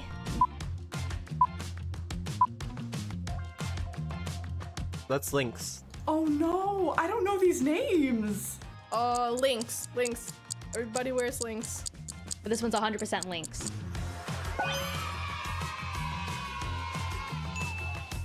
Oh, Lynx. Oh my god, it came to me last second. No. I'm locked in. I'm just locked in. I'm so good at this. I'm good. 3 for 3. Okay.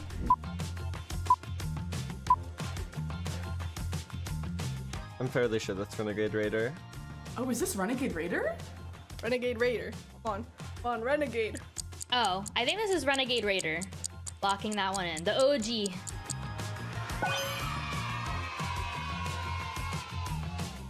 This would be like embarrassing if I actually missed that. Too easy. It's just too easy.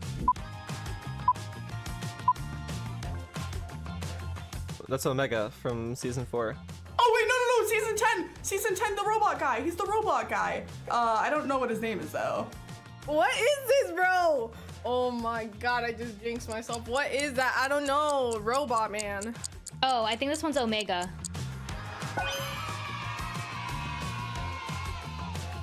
If you have that variance, you are just the best. Bro, come on.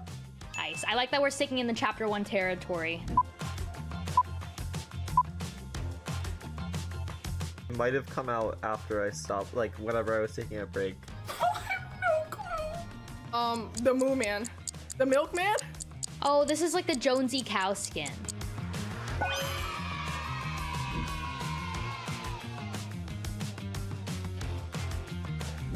right, everyone, that was Guess the Fortnite Skin. I hope you guys are enjoying watching the Milk Cup LAN right now, and I hope that I'm performing well.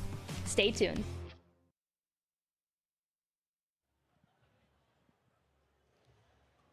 Well, everyone, welcome to our halftime show. I said welcome to our halftime show. Thank you very much. Our halftime segment is sponsored by MSI, our LAN Championship keyboard, headset, and mouse provider. The winners of today's halftime challenges will have a chance to win exciting MSI peripherals, just like the ones they're using on the stage. And I'm here with the co-founder of the Milk Cup, Peach. Give it up for Peach, everyone. We would not be here without Peach. Peach, we're after game 3. How are we feeling after all of this? Oh my gosh, this is so exciting. Honestly, like the XSEC girlies are everywhere. They've taken home all of the victories so far, and I'm excited to see what the second half of this looks like. We have to get to our first half of our halftime competition. I'm gonna bring out 3 special folks. We give a huge round of applause for Orion, Rosanna, and Allison for our emote contest. Come on, guys. Come on over. Looking good. Okay. We got a little strut, like runway over here. Come on over. Yay! Come on over, guys. All right. So you've seen the emotes, right? Come a little closer. Come up front. So we want to make sure they can see you. So here's how it's gonna work. All right. One at a time. You're gonna do a dance. Like you're gonna do the first emote. You do the first emote. You do the first emote. Second emote. Second emote. Second emote. So on. Okay. Are we ready? Are we ready? Yeah. Are we ready? Let's go. Yeah. Are we ready? Yeah. All right. Can we give it up for them one more time as we do the first emote? You know it. You love it. It's the floss. I want to see you doing it in the audience. Now, Orion, are you ready to go up and show us the floss? Go for it, Orion. Show it. One of Fortnite's most iconic dances. Woo! Arms and rocking hips. And we're 360. We love it. Go, Ryan! Go, Ryan. Go, Ryan. Go, Ryan. Go, Ryan. And pose. Perfect. Nice. Let's go, Ryan. All right, Rosanna, are you ready? Woo, Rosanna. Give it up for Rosanna hitting the floss. Yes! Come on! Let's go! Look at that. Woo! High socks to match it all. And give me a little final pose, Rosanna. Hey, let's go! Woohoo! Allison, are you ready? Hit it, Allison. Allison, let's go. Hey. Hit it, Allison. Okay. Let's go. Let's go. Very smooth. We love it. Hit. Okay, and a final pose. Oh! Woo! Let's go. I don't have any swag, so I can't even relate. All right, ready for the next emote, guys? Feeling good? It's the hype, okay? So, Ryan, you're gonna go first again. You ready? Go for it. Another fan favorite here, starting with a jump and kick, followed by a fist pump to fire up the crowd. Orion, hit it. Let's go, Ryan! Yeah! Come on! Woo! Let's go! Beautiful job, Orion. You can come back into the line. Woo! Are you ready, Rosanna? All right, Rosanna. Yes, take a breath and get it done, girl. Come on! Get Come on! Woo! Come on! Go, Rosanna! Oh, she has leaps, hops. She's on it. She's on Good it. stuff, Rosanna. Allison. Good stuff, Rosanna. Come on back. You killed it. That was awesome. Are you ready? No? Yes, you are. You got this. Want me to do it with you? No? Okay. All right, go Got hit it. it. Okay. Oh, it's swaggy. Hey, let's It go! has swagger. Beautiful. All right, you can come back into the line. All right, now one last emote. Give it all you got. You guys promise me? Ready all for you this? got? The Zanny. Ooh. A goofy, carefree dance that's all about pizzazz. I know you guys know all about pizzazz. Stomp in place, pop your hands with the beat, and you are good to go. Orion, one last time, take the stage, all yours. Hit the Zanny. Go for it. Go, Ryan! Ooh, Go, Ryan! Hey! Go, Ryan! Hey! Woo! Hey! Hey! Let's go! Let's go, Orion! Yes, Ryan, yes! Beautifully done. Come back into the line, Orion. Woo! Stunning. All right, Rosanna, go for it. Go, girl, go. Go, girl, go. Yes, Yes. yes, let's go! Let's go! Woo! Come on. Keep it moving, keep it moving. You got this. I took 11 years of dance and I was not nearly this good. Let's go. Beautiful job, Rosanna. Come back into the line. Beautiful Great work. Allison, bring it home for us, girl. Come on, Allison. Bring it home for us. Come on. Let's go, Okay. Allison. Yes. Take the stage. The stage is yours. The spotlight is on Up, you. down. We're focusing on you. Go. You're in go. the lobby. You're in the world. Beautiful job, Allison. Can we give it up for our contestants one more time? Woo! That But now, my dear audience, it is up to you to help us choose a winner. I did not tell you that because I knew you didn't want to do it, but here we are. So what I'm gonna do is I'm gonna put my hands over each contestant, Orion, Rosanna, and Allison, and you're gonna cheer, and whoever gets the loudest moves on to the finals, okay?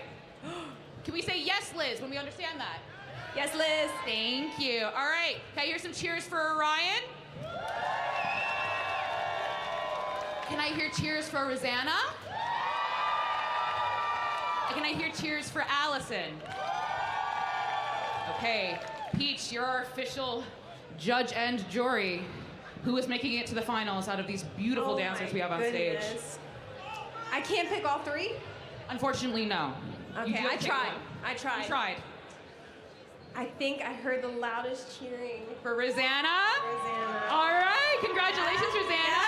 You made the finals, but you guys won't go away empty-handed. We're gonna hand you some beautiful You guys get gifts. MSI peripherals Let's go! for performing the best you've ever done. Let's yeah, oh, go! that's right, Allison. For you. That's for you, baby girl. But you don't. Still a winner. You still have a chance to get more, don't worry, okay? Can Yeah. we give it up one more time for our incredible dancers? Again, 11 years of dance, and I could not touch what they did. We're gonna set up for our next halftime, so just stay right there because we have trivia coming up next. That's a really nice controller, too.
Welcome back, everyone, to our lovely halftime show brought to you by MSI. Now, we are here for some trivia. The one thing I will say, no cheating.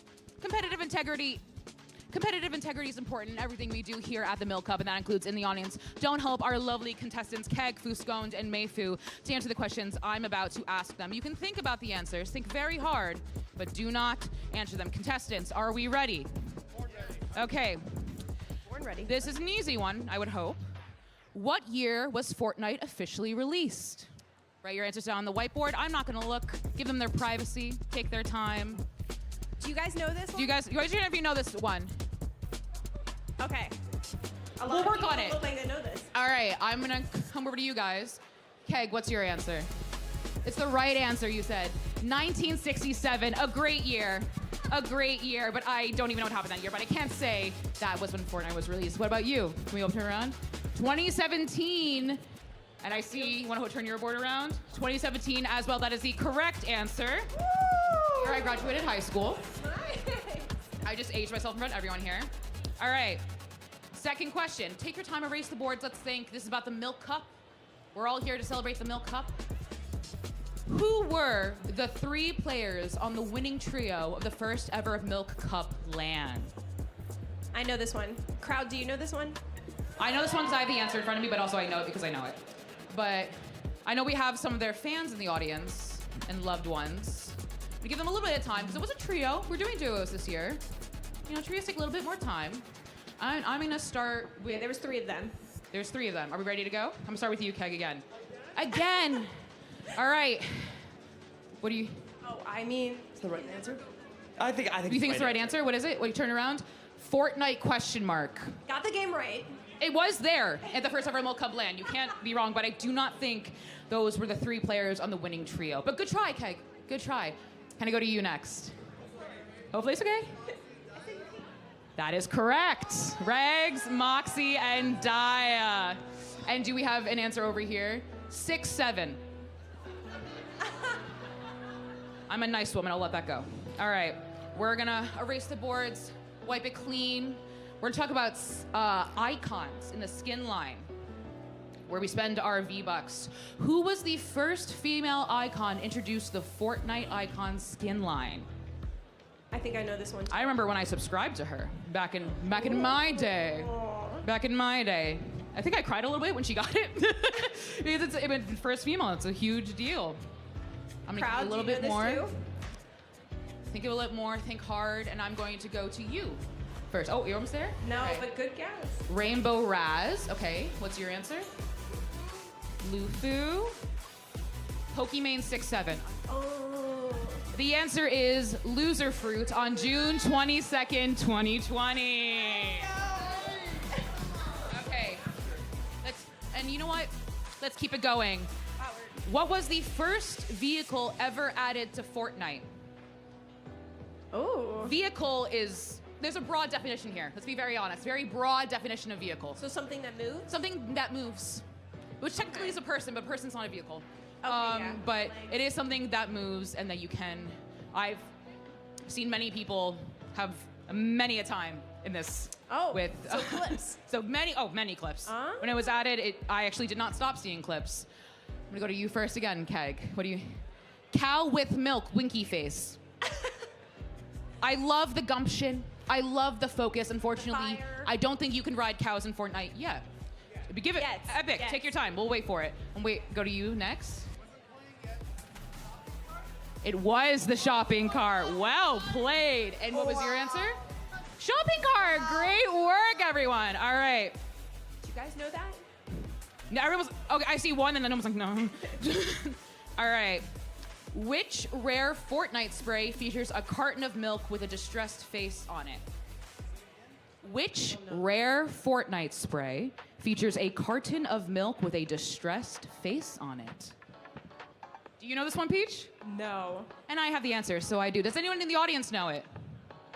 Not all at once, guys. Not all at once. This is a hard one. I see you're laughing. Do you know it? Oh, no. I'm shy. They just think it's a funny question. It is a very funny question because I'm so funny. All right. I am going to start with you again because you finished writing. Keg, what do we have? Cow question mark. I think that's a fair guess. But I mean, it's halfway there. It's halfway there. Not quite, though. Let's see. You have sad cow. And what do you have? Milk spray. It's got milk. So I think we're just gonna clean slate. We all got that incorrect. We're gonna move on. Yeah. All right. Now we're talking about gameplay. We're here watching the best of the best in Fortnite. Let's talk about the games. What is the maximum stack size for small shield potions or minis in Fortnite? I know, who knows this? Raise your hand if you know this. Yeah, I know you guys know this. If you don't know this, you're gonna learn today, everyone. You're gonna learn today. All right, I'm gonna give you 2 more seconds to finish what you're writing. Okay, I can start with you again. What do you have? I'm so sure. 3, 6, 7. Keg, put the whiteboard away. I'm gonna go to you next. Dad, 6 in 1 slot, 30 total. That is extra credit. Okay, and what do you have? 6. Great work. Keg, I'm so sorry to do this to you. I don't think you got a single point. I'm gonna keep it so real with you. Yes, sources. The sources are saying yes, but I do think you are our winner, Peach. Peach, who do we think? Because I think these were 2 closest in terms of numbers. I think our friend in the green shirt is the one who had the most correct. And also the extra credit of the 30. So everyone, give it up for our winner of the trivia competition. And thank you. You love milk, and not only do you love milk, you love MSI peripherals because you are getting your very own You did win today. Look at you. Peripherals. Not a single question right, and yet you got gifts. We loves it. Moo indeed. I love the cow outfit that we have here. Thank you guys, you two, so much. I'm gonna let you take off from the stage. And now I'm bring Rosanna back on. Thank you guys so much. All right. Hi. Oh my goodness. All right. All right, I want a clean fight. Clean fight, you two, all right? All right, Rosanna, are you? Hey, back up, back up, back up. What you're gonna write. Okay, so now this is about the Milk Cup we watched today. How many of you are paying attention to the games we saw today? Okay. Interesting, let's test that. So, Rosanna and our green shirt friend, I'm just gonna call you that, like it's mystical. Yeah, right. How many points did Frantic and Canary have at the end of round 2? So write down what you think the answer is. Yes, both of you. I have the answer. You can go over, you can go under, you can hit it. Whoever is closest will be able to choose which loot crate they open up first. Take your time. It was a bit ago. We might have had a glass of milk since then. A lot of stuff was happening. You might have texted someone and, text. But do you have an answer? Do you have an answer? Okay, I'm gonna start with you. What do you think the answer is? 104. Okay, and what do you think the answer is? 76. 76. Rosanna, congratulations, you get to pick first. The answer was 63, and by the math we've done in my brain, you were the closest. So Rosanna, you get to pick. Do you want to open? There goes a card. Do you want to open box 1 or box 2 first? Your box. Which one do you want your box to be? Box 1 or box 2? Box 1? Okay, can you stand right next to it? Don't touch it. Don't open it. I'm gonna let you go to box 2 and open it up first, okay? So Rosanna, just stand right behind it. Don't open it. We'll open box 2 first. All right, let's see what we got. Can we have a drum roll, please? Oh! Ooh, we have a lot of MSI peripherals. Take that out. I'm seeing keyboard. I'm seeing mouse. I'm seeing controller. I'm seeing, I believe that's a mouse pad in there. Beautiful. Oh, that's incredible. Nice. Oh, all right. Nice. Now, Rosanna, our grand prize winner. You ready? You want me to help you open it? Or you got it? Oh, you're so strong. Look at that. Nice. Oh.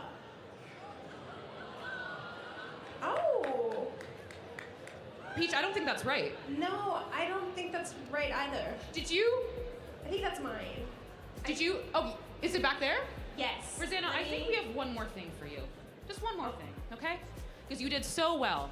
Peach, she can't fit it in the box. You also get that, but you also get, if she can bring it out, I'm coming. A beautiful MSI monitor from MSI. An incredible performance deserves an incredible monitor. Everyone give it up for everyone who participated in our halftime show presented by MSI. And my friends, we have a game to get back to, so casters, please take it away. You know, Liz, as much as I enjoyed watching that display of sheer talent and knowledge for Fortnite history and competition, I am very, very invested into seeing what actually takes place in this 4th lobby, Jacob, because this leaderboard is all over the place in terms of public expectations versus reality. Yeah, 3 different game winners showing that anybody truly has a chance. A 5-point lead for Smiley and Sophie. This is absolutely insane. But you even got Frantic and Canary after game 1, around 18th place, slowly but surely. Each and every game, they're climbing up the leaderboard. We got Maddie and Sophie, and incredible clutches, both as a team, as an individuals. This event has done more than just deliver. They have just blown away TwitchCon. And now we've also reached that halfway point, right? And the reason why I stress it so much is because the competitors at this stage now have a really solid idea of what's surrounding the area that they're directly landing in. And we've even seen some surprises even taking place before we reached the halftime mark. I mean, Mystic and Shadow Slayer, they came up to us just now in between. They're like, hey, we had no idea that we were going to wind up with a surprise third party. And it can really just throw everything for a loop because you think you've got a game strategy locked down, and then you find yourself having to hit the drawing board one more time. Yeah, it's a very tough thing, but I feel like a lot of these competitors should have been prepared. You know what I mean? We see it all the time in Fortnite competitions. If your drop spot isn't working, whether you're contested, you have to figure out something else. And that was a team. They probably, over the past 2 games, 1 and 2, they realized that's an off-spawn fight, and it's taking maybe a little bit longer than they'd hoped, and they just went in third-party perfectly. They got both eliminations on each one of those teams. They wiped them off, and you got to take moments like that and really run from it, being able to win in third-party fights like that. Yeah, but also if you're on the receiving end of those kinds of circumstances, it does kind of leave you one more time for that little bit of a shakeup. But all these ladies fully understanding, at the end of the day, Jacob, they're all walking away with a little bit of prize pool money. So many of them looking, though, to try and get jumped up into that top 5 position. And since we've seen several different duos throughout the course of the matches so far actually managed to walk away with victory royales, one good lobby could be all it takes to actually throw yourself into that top 5 position. Yeah, and it's honestly kind of anyone's game because the leaderboard is actually like stacked. And usually when you kind of look at eliminations, placement, it's a very placement kind of heavy format this is. But with the leaderboard this close, eliminations will make a difference. And even if, you know, a team finds themselves outside of the top 3, there's still thousands of dollars you can take home by just getting inside of that top side of the leaderboard. And it can be a little surprising too, because even looking back throughout the qualifier periods that we had that funneled our competitors into this Milk Cup LAN Championship, I don't think that it was, you know, super far drawn out or like, you know, a completely blown out of the water competition, but we did have some very clear leaders through each of those qualifiers. So for all of these ladies to now be this tight-knit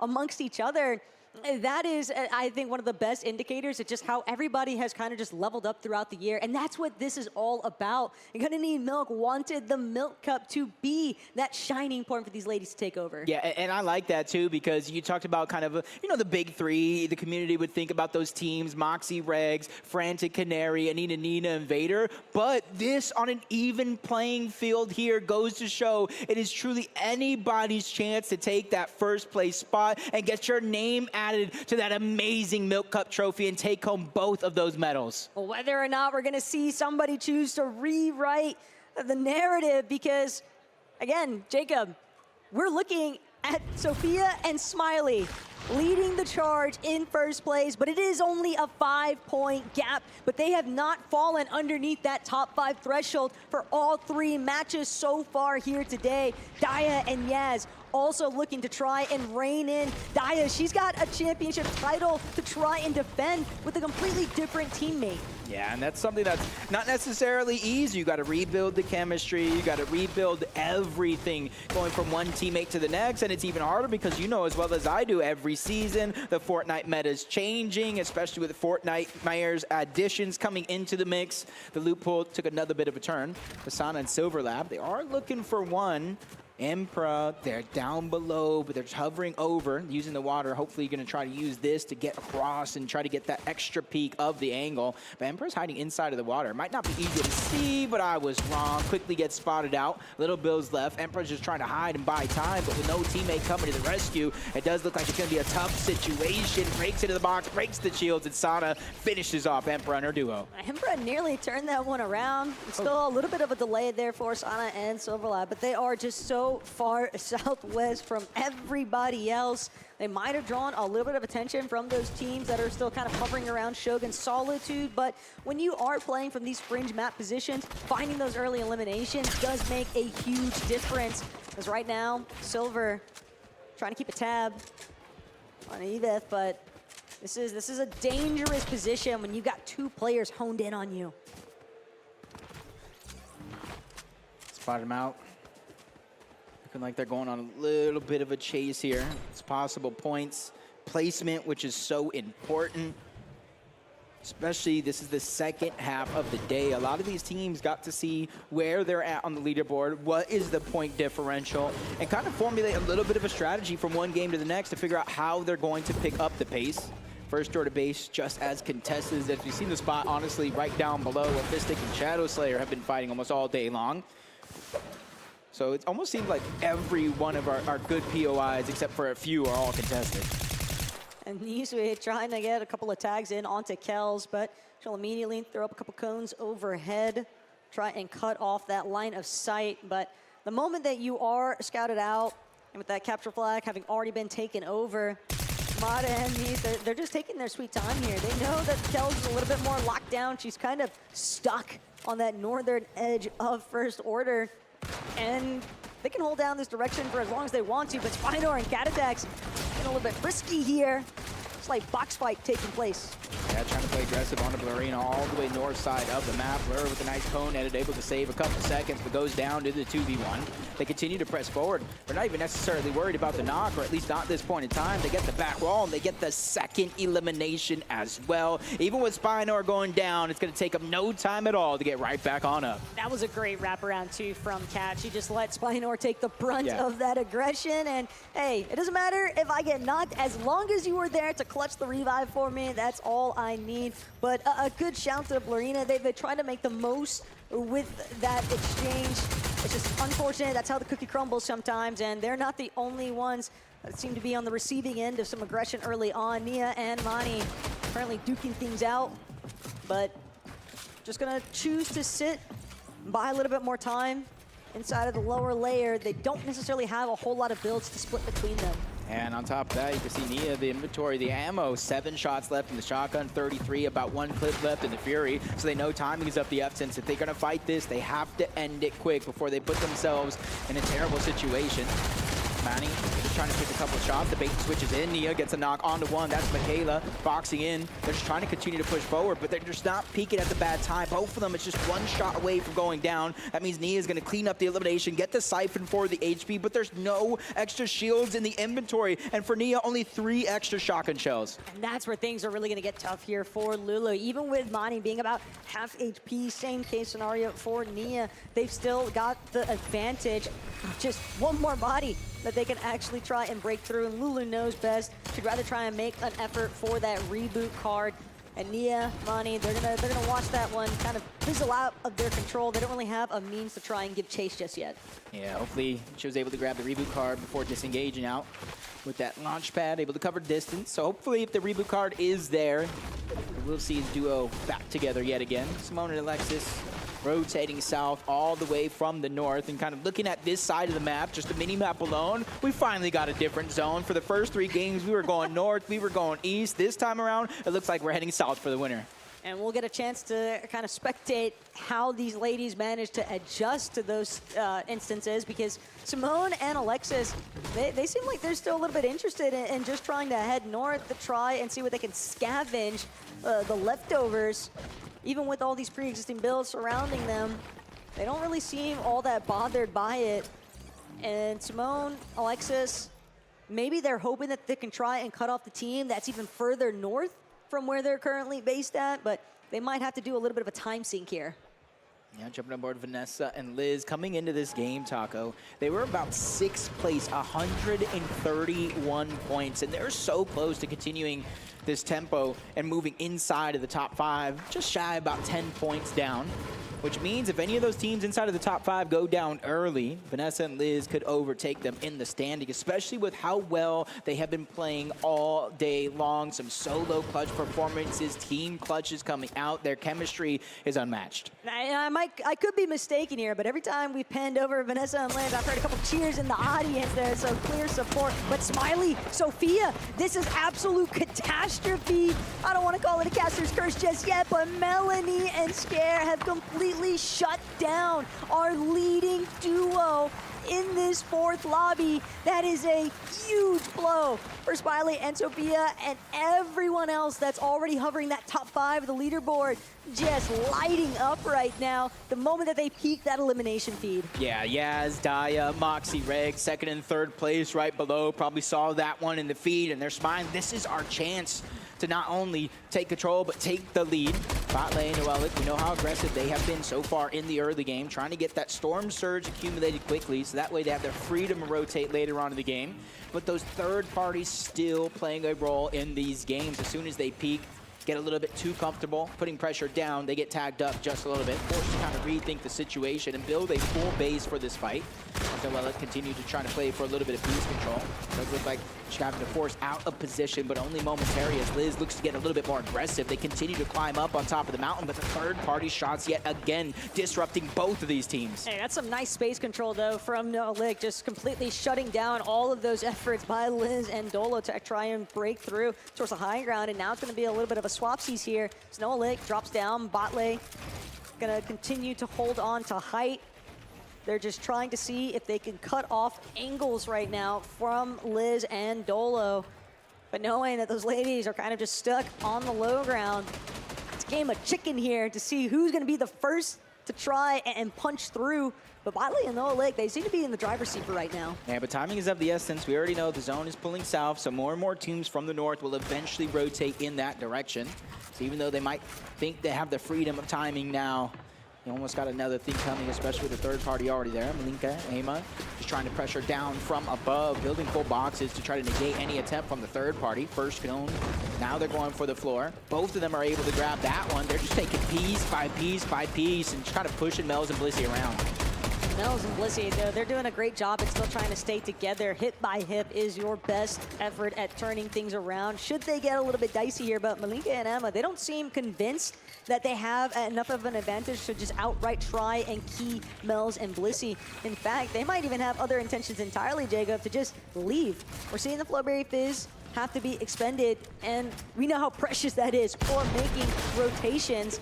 So with this fight now being a little bit more drawn out than what they've probably been hoping for on both ends, Malinka and Emma, they almost seem as if they feel like they have to take this fight.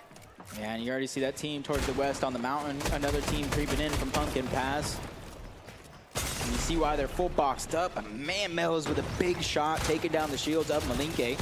Kind of holding her ground, though, waiting to see if a double peek's going to come through. As Amos just getting pushed off to the side. Blissey's getting pressured. They're trying to put the back there and take control of these pieces. Mel's, Blissey, they continue to reunite in the same box. It's just the timing to heal isn't necessarily there up until now. But it's still surprising to think that Malinka and Amma, they have completely chosen to all-in commit this fight. And Malinka gonna get a chance to utilize one of these small shield potions. Amma just looking to play supportive measures, keep that aggression fading forward here, but she still just can't break into the box. Mel's and Blissey just continue to navigate, find some space control, but Blissey from overhead, she finds herself losing all of her shield there to Amma, and now panic starting to set in here. Amma's gonna find one alongside Malinka, and it's gonna be the total shutdown just in the nick of time. They needed this refresh because they've got more teams coming from Pumpkin Pass. Yeah, even though they're getting kind of tagged up, they're going to have more than enough time to heal. And they can't close the distance fast enough as Maddie's going to be left by herself. Sophie Ann actually goes down much earlier than anybody would have hoped. They got one elimination onto that team, so that's Abby on the other side that actually picked up the elimination onto Sophie Ann. But instead of continuing to fight out a 1v1, Maddie's looking to disengage with the crash pad, knowing that, hey, I can go back. I can get my teammate's reboot card later, but for now, I need the HP, I need medkits, I need bandages, or like she just found, the med mist. Look, we knew that the halfway point was going to give the ladies an opportunity in that break between to try and think about what their next steps would be, to put themselves in the best position, to try and acquire some placement points for that leaderboard positioning. And one thing, though, that our ladies did get a chance to mention to us, gazing Nicole specifically, she's talking about the fact Surge is so hard to come by. That doesn't seem to be the case in this lobby, Jacob. Things are scrappy from the get-go, but Maddie exhibiting some pinpoint pressure here. That's a great knock to find. Unfortunately, she can't lock it down all the way. She's actually going to get chased, ring around the rosy momentarily here, shooting out the crash pad even to try and prevent any form of a follow-up from Abby. Yeah, with Leslie being down, Abby has about a minute to try to get that revive before she gets cleaned up yet again. Good damage by Maddie. The med mist is there as well. And for Maddie, getting this siphon could be fruitful. Landing a couple of shots and immediately trying to take advantage and clean it up while she can. Abby's just trying to heal with the med mist. That's a giveaway if you have the audio visuals, which you know Maddie likes to use. Just like anybody else, Leslie gets cleaned up. Siphon comes in. I'm not sure if Maddie was able to get the reboot card or not, but she's more than just winning this situation. Maddie's more than happy to just take her W. 2 eliminations. And it is going to be an uphill battle still, Jacob, because making it towards a reboot ban, it is only going to get more difficult as the mid-game continues to progress. But still exhibiting some great fighting power It takes a lot to not mentally throw yourself out of it when you lose your duo, but at the same time here, Maddie, she's familiar with working under pressure. Yeah, and it's even more so pressure going into the second half of the day. You lose your teammates, but you're in 4th place on the overall leaderboard coming into this game, and it just goes to show that what we were talking about, the clutches out of each of those respective players and as a team just seemingly popping off today. It's Valsita and CC trying to do the same thing on the other side.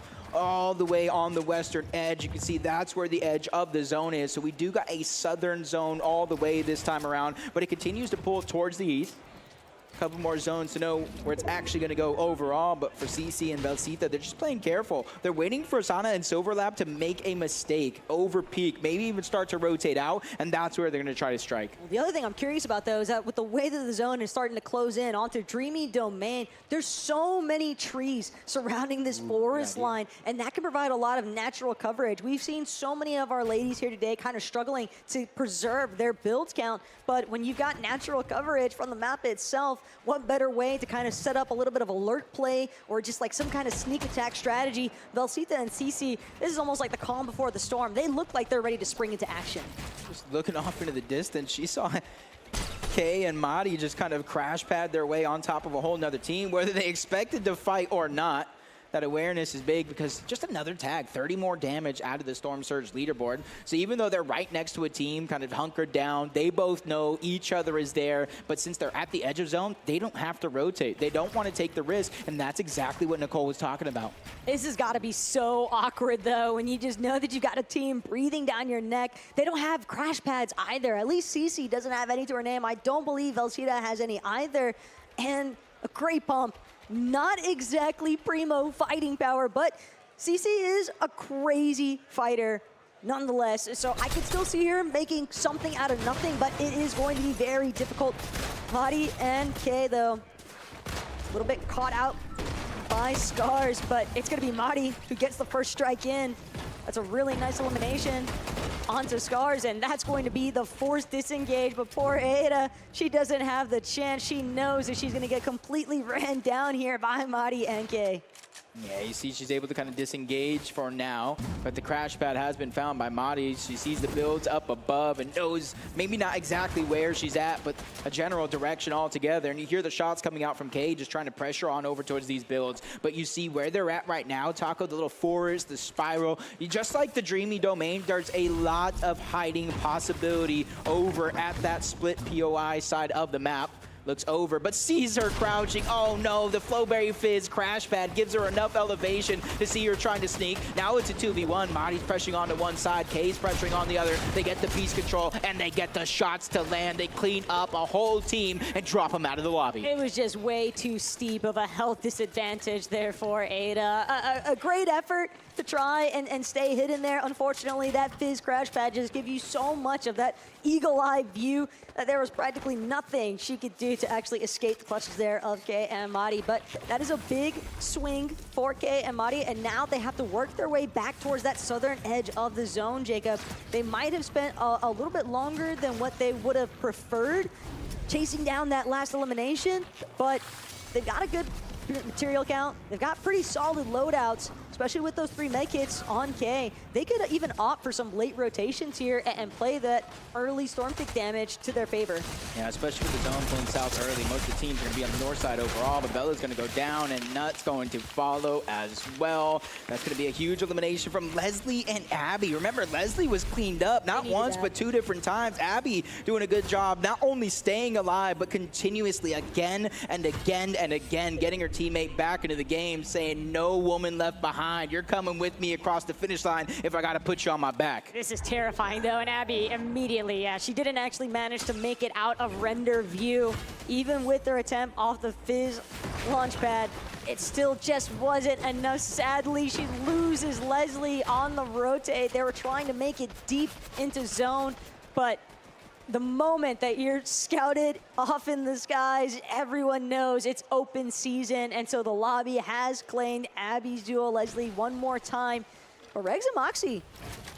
Regs having a little bit of a tough time here, but they do have a nice position to try and cut off some teams that are rotating a little bit later behind them.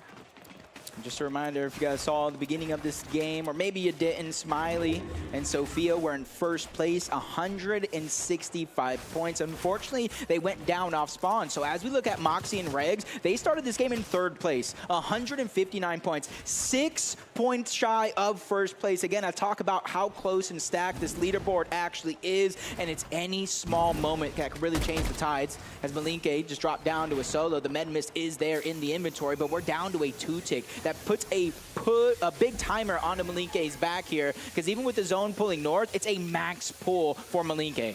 She does still have 3 of those crash pads, but what she doesn't really have, Jacob, is the time to actually try and play for the reboot. Unfortunately, we might just be looking at Malinke trying to stick this one out as a solo player on life. She could still make the attempt, but with only 15. Oh, a fresh med mist might be the difference if it's actually as fresh as what Malinke needs it to be. And sure enough, that is going to buy her just a little bit more time, but again, she can't actually make a play for the reboot ban. Yeah, she has to continue to rotate in. Right now, it's a 2-tick. She can survive that with 150 med miss, but it's going to turn into a 5-tick, which means she is 100% on a timer that's already started. So timing is of the essence to try to make her way in. We'll see if she makes it there later, especially with a full med miss. But as we tune in, Maddie and Sophie Ann, just like Leslie and Abby, Maddie was able to get Sophie Ann back into the game, but the timing needed put them below the damage threshold. Quick shots are going to land, and important shots as well. As soon as they go below that damage threshold, Sophie Ann will get eliminated to Storm Surge. But you can tell there's still a lot of desperation breaking through there from Maddie and Sophie Ann. Sophie Ann will be claimed by the lobby as they continue to try and work their way through teams that are already boxed up in positions because they didn't have to play for the reboot, or just looking to take advantage of some of these stragglers. Yaz and Daya going to be one of our leading teams, and they're looking to try and build up their lead even further as Maddie just trapped. Wait a minute. She might get a chance here to play for the revive, but no. She just went to claim a little bit of materials, siphoned off of her teammate, bot lane, Noah Lick, just looking to capitalize, and they get to claim that last elimination there onto Maddie. Gonna put them in a much better spot for this next rotate. I thought it was looking good. I thought it was looking good for Maddie. Just unfortunately, as she went to build a box over Sophie Ann, she ran out of builds, and that's where the shots were able to come in and clean up the elimination. But honestly, starting the game in 4th place, yes, you don't want this much of a hiccup in your game plan, but as long as they stay calm, cool, collected, close out the day with a good 5 and 6 games, they're still contenders for the Milk Cup Championship. But as we continue to move forward, Noah bot lane, they take that early elimination, the loot, and they quickly make their way forward. But notice one thing, they're not touching that low ground. They're keeping themselves elevated because they know how much chaos can ensue down below. You definitely want to keep as much of a split if you can avoid getting caught in the congestion that is the low ground. Rin and Lena, on the other hand, just looking to try and cut through. Fastest way forward, make it into zone. That is a huddle up in a position, but it has drawn the attention of some of these other competitors, and Rin under heavy fire now. Only has the Flowberry Fizz to actually try and recuperate some of her shield. Rin and Lena, even though they've got strong builds here, Jacob, they're going to need a refresh and hope that teams have some heals to offer. Yeah, just looking at Abby trying to get aggressive. Remember, Abby's a solo. We saw Leslie go down in the feed when she went to try to jump back in, protect her. So she might be below the damage threshold, which is why she's trying to get into the box. But either way, top 26. One more team needs to go down before placement points start to make a play into this game. And there we go. So every team you eliminate out of the lobby, Taco, is not just elimination points, but it's placement points as well.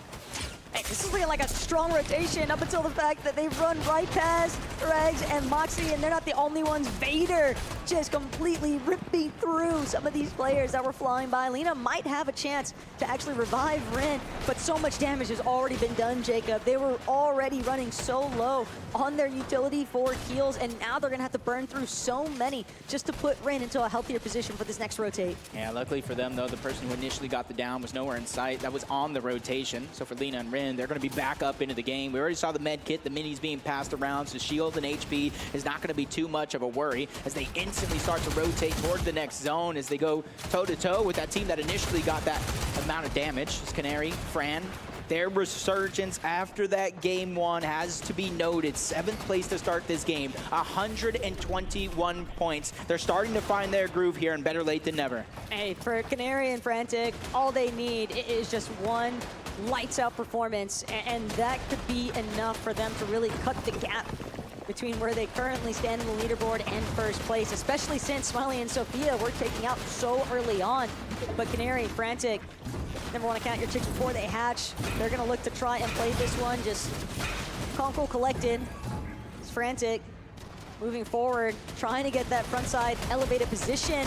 And so far, so good, but you always got to keep an eye out for who might be coming right after you. It's Vader and Nina, the continuation of that slugfest. Yeah, they're in 5th place to start this game, 143. They've overtaken the high ground, perfectly played to try to steal that one away.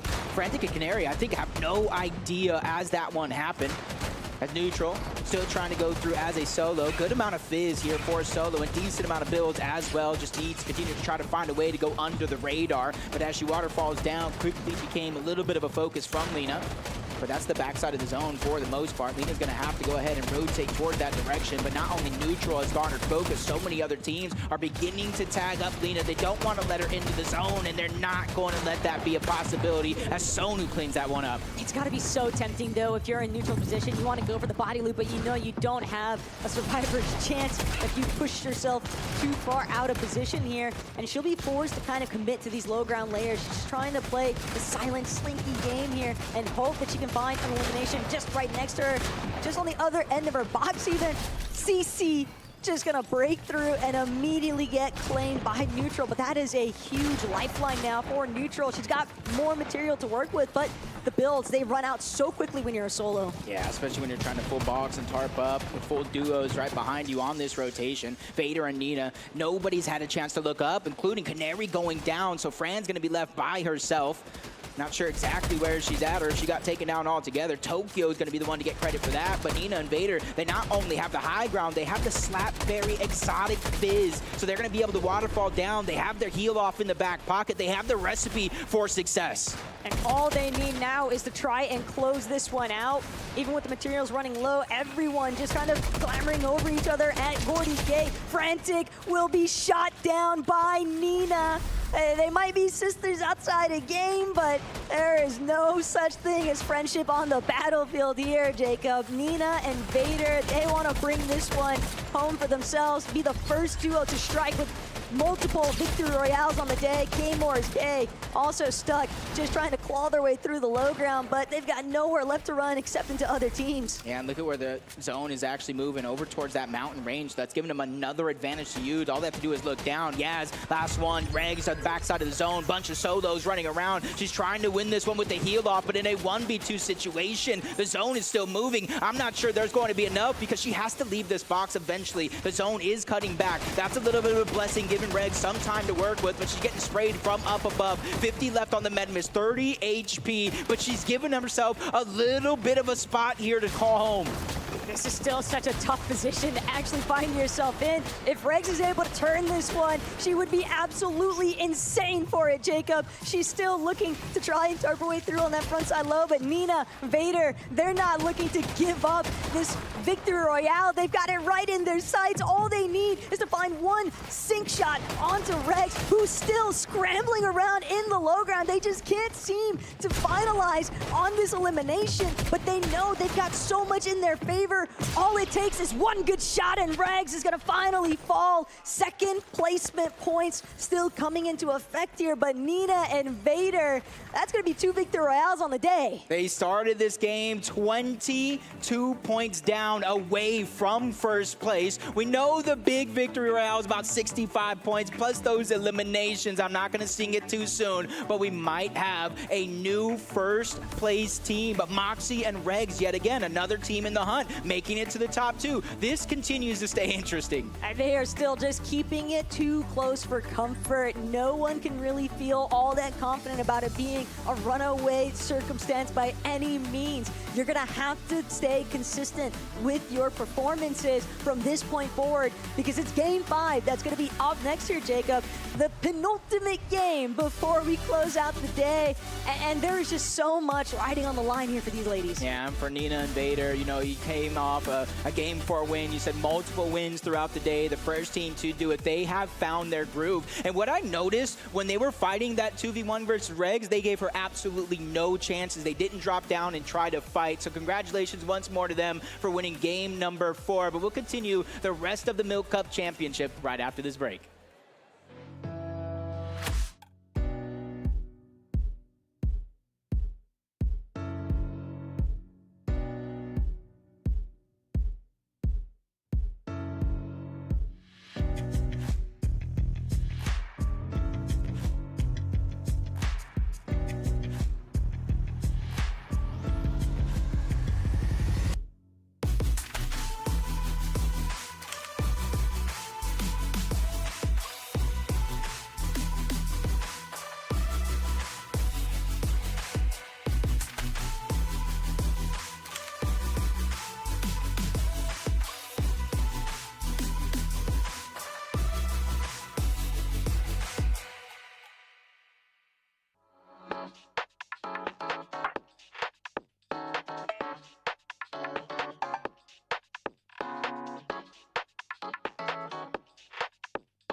Well, folks, we are in the middle of the Milk Cup Championship, but I managed to pull a very special guest for an interview. It is Aussie Antics joining us here on stage. You know him, you love him.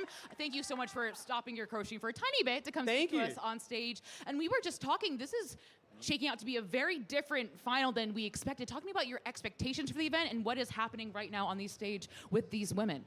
I mean, I would say unexpected a bit. We were talking about it. It's the friend Canary Runaway. I'm sorry. But I mean, I did have Moxie and Regs picked. I haven't seen the leaderboard yet. I had to run straight after that game. But I think it's going well. I mean, I know XSET's winning. That's 4 wins in a row. So. I mean, talk to me about being here with all of these women. You spoke to them yesterday. You said, you know, it's just my job to watch, but I've seen you grow. Talk to me about the growth you've seen in these women, you know, from the scrims, from the qualifiers to the main event.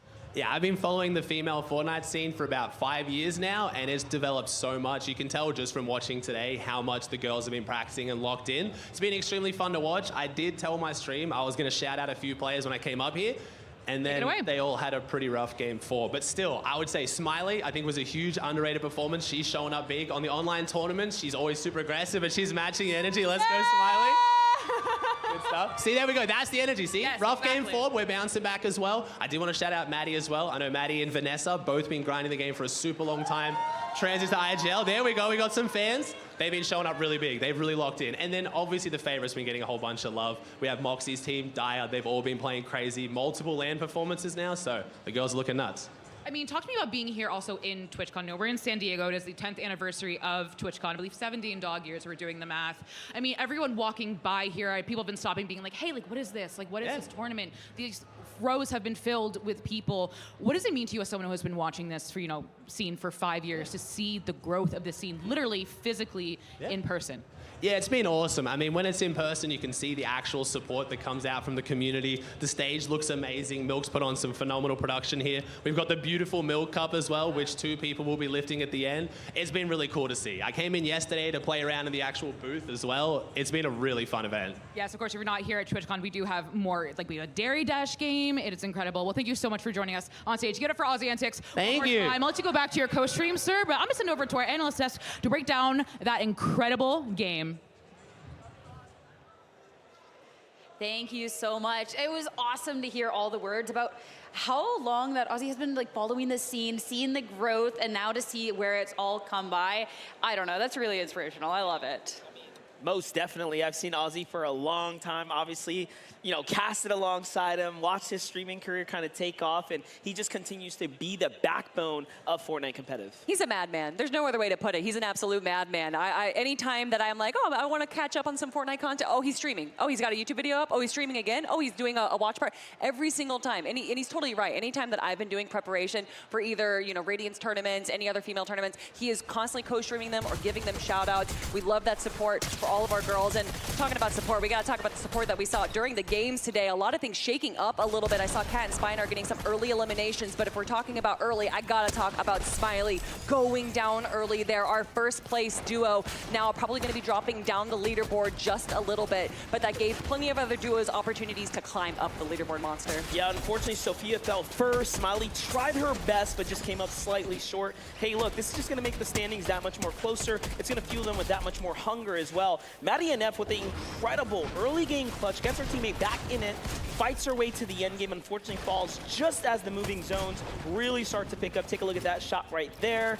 And, you know, great job. Like, Maddie and F's come such a long way as a player. Truly, you see the strides day in and day out. But in this end game, it did start to refocus on those other highlights. Yeah, Canary and Frantic sticking to the mid-ground there, going for those eliminations. And then, of course, Vader and Nina once again going on the high ground. Some of these duos are going to have to start looking up if they want to try and contest this duo. Moxie and Regs, though, sticking to the front low, going for those eliminations as well. And we saw Regs going down to a solo. Yaz as well. A lot of our big names going for this heal off, but also going for the eliminations. But it did come down to Nina and Vader. But that 2v1 was looking like it could have potentially gone in Regs' favor. Yeah, I was sitting in the back saying, look, if they give her the chance to take one good 1v1, this is going to be a problem for this team, given that they didn't have any mats. However, they played much more smarter and did not allow that to happen. You know what? I want to give shout-outs to Neutral as well from a second place and then clutching up, putting them inside of 5th. Neutral and Robin go up to 160 points, so very much in this competition. But you can see up at the top there, Kelly. Look at this, Moxie and Regs, 224 points, but just 8 points behind them is Yasmin and Daya. And then, of course, Nina and Vader climbing up the leaderboard game after game, making sure that they are not out just yet. And all of these duos right now really need to start thinking about their in-game strategy or how they're going to be shaking things up with their strategy, because with 2 games left now, Monster, there's only so much they can do before it is all over. Yeah, look, Sierra, those top 3 is looking extremely contentious. It's getting that much more closer. Yeah, and these are duos that we're seeing really push their way into these end games, game after game. We're seeing them tee up off against each other, and it's all coming down to just some of those eliminations really making that difference here. And with so close between this 1st and 3rd place, I mean, this is still anyone's game. Yeah, look, one big game can throw you up 100+ points, and all of a sudden a win puts you very much inside the top 3 and or in the lead. You saw, like, everyone can fall. Smiley's team falls very much short after having all that momentum, so you really can't count yourself out. Yeah, and then we see Neutral Dactyl there, a solo from many zones and being able holding it down. Yeah, and grabbing Elim after Elim, making sure that they're able to even just survive is one thing, but also to get Elims and then get those refreshes, making sure that you're staying alive. That to me is just so impressive. I like to say, yes, when everything's going right, you do see the good teams do well. But when everything's going wrong, that's where you really see the top teams shine. How they're able to look at the poor situation and how to make that even better for them. It's a leaderboard that's so close. It's anyone's game. So it's time to hop into our next game and send it over to your casters.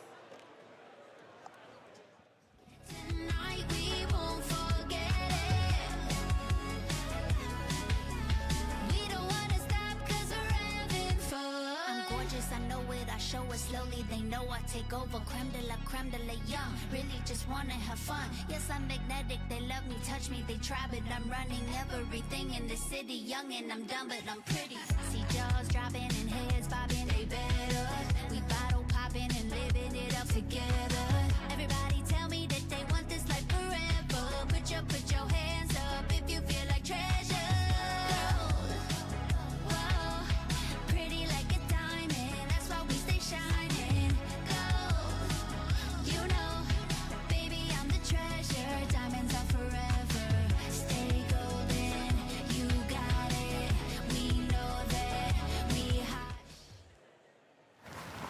best time of the year, Jacob, because it has all come down to this. The Milk Cup LAN Championship, game number 5. And we're getting an immediate eye view of Nina and Vader catching a little R-Duke slipping by OXR headquarters. Surprise contested, it would seem. But I don't think that that's going to work out in anybody else's favor except for Vader and Nina's. Yeah, it's going to help them just a little bit, build up that early game surge, build up that pressure on the rest of the lobby. They're the only team so far to win multiple games. And even with that said, they find themselves in 3rd place, 211 points. They're only 13 points down to start this game because now they've already closed that gap. Moxie and Regs over towards Viney Shafts, forcing a team out themselves even after getting 1 elimination. That's another team that's in 1st place, top of our leaderboard, 224 points and counting as well. So these next 2 games are going to be so telling about which team wants it more. One thing has been very clear so far today, though, Jacob, and that's the fact that Regs and Moxie very clearly reminding everyone that they are a LAN caliber team. They excel in this sort of environment, and the way that they have manifested this 1st place position heading into our 5th lobby, it's all about just making smart rotations, keeping tabs, awareness of what the other players are at, and not just getting caught in the fold of congestion. Interesting decisions around the lobby. Moxie Regs with that 1 elimination already pushing these teams out. They can go back to farming and looting up, getting their respective loadout that they need. Over towards Viney Shafts, there is a good amount of metal that some of these other teams just don't get access to. Just continuing looking down the leaderboard, we talked about Moxie Regs being in 1st place, Yasmin and Daya, they're 216. Nina Vader going to be in 3rd with 211, and Smiley and Sophia. To start that last game, they were in 1st place, but unfortunately going down early costed them that #1 spot. Nobody is safe, though. Nobody feels safe either. Daya and Lavish Lily. They've got another Lily and Kels staring them down from 1st order base. But Quintuple Lily has decided there can only be 1. And they seem very content to kind of just hold this leverage. That peak is very difficult to actually try and work your way through or past. But Leafa, a little bit caught off guard here by Mel. And it seems like they're interested in taking up this fight, but they know they're still going to need a little bit more builds to actually work with. Yeah, confidence is great that they have it. Just have to give yourself the tools in your tool belt to be able to fight back a situation like this. While Leah's just kind of walking around farming, Leafa is the one that's kind of hiding her actual location, crouching down, lurking around, trying to maybe even catch somebody off guard, fake left, go right type situation. But with that team, not only on the high ground above, but that natural building that spawns there, most people loot up, they're even above that. So for Leah and Leafa, it's not going to be an easy escape, but they're dropping down to take the fight to them. A wall is going to separate them too, but quick thinking, they're going to get back into the same box, reunite, and continue to try to move back. Low builds yet again. Such a tough situation to try to fight back from, especially when pressure keeps pouring in from both and multiple angles all at the same time. Leafa is definitely feeling the receiving end of that pressure right now. Mel knows that she's got the advantage. She's been being successful so far with their tags, but Leah losing all of her shield. That shield crack, though, is going to be that immediate sprint forward here, and Leafa will be the first one to get knocked and eliminated. Now it's all down to Leah to try and stay alive, to try and make a play for that redo ban opportunity, but she's not going to get the chance. Mel and Scare just immediately collapsing, and it's tough. It is always so difficult when you find yourself in these fringe map positions, getting completely collapsed on, but I do have to respect the effort to try and power through it. Yeah, the idea to kind of go ahead and peek and take that right hand was actually really good. Just unfortunately, Scare and Melanie kind of saw that one coming. They pre-placed the build, they edited it, were able to clean up that elimination. 1 game left for some, but for Scare and Melanie, they're in the 5th game with early game eliminations, which means they get that early storm surge. And depending on where the zone goes, they can use that as an advantage to prioritize rotating in, get as deep towards the center, maybe grab one of these mountains towards OXR HQ, like we saw Nina and Vader do multiple games so far. But at the very least, Scare and Mel having that early surge damage, that's going to be a huge benefit for their game plan. Whether or not they find themselves getting cut off, though, by some teams that are already a little bit more in that central map position, we'll have to wait and see. But CC and Velcita, I think they've been kind of one of our surprise ringers in terms of just how scrappy they've actually chosen to be throughout today's matches. They have made it very obvious that they have zero fear when it comes to taking up a fight. For better or worse, they like to go all in. Yeah, they're kind of inside of the top 20, but we talk about how stacked it is. One good game here can probably put them inside of the top 15. One good game to close the day out could put them inside the top 10. Plenty of time and opportunity for CC and Velcita, and there's somebody that they do have experience. They've been in situations before. They do play tournaments, and so I want to kind of look at them to try to take as much control over their destiny as possible. They're in the kind of the underground of the mountain as of now. They're just trying to farm up as much material as possible, the brick, the metal, before they rotate on out. But if they could prioritize maybe rotating right after they get these materials, they can beat a lot of teams to the punch. Still need to be wary, though, of what might be making the approach. Flank positions are just so difficult to ignore, as all of these ladies have done their absolute best effort to try and just catch up whatever points, whether it's through eliminations directly or just looking to find a little bit better footing for getting some more established placement point positioning. Scare and Mel, they've got a little bit more time to work with in comparison to some of these other teams across the lobby, because one more time, having those early pairing of eliminations is just going to buy them a little bit more of an extension. It's all the way out. Just trying to get a feel right now. We see Outlaws, Oasis not inside of the zone. It's pulling towards the east overall, so we might have another one of those zones that pulls all the way across the map from Outlaws, from Rangers, from Canyons Crossing even. So for scaring them, it's good that they got that early eliminations. It may not be the most Storm Surge underneath their belt, but it's giving them at least a little bit to work with and start to build that confidence. Mar, this week, just kind of rotating in and around the first order base. Like I always talk about, there's plenty of brick, plenty of metal. There's some of the most precious of materials that they're able to get.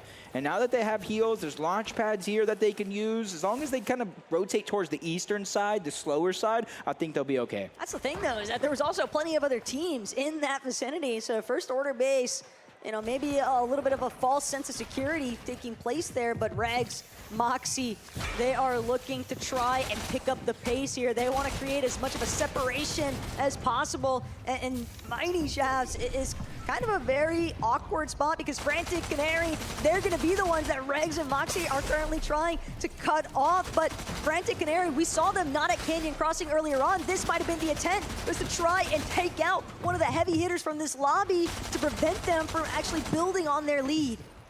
This is kind of absolutely crazy. The resemblance of what I'm seeing of something else here. If you want to be the best, you have to beat the best.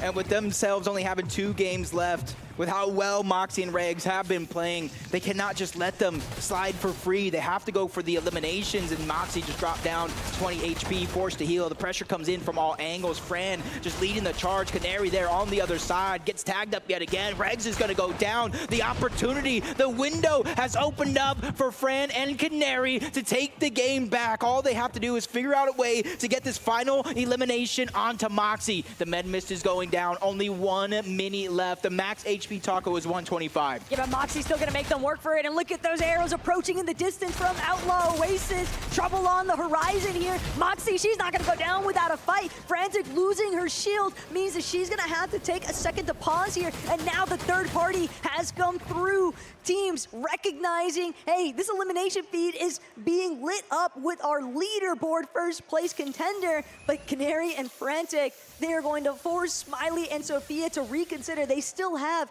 the overhead leverage, but at the same time, Jacob, they don't want to get too up close and personal without finding some big connection shots first. They want to try and whittle away at Fran and Canary's HP, hoping that they're a little bit still tattered after that last box fight with Moxie and Regs. Yeah, there's only really 10 points that separate Fran, Canary, Smiley, and Sophie. So this is going to be very, very interesting to see how they both play it out. But with Moxie and Regs down, I think that was the intention of Smiley and her duo, to take down first place. It might be the only shot we have to winning this entire thing. But luckily for them, Fran and Canary made it easy, so there's no reason to overstay their welcome this deep into the zone, especially it is kind of centering up as we jump on board CC and Velcita yet again. It does look like they have an advantage here in this fight against Scars, and just looking at the mini-map, Scars is almost by herself. Teammate just trying to run away. Maybe we can go back for the reboot if worse comes to worse.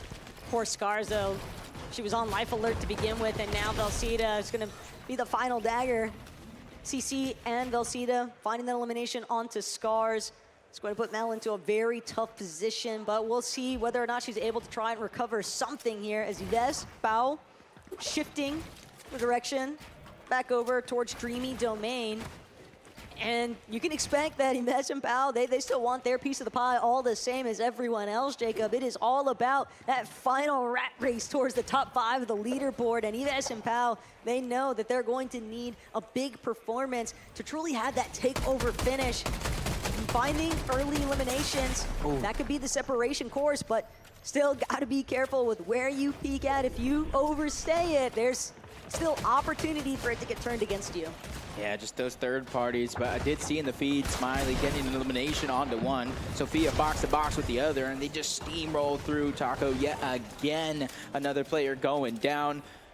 That's another point. They're just trying to close that gap little by little. They started this game on 165, so I believe they're about 61, 62 points shy away from first place. But this is where mental fortitude can really start to come into the focus, because Smiley and Sophia, they're taken out so early on in Lobby 4, and it's devastating because you go from being in that first place position to knowing that we were eliminated in, what, 45th, 46th, so they got nothing for a whole game. They have to sit out, and then our next Pixies at the leaderboard, and we're watching them 60 points underneath where first place is at. But they kind of had the same break as everyone else in the lobby, with Moxie and Regs being taken out so early by Frantic and Canary. I'm also thinking about the likes of Vader and Nina and what their plan of action is to really capitalize on those leading teams being taken out so soon. First place most certainly should change hands after this game, going into the final one of the day, because you turn into Zayd, Nicole as well, just at the edge of zone. And we were kind of talking to Nicole during the halftime. She's like, nobody's peeking. Nobody's taking too many risks. Damage that I was easily able to find online. Teams aren't letting me get that same opportunities. And I think that's why in certain moments, especially isolated opportunities, we're seeing fights kind of break out outside of the map, outside of the zone, to where they feel like there's no potential for third parties. Gotta watch your back, though. It's Bao and Yves still looking to get involved. They found a handful of tags across the way, but they've also taken a decent bit of damage themselves. So they're gonna have to take a second, pop a little small shield potion. Haley and Rising just trying to trek forward. They don't want to stick around for much longer. They're gonna try to utilize some of that forward pathing, see if maybe they can look back, spray, control the direction that Yves and Pao actually head next. But now another tag from the distance, and that's all it takes. Yves fully aware of the fact that there's teams that might be approaching from the east, from the west. It's best to not get stuck in the middle. Yeah, see them rotating just away from Dreamy Domain, and rightfully so. It is kind of pulling towards the center overall of this game. Games 1 through 3 kind of pulling all the way towards the northeast. Last game kind of pulling on over into open water for the most part. And then this one right here can kind of give everyone that equal ground. You almost don't want it to pull towards the north, towards OXRHQ, because that's when we have those mountain ranges in zone. That's where it's almost like a real, true roller coaster of emotions. But as we tune into Nina and Vader, I noticed one thing and one thing, Odie. There is an exotic double pump in the inventory. That is one pump potential. And with how dangerous this team has been so far today with 2 victory royales, it just got worse. And just like that, they're ready to pounce. Whether it's just a freebie rotate or hoping to get a little bit more involved with some further action. They've got 3 eliminations already, Jacob, so they are clearly focused on just trying to build up as many points as they can possibly muster up. They're fully aware of the fact that every little bit counts at this stage. Yeah, everybody at the top of the leaderboard making plays. Even Daya and Yasmin getting a full wipe out of a whole team, moving them one step closer to that top spot on the leaderboard. They started this game only 8 points down. And with Moxie and Regs out, I believe that might be even 6 or less. Yeah, and it's been a rough go for Mini Michaela and Kane, but at the same time, they're not in last. They've still been able to find some points along the way, and I think that that is a huge mental benefit for them heading into that last lobby, just trying to see if they can stay above it. But you have to remember, even if you do finish last, you are still walking away with a portion of the $210,000 prize pool that's up for grabs here today, Jacob. Get experience, learning lesson. And I think playing on LAN, playing in person, playing in front of a crowd like this is something that you can't prepare for from the comfort of your home. So even if you don't necessarily get the placing that you're looking for, you got to take this in stride, get valuable experience that you can take with you for the rest of your days. As Zay and Nicole just kind of look to rotate slowly in toward the zone. They're not using the crash pads and fizz. They don't want to put too much of a target on their back flying through the sky. Just right there next to them, Spinor and Cat attacks as well, just trying to creep their way in. They're not fully inside of the zone just yet, but they're so close they don't got too much of a worries outside of Storm Surge itself. I don't know if they realize that Mar is seemingly a solo inside of her box, but they don't really care to stick around and try and find out. They're going to actually choose to just keep it moving forward, but very low on mobility, rather low on builds. This is a very rough position for Spinor and Cat Attacks to actually find themselves in. And now looking back, Spinor sadly has to witness as her duo gets cleaned up by some healthier teams in the lobby. Neeswood still holding it down inside of her box position, but Hazing Nicole and a handful of other players still surrounding. It's gonna be so difficult. And Mar, she does end up getting knocked. Her teammate a little bit too split from her current position to actually back her up. Yeah, and you can kind of see just missing some shields, a little bit of HP, half of the material count for the most part as well, or I should say a third. So you're kind of seeing why she realized, I can't be a hero. If I go and try to save you, both of us will be sent back to the lobby. So while that was a smart play, that also puts pressure on her to perform. Top 36 teams left in the game. 11 need to go down just for the start of placement points to come in. And with every team that goes down from there, cascading placement points up until 65 for the win will start to come into play. And you're kind of seeing the priority of the rotation on the lobby. It does go towards the north. The one spot I feel like the lobby didn't want. The OXR HQ Mountains are now in play. They might even find themselves running straight into the clutches. Nina and Vader, if they're not careful, I'm sure everyone's kind of keeping an open eye out for that one, but handful of solos kind of separating where CC and Velcita and where they want to head next, but now they're getting lobbied. That shield crack, just such a huge sound cue for everyone else to try and target you out.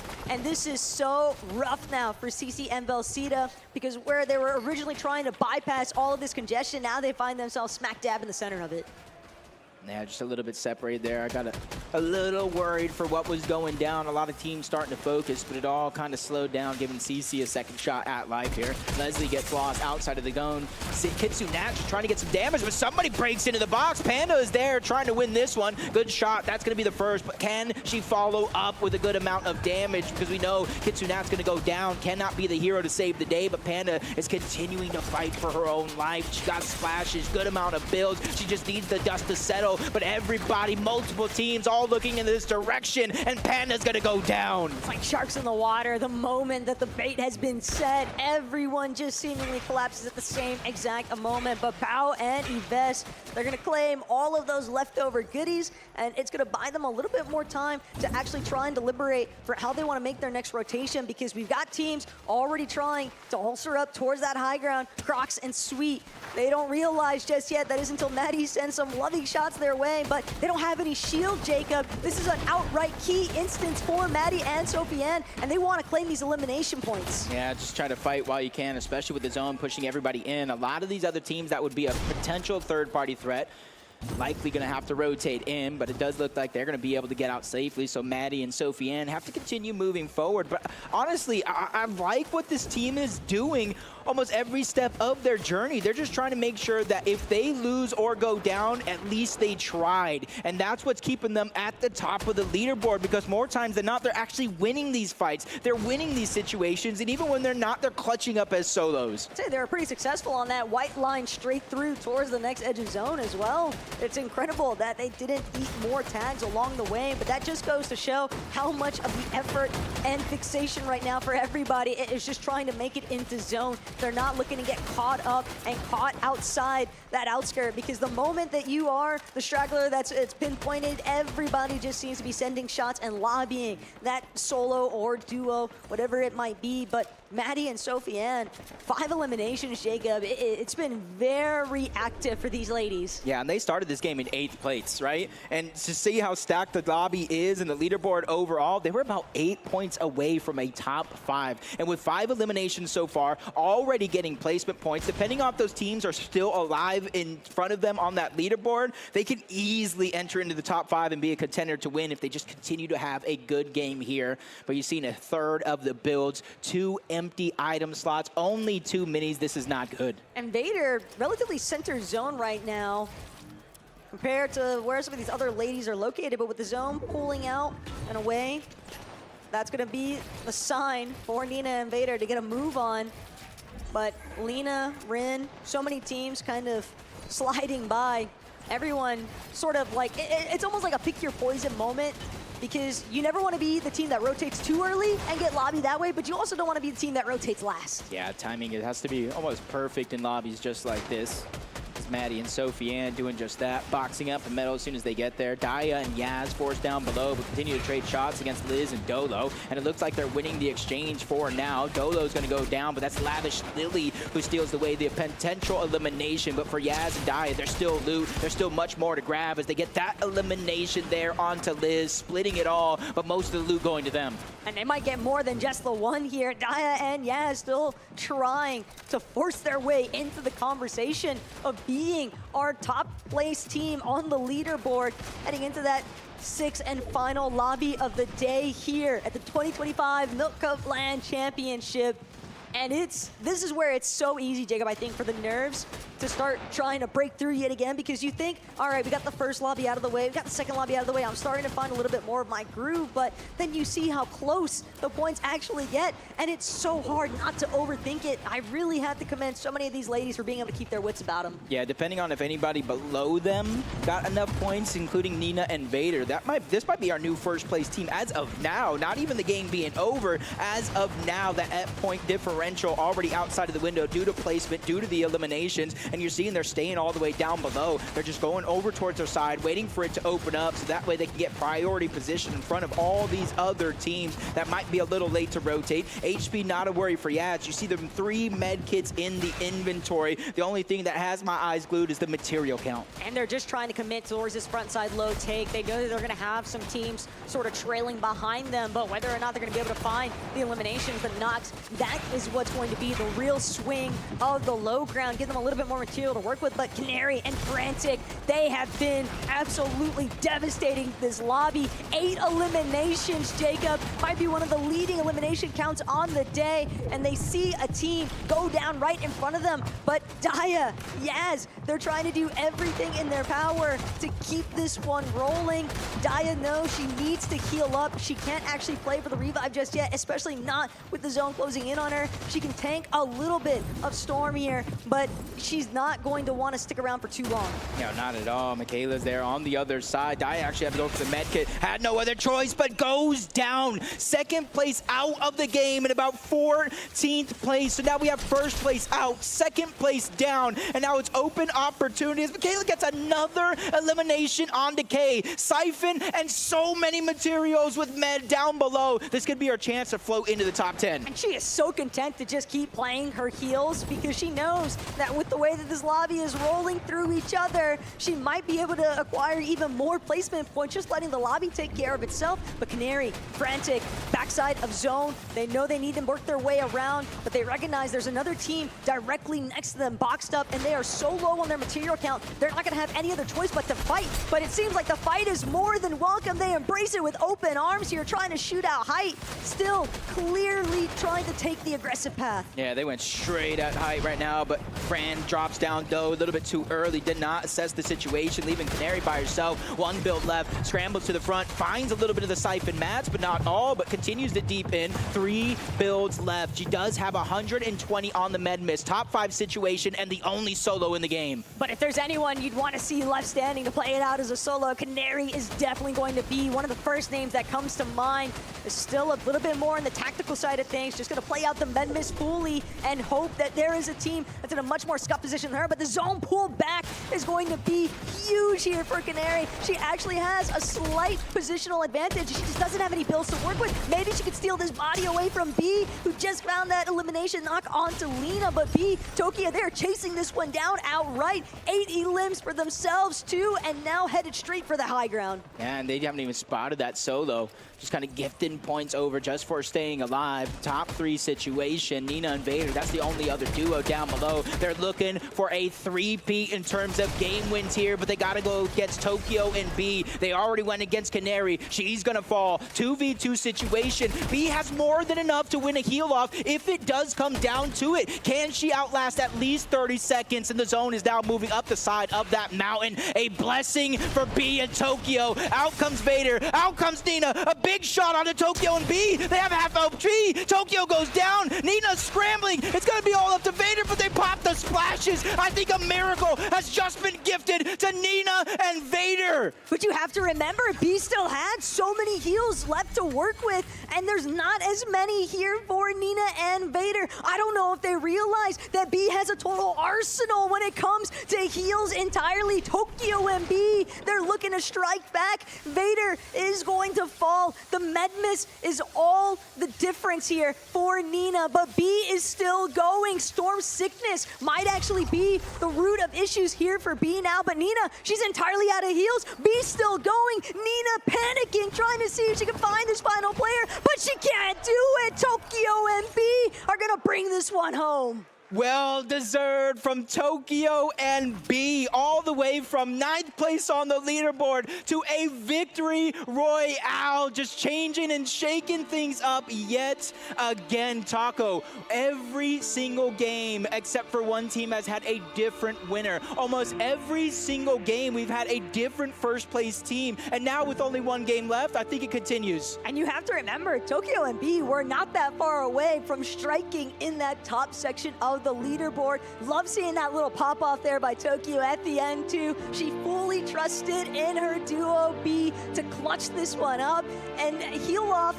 You could tell they were scrambling there at the last second, Jacob. For a moment, it really looked like Nina and Vader were going to get the better end of things, but we see it break through. Tokyo and B, congratulations on your victory royale. We've got one lobby left to go here before we determine who our 2025 Milk Cup LAN Championship winners are going to be right after this break.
This year's keyboard, headset, and mouse provider is MSI. They empower gamers with cutting-edge technology, innovation, and design.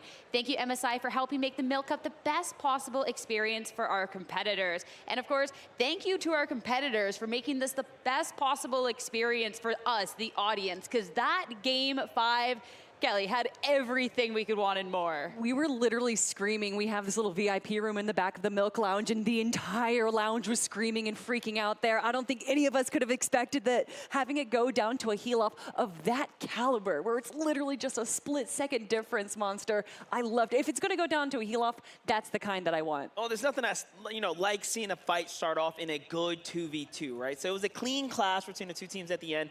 In the end, it does come down to a heel-off, but it was one of those that went all the way through to the distance. 5 HP was the difference maker there.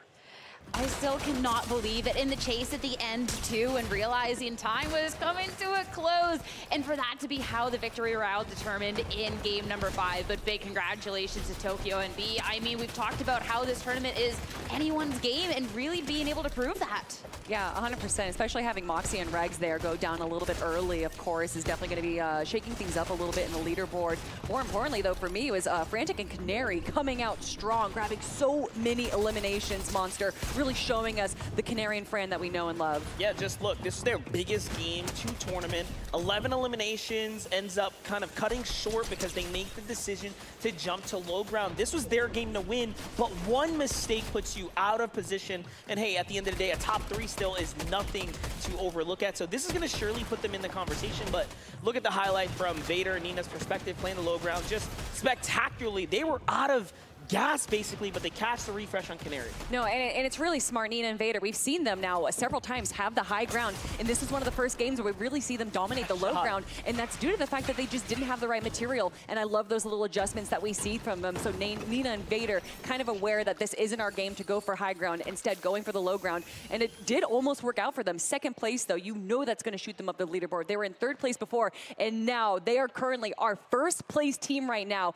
with a 35-point lead over Yasmin and Daya. Moxie and Reg still in 3rd place, and we got Tokyo and B, our 5th game winners, jumping up into 4th place. Canary, Frantic in 5th there as well with the big 11 elimination game, and just showing you 60 points is nothing when you have this many placement points up for grabs, and you can see that even the best teams can fall earlier in the game. Moxie and Regs fall to the hands of Frantic and Canary. They really made a, honestly, pivotal decision to rotate early into them, almost intentionally, but also switching up their drop.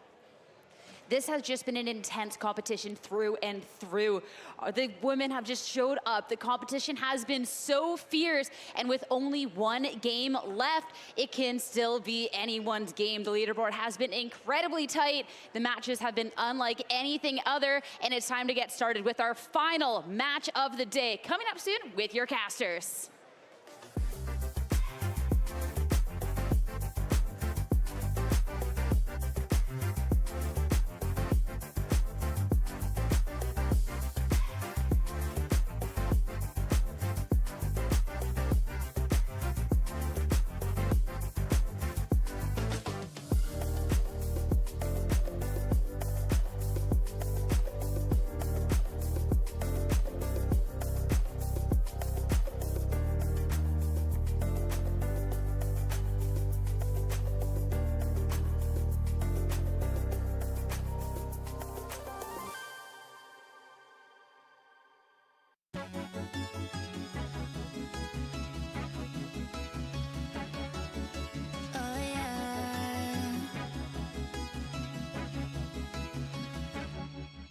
Wanna get up, know nothing but them possibilities. Feel the wind blow through my hair, feel the ground under my feet. Wanna go out, I can tell they all in love with me. Got that style to make them stare.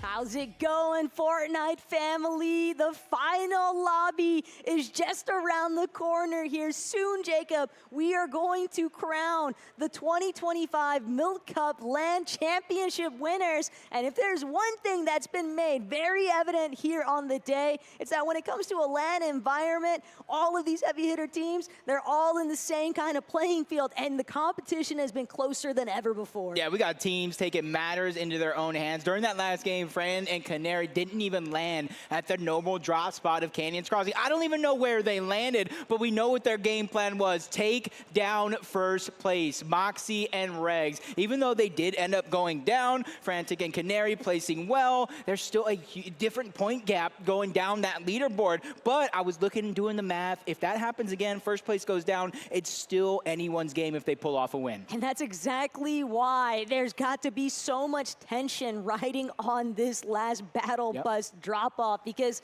anything and everything that could have possibly happened in terms of, you know, best or worst case scenario for some of these competitors has seemed to happen so far here today. And I'm just excited to see whether or not Moxie, Regs, will they defend their 2024 LAN Championship title? Will Daya be the one to actually come out on top? Or will we see a last-minute effort out of Nina and Vader to try and take the throne? Smiley, Sophia, Frantic Canary, just so many teams that you cannot factor out. Yeah, Frantic and Canary again getting at least 8+ eliminations. For a second there, I thought that was going to be our first double-digit elimination game going down.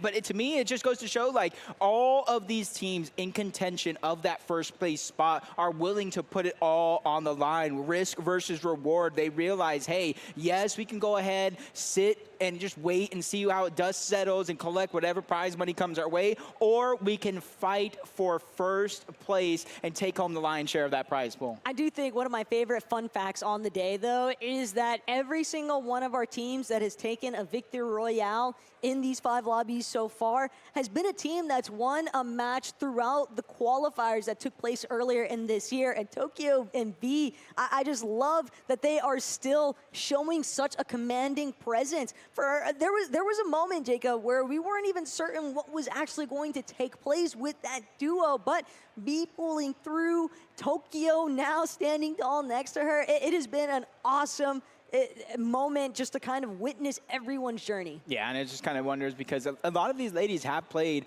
at last year's Milk Cup Championship. You're talking about Moxie, Regs, Daya, all having their respective chances to go back-to-back. But some of these ladies have been at that Milk Cup Championship and didn't get that first place, that didn't get that second place, that third place. They played all year long, progressively getting better and better each and every one of those main events up until here, to where they're just putting it all on the line. And that last clutch was absolutely phenomenal, going down to the wire. And typically, I'm not necessarily a huge fan of heel loss, but that one was probably one of the closest heel loss we'll see in a while. You could even tell at the end there, it wasn't like, you know, super frustration by any means from Nina and Vader, but it was definitely Nina going like, dude, what the heck, man? What else could I have possibly done? Why do they have this many heals? How is B managing to survive? Because, again, the fact that Storm Sickness didn't even come into play there just shows that Tokyo and B, they definitely played their cards right throughout that lobby to come out on top. And now with this 6th and final matchup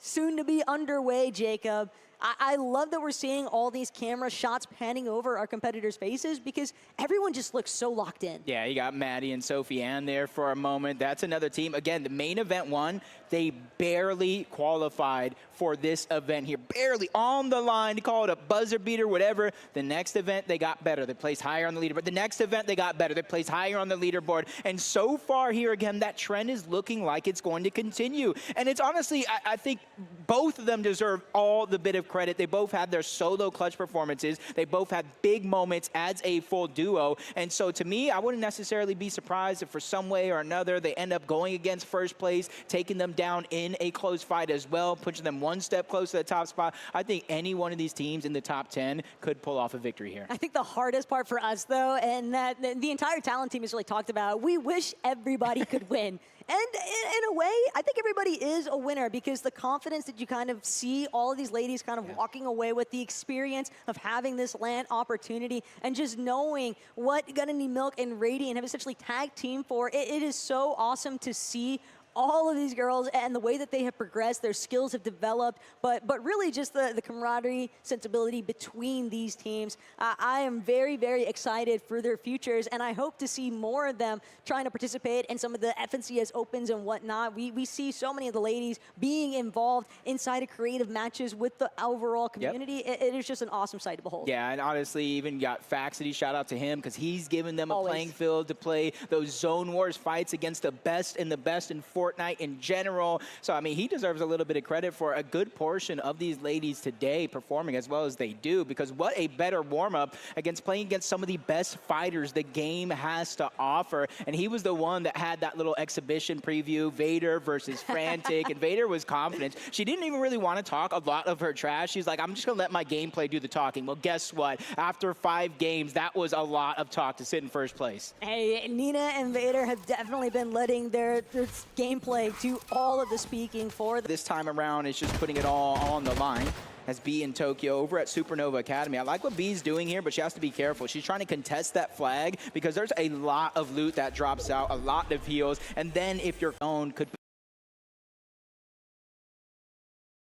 follow that trend as the day does continue, as Nisui loses her teammate Mara, but even though she's only knocked, she gets a good angle on to Lily, dropping her down to maybe 10 HP or so, but Kels is there right behind, trying to put down the supportive fire. Nisui just gets tagged up yet again. Kels and Lily, 2 shots are greater than 1. They get the elimination and they get the wipe. It was a last-ditch effort. Without any builds, it's going to be very difficult, and the sweeper, not exactly the ideal shotgun to take up that fight in a 1 versus 2 scenario, but action is definitely still building here at the first order base. I mean, Kels and Lily sticking around, but they might be able to find even more eliminations if those teams aren't careful. Sophia and Smiley, on the other hand, hanging out by Sakura Stadium. And these ladies have just it almost feels like the world is their oyster. They don't really seem like they want to replicate the same game plan strategy back to back to back. They've kind of been doing something different, freestyling the whole way through. Yeah, kind of pushing wherever it kind of feels right in any one moment. We saw them kind of potentially targeting out Moxie and Regs in that last game, but by the time they got there, they were already out. So they disengaged out. They win their off-spawn fight yet again, and they head towards the south this time around. And we know there's a couple contested fights as you go down that shoreline. Emperor and Psycho, they're the ones that landed over on that western side earlier on in the tournament, but they're switching up their drop spot just a little bit. But fresh out of builds, this is where it becomes a tough situation here, especially if they continue to put shots in that direction.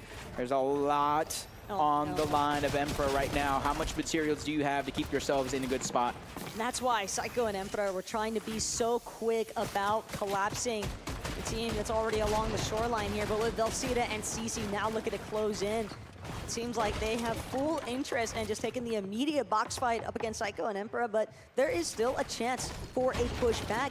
Velcita doesn't want to get over-aggressive.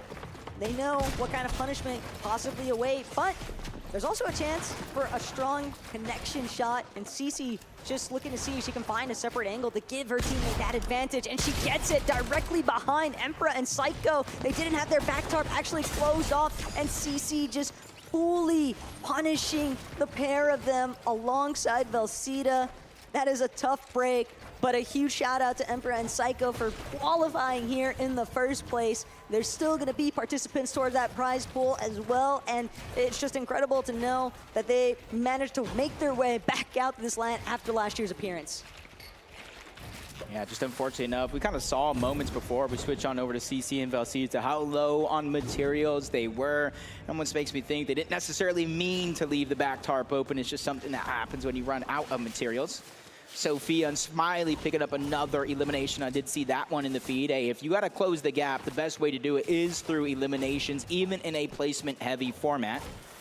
Kind of got Nina and Vader, 275, 35-point lead over Yasmin and Daya, and then a 50-point lead over Moxie and Regs, and then a 55 over Tokyo and B, which means Nina and Vader either need to go down early or we need a win with a certain number of eliminations with some of these teams. Like, it's going to come down to the wire. That's the one thing I'm certain of here today, Jacob, because it's been such a close-knit competition, as is, and Moxie realizing it's not just bushes you need to check. No rock is safe either.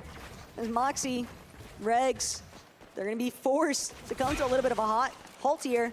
K-Moors just trying to stay close by here, but Liz, Dolo off in the distance. Moxie, Regs just trying to get a gauge on which direction, which team they actually want to try and pursue.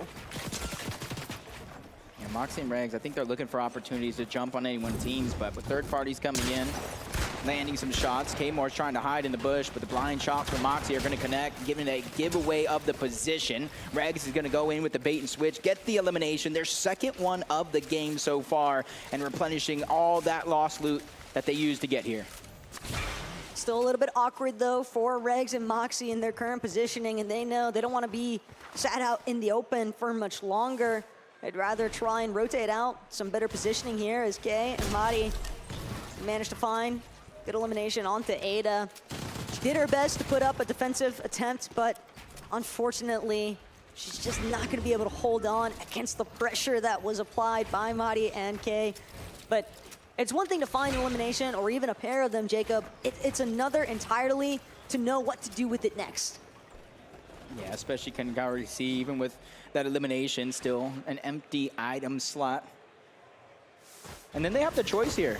Do you camp that reboot card, knowing they might have to come back as Abby goes down? Spinor is going to be able to get the knock. Leslie's still there on the other side, trying to fight for piece control, but gets denied multiple times. Spinor is able to hold that wall, and which is saving the life. A little bit of showboating there for a moment. Might not be the perfect time, but she's still able to escape towards the top side of the box. Leslie takes a lot of damage from that third party, dropped to 60 HP. Wait a second, Leslie, she's not going to get a chance to actually escape. No. That is so traumatic for Abby and Leslie. Just a shutdown in the making by Brett and Jules. And that's the problem here, Jacob. No one is giving up. I love to see every single one of our competitors taking it down to the final moment. That's what you got to do, especially if you want to go ahead and win just thousands upon thousands of extra dollars with the placements that you continue to move up that leaderboard. For Jules and Brett, they started this game in 10th place, 145 points, and they are so close to earning some extra money here if they can close out this game well, as Sophie Ann does go down in the feed. Haley, Aim Rising just trying to drop down from above. They don't want to necessarily continue to take that fight, but there's another team that is going to be close by, and this is who they're trying to watch out for, but Haley just gets targeted out only for a quick second, trying to change layers and reunite with a duo. That's going to be key. Velcita and CC can be a really difficult team to kind of get caught in an exchange with, especially when you're just sending out an open invitation for a third party to start trying to intervene, but Rising, Haley still doing a decent job at pushing them back. Sneaky little angle there by Rising, but doesn't net anything just yet. Instead, it's going to be Haley losing a little bit of her shield. CC and Velcita, they seem content now. It's almost like they're trying to draw Haley and Rising closer to them. Maybe bet him in, get into a fight that they know they want to play, but it's not coming to them. They're going to go ahead and try to come to you. The Fizz is there as well. They immediately try to jump up and take high ground. Both of them focusing on Rising, but only for a short second. But Rising handling her own, still landing damage onto Velcita. Haley finally reunites into the same box, and you see they're not taking any big risks. Right now, they're just taking shield off little by little with scraping shots here and there, and they're winning this fight. Definitely a little bit concerning, though. It seems like Velcita and CC maybe feeling a little bit too brash with that decision to kind of charge forward with the crash pad. I mean, it was a pretty lined up shot there for Haley and Rising, but even still, the fact that they weren't knocked or eliminated in that process, they're still able to bring things back up close and personal, and they're looking to try and take matters into their own hands. They want to control their fate in this final lobby. And Rising, Haley, they have zero interest in budging anytime soon. They have put up such a steep defensive measure here, Jacob. Yeah, and there's really only potential for one team that is close by to third party, but they're not even going to see the day. Haley's teammate does go down. You see her immediately trying to scramble around to try to find some safety, but only 9 builds left. That's going to force the lurk out, trying to hide her position. That's why she's aiming right now. When you aim and crouch just like this, a lot of your audio is hidden. But they're just going to heal up real quick before they go on the hunt for Haley. I think it was also just the fact that Rising and Haley, they were getting so excited by the way that they were constantly just getting these little bits of whittling away at Velcita and CC's HP bars and shield. They just, it's so easy to lose track of where that duo is actually at, because Rising just so caught off guard by CC with the flank. Haley doing a great job, though, to completely disengage. She doesn't get a chance to shoot out that crash pad, though. So I am a little bit fearful at her just being completely chased and keyed down by Velcita and CC. Nah, it's just did a good job of being able to kind of disengage towards the bottom. I think since no shots been fired in that direction, Velcita and CC said, you know what, never mind, we're going to continue to take our position in the game. Eventually, she's going to have to cross our paths. As we jump on board, Fran and Canary, 5 eliminations by Fran, 6 overall for the entire team. It just goes to show they realize where they're at on the leaderboard. They realize the only real way to come back instead of hoping and praying first place goes down and you get the win, it's just start picking up eliminations left and right. Hey, they say there's nothing more dangerous than an animal that's been cornered. And for Frantic and Canary, you know, they're birds trying to break out of a cage right now. They don't want to be held back by anything. And if they continue to soar in this lobby, it could be very problematic for some of these other ladies that are also trying to maintain that top 3 positioning. Vader, Nina being one of them, just south of Dreamy Domain. They've got Scare in their sights, but they're waiting. Not sold on making a move just yet. You know what I think right now? Because you see how far they are from their actual drop spot compared to every single game so far. They probably plan to have that quick rotation all the way towards the south, just in case the many teams we saw last game hunt down Moxie and Regs, try to do the same thing to them. So even though they might not necessarily have the same loot as they've had before, they're just trying to give themselves the best shot at winning it all, regardless if they win this game or not. A 35-point lead isn't much, but for how well they've been playing today, it's perfect.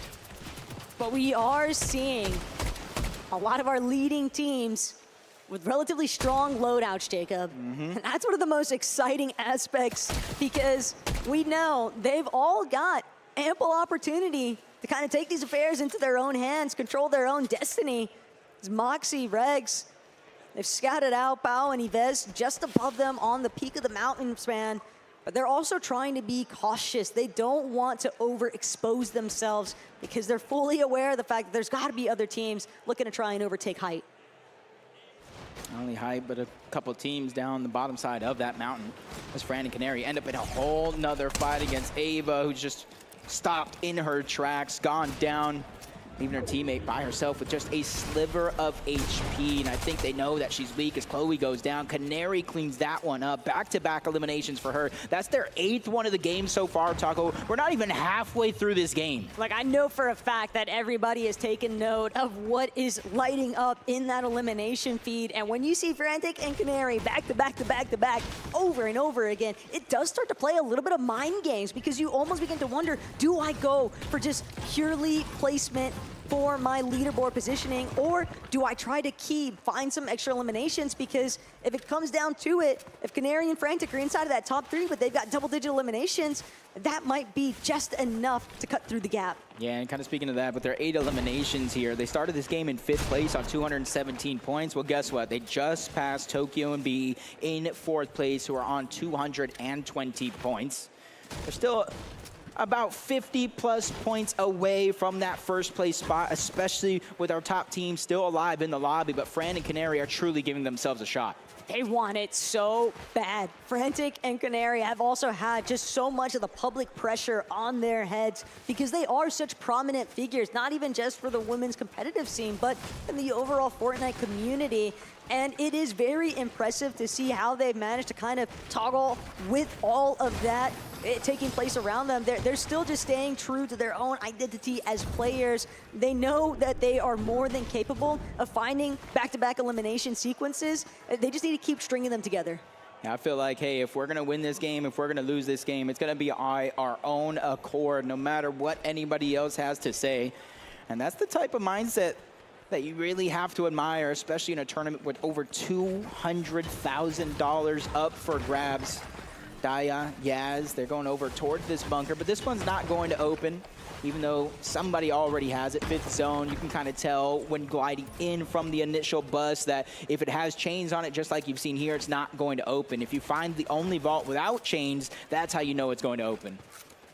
Still a little bit fickle with where they want to be at. Daya and Yaz fully aware that there's at least one team kind of hovering behind them, and Crocs and Sweet are not the only duo that could pose a threat here, as Daya and Yaz just trying to get a little bit of consistent refarm along the way, but only 127 above that surge damage threshold, Jacob. And with the way that the zone is pulling one more time towards this southern section of the map here at Dreamy Domain, all that natural coverage can make it all the more difficult to actually try and find those steady, consistent tags. Yeah, especially when teams don't want to necessarily peek on over.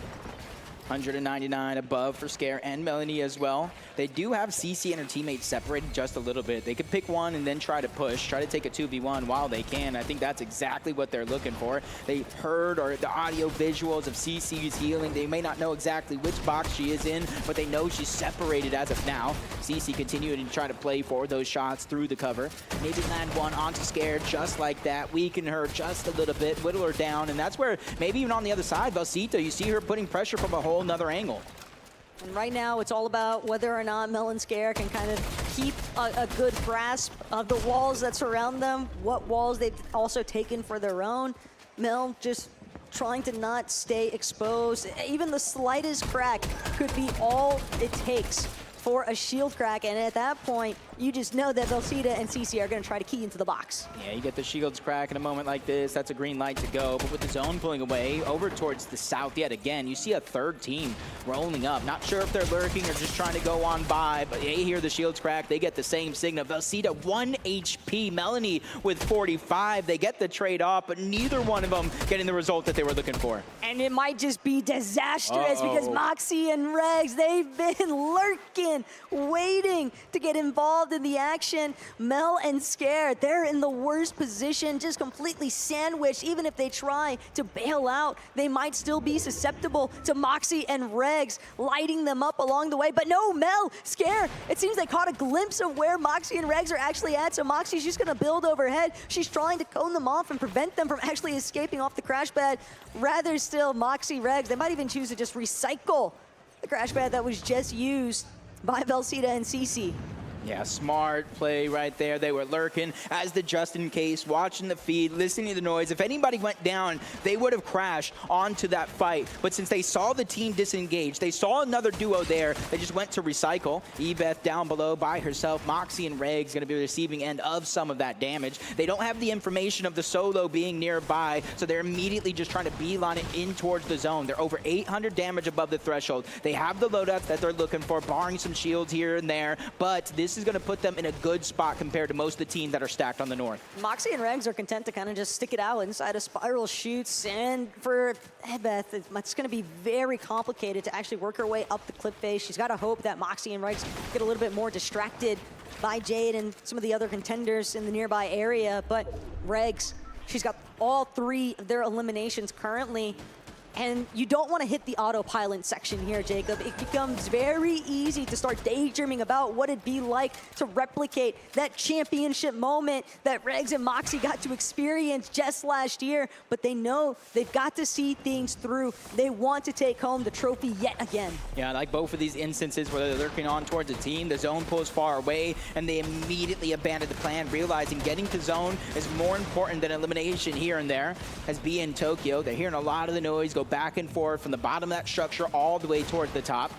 But they too have a hard pull, and they're on the congested side overall, so prioritizing the fizz and the crash pad to get over all this chaos and start to make your way in is so important. Hey, big risk, big rewards though for Tokyo and B.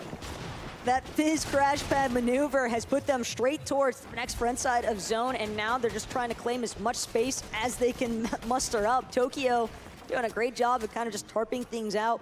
They've got a rather uncontested layer currently, and Tokyo even fully aware that there's going to be other teams kind of encroaching upon their position soon enough. But Canary, Frantic, they've been duking it out all lobby long.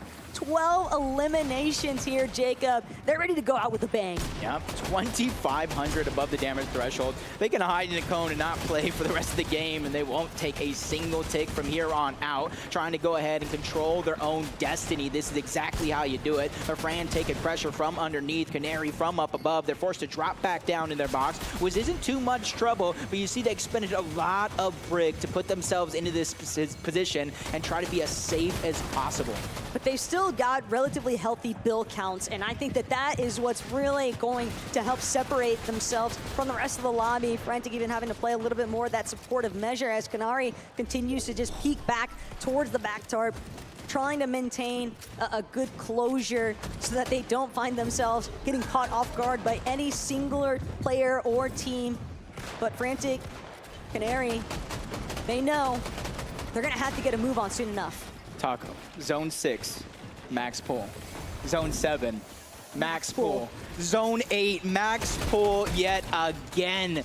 The Milk Cup Championship on the line, and everybody's going to have to fight tooth and nail to try to get it under their name. Yaz and Daya in contention, second place coming into this one, getting pressured. Even with their one elimination, it's not slowing down or stopping. And look, they're burning through their materials. Only 300 mats left for Yaz, 400 plus for Daya. They're going to need a refresh if they want to win this game. And they've definitely been struggling since they've been on the receiving end of so much pressure, but now is the time to dig deep. Every last little bit of strength that these ladies have to offer. They've got to pull out all the tricks here to try and get the job done. As Daya, yes, they finally managed to break through, but Jacob, Daya down to her final 8 builds. We're talking about our 2024 Milk Cup LAN Championship MVP, and just right now, in this instant, she is struggling for survival. Vader and Nina still alive. Start this game 275 points. They are the team to beat. And eventually, if they stay alive long enough, Taco, it's going to be mathematically impossible for any team to catch up. And I think that number might be inside of the top 10. But I am looking at Nina and Vader without a single elimination to their names just yet in comparison to a duo like Frantic and Canary, where they've had every elimination of this lobby so far, it feels like. But still, like you mentioned, placement points do make a massive difference here as Vader, Nina, they're just looking to try and shut down anyone who dares rotate their way.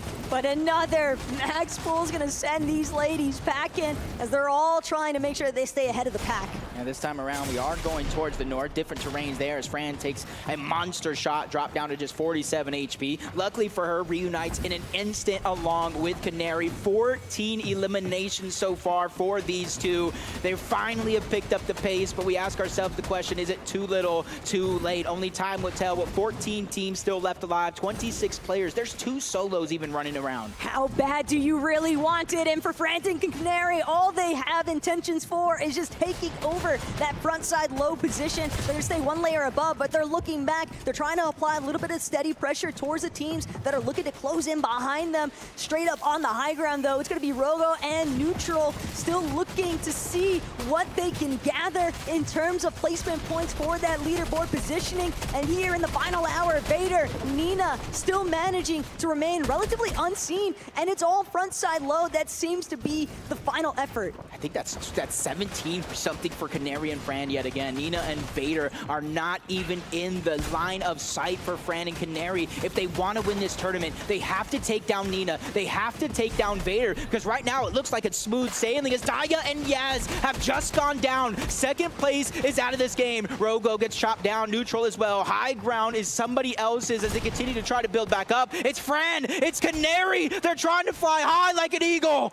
And they've managed to find the eliminations they need to. That Siphon Materials could be the separating factor here, as now Frantic Canary, they're looking down, they're trying to spray these teams that they're scouting out, making their way through front side low. Vader, Nina being one of them, Moxie, Regs, they're trying to get that little bit of a shakeup in the leaderboard too. Brad gonna be taken out by Moxie, and Moxie's still just trying to make sure that she keeps her overhead tarp closed off. But with the way that Moxie and Regs are headed, they're about to run smack dab into Kitsunat, Panda, and not only that, but there's still Nina and Vader to consider down here. Yeah, $210,000 up for grabs, up and down that leaderboard, and you're seeing exactly what they're fighting for. But for Nina and Vader, they're fighting for first place. They're fighting for most of that money, the medals, the trophy, the best in the world, as she takes down Liz as well. Nina is going off, and another one onto Regs. That's the defending champions going down. Nina cleans that one up. The med kit, the med miss, they have multiple win conditions now. But it's gonna be an absolute toss-up into the air, because we've still got Frantic and Canary straight over ahead. They're trying to make sure that they're the ones who actually bring home this final lobby. The victory route plus their double-digit eliminations might be all it takes to overthrow. But Vader, Nina, they're giving it every last effort. They are diving deep into the bag here as Neutral will finally be eliminated here. Vader and Nina, they have come alive. This is their chance right here. 5 eliminations here towards the end game. Final 2 teams remain. A 2v2 situation here going down against Nina and Vader on one side. The high ground, that's a whole nother team up above. That's Canary, that's Frantic. A better story has never been told as Nina takes a big shot. Frantic as well. They trade back and forth, but Nina's gonna go down. Vader's gonna fall, but they are still your 2025 Milk Cup champions. And that is the ultimate difference maker, the consistency, the placement point finish. But can we give a round of applause, please? Because that last-ditch effort from Canary and Frantic was absolutely ballistic to witness. But the pop-up from Nina and Vader, this is what they were waiting for, Jacob. They knew that this was their moment to try and seize their own destiny. 2 victory rounds, over 300 points. They didn't want to just take part in the Milk Cup Championship. They wanted to take over. Yes, the win would have been nice, but this win for the major event is so much better. I just cannot believe what we have had the chance to witness. But obviously, Jacob, we're not the only ones that got a chance to witness the story that unfolded here today for Xset, Nina, and Vader. We've also got our analysts that had an opportunity to participate and witness and break it all down with us. Yeah, that is just absolutely incredible here, just to show months and months, year-long efforts coming down to this, and we got our champion. What an incredible competition this has been. It's been a year built up to this with our competitors giving it all and leaving everything out on the stage. For it to come down to this fashion, it was just incredible. This has been like nothing else I've seen. This is the best story I could have asked for. After game number 1, I was like, this is just going to be completely shooken up. All the teams that we thought were going to be on top seem to be scrambling. They seem to be struggling. And then as the games go on, you see them starting to strategize, starting to learn, starting to understand the lobby. And then for it, in the final game, to come down to a 2v2 of Nina and Vader. And I mean, absolutely crazy. Canary and Frantic going wild. They needed a win. 19 eliminations, showing the world why we knew that they could be the ones to rise to the top, and it's gonna come down to probably a short performance, but what a game. Truly, truly incredible. The competition has leveled up so much. We've talked about this space for our women competitors and being able to compete amongst the best. They have pushed themselves to new heights. To be able to see this level of Fortnite has been truly special. It really has been special. I mean, we're talking about the journey that we saw today, but this journey has been going on since the start of this year, since the start of last year, and the buildup that we have had from the Milk Cup has just been absolutely incredible. To go from LA Comic-Con to TwitchCon, where we are center stage in front of all these people watching, having these 100 girls prove to the world that they are the best of the very best, just means so much to me, Monster, and to be a part of it, to be a part of it with you guys too, it just warms my heart. Every game had someone else coming out, getting that victory royale, showing us what they are worth when it comes down to that Fortnite competitive spirit. So wait for everyone to really stay in the game and fight to the very end. For our last round to come down to like 3 teams kind of in the race, and then Canary's squad to come out and just pop off, likely to shake up the top 3, and also likely probably earn themselves tens of extra thousands of dollars. So no one's gonna be upset about that. The trip, very well worth. 100%. And I mean, you know, we've seen it since the first qualifier where Nina and Vader came out on top, and then the next 2, it was Canary and Frantic, and everyone's like, it's them, it's gonna come down to these 2. And then I kind of questioned myself at the start, but then finally coming down to that moment, I absolutely love it. So many shining stars today, so many big surprises, and so many new faces that are gonna start showing up and start competing with these top teams, and then next year it's just gonna be even better. Yeah, I mean, who knows, right? What comes next? But ultimately, here and now, we get to celebrate this Milk Cup, and it's coming to pretty much a close here shortly, which is so sad, but also exciting, right? We've had quite the day of Fortnite. And I want to take the moment to celebrate just all of our competitors, to be able to qualify and make it to this type of stage, to be able to compete in person in front of this audience. I mean, that is something really, really, truly special, and to be given that space, I mean, it is It is incredible. So every player, no matter where they rank on the leaderboards, they made it to this point. They made it to that stage, and that is worth celebrating. 100%. And I mean, just even from being here for the last few days and seeing these girls a little bit early, it's just been all smiles. Everyone's just so excited to be here. Even if you come down in last place, one, you're walking away with money. Also, you got a trip over here. And to just meet everyone, to be a part of something like this is so, so pivotal to the female Fortnite community. Hey, you know, normally after a Fortnite tournament, the floor clears out, but this thing is packed. Everyone wants to see who actually won this tournament officially, and the points are being added up right now. And my gosh, it couldn't have gotten better. At least if you were rooting for Maddie and F, they had a chance to. They were popping off. Smiley's team had a chance to hold first place, right? A first time for them. So wait for them to kind of battle through that pressure and try something new, right? And it's been a leaderboard that's been so incredibly close the entire day. I mean, after each game, we've highlighted so many incredibly talented duos, and they've really just surpassed every expectation, every game coming down to the wire in the fashion it did, and how it ended on that was just incredible. But guys, it is time to celebrate our Milk Cup champions and find out who officially won down on the stage with Liz. Thank you so much, Sierra, and thank you guys so much for your patience. We were running the numbers, we were tallying it up, and we do have our official winners of the 2025 Milk Cup Championship. Can I have a bit of a drum roll, please? Your winners are Exit, Nina, and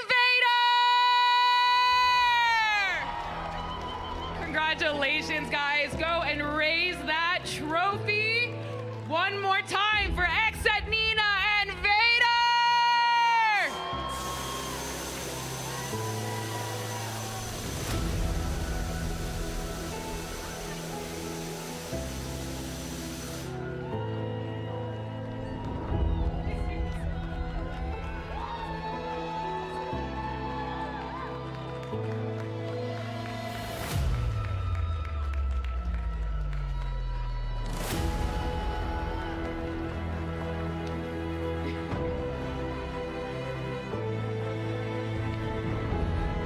And now presenting 2 medals for our 2 winners is none other than Jen Grubb from Gonna Need Milk.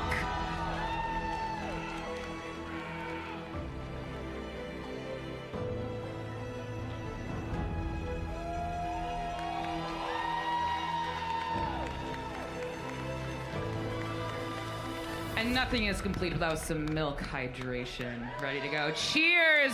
Drink up, you deserve it.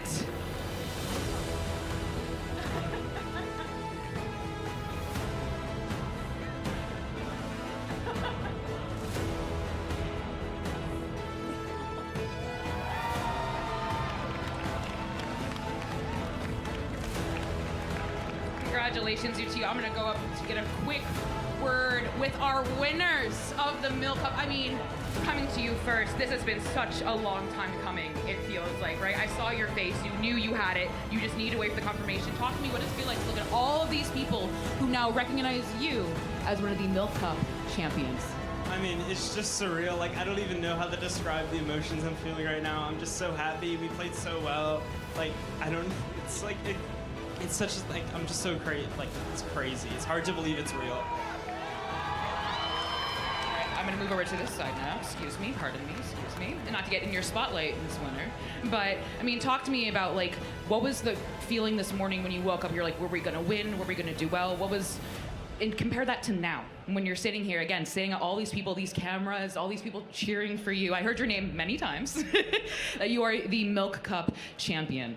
Honestly, this feels way too surreal. I mean, winning is literally the perfect thing. I've needed this all year, and I've proved so many people wrong. It feels like I knew this morning, like when I woke up, I already knew I was gonna win.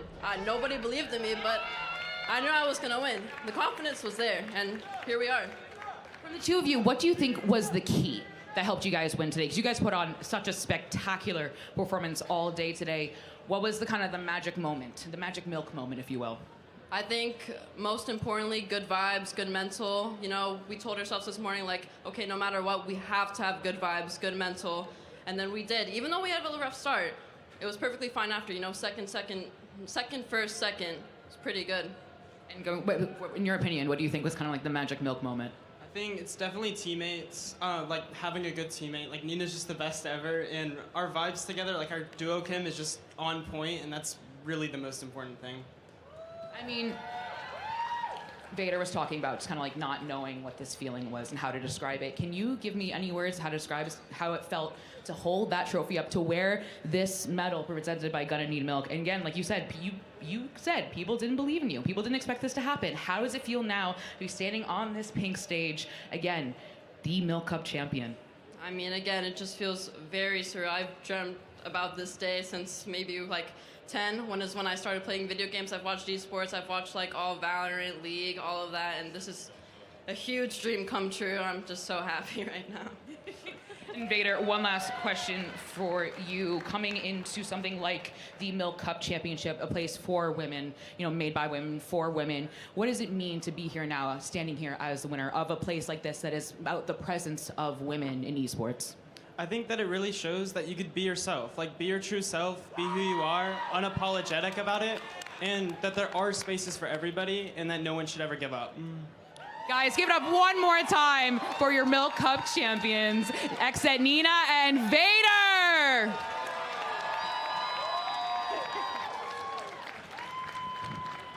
All right, I'm gonna let you guys get back to your seat, but of course, everyone here is a winner and walking away with something. We do have our leaderboard of where our second and third, and where everyone ended up. Speaking on just anecdotally, the energy in this room, and the energy coming from the stage with these players are absolutely incredible. Can we give it up for everyone on this leaderboard right now?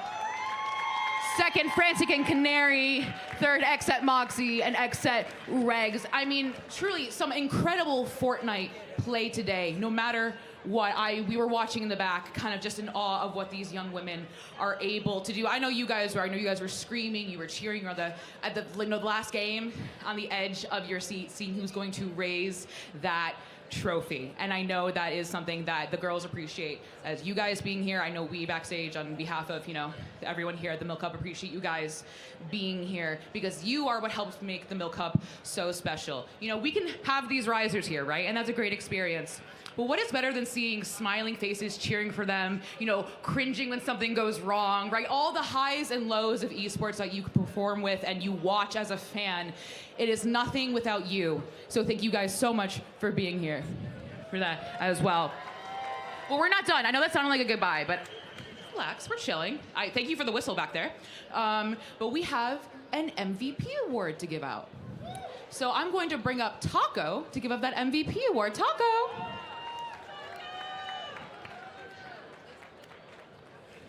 I genuinely have no idea who this MVP award could go to. I think it could go to anyone. I think the plays we saw today, I'm sure Taco will speak about it, are absolutely, MVP is, you know, we only give it to one person. I feel like so many people are deserving of this beautiful MVP medal. And Taco, I'm gonna let you take it away. Look, if there's one thing I know for sure, Liz, is that 2 is better than 1.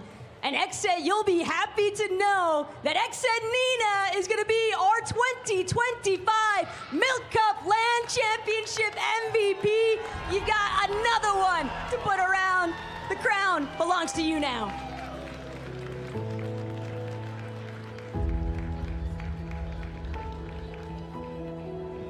Give it up for Nina, Xset Nina, one more time. Everyone, your MVP. I mean, Nina, look at this. 2 medals around your neck. You said you already knew you were gonna win. Did you think you were gonna be MVP?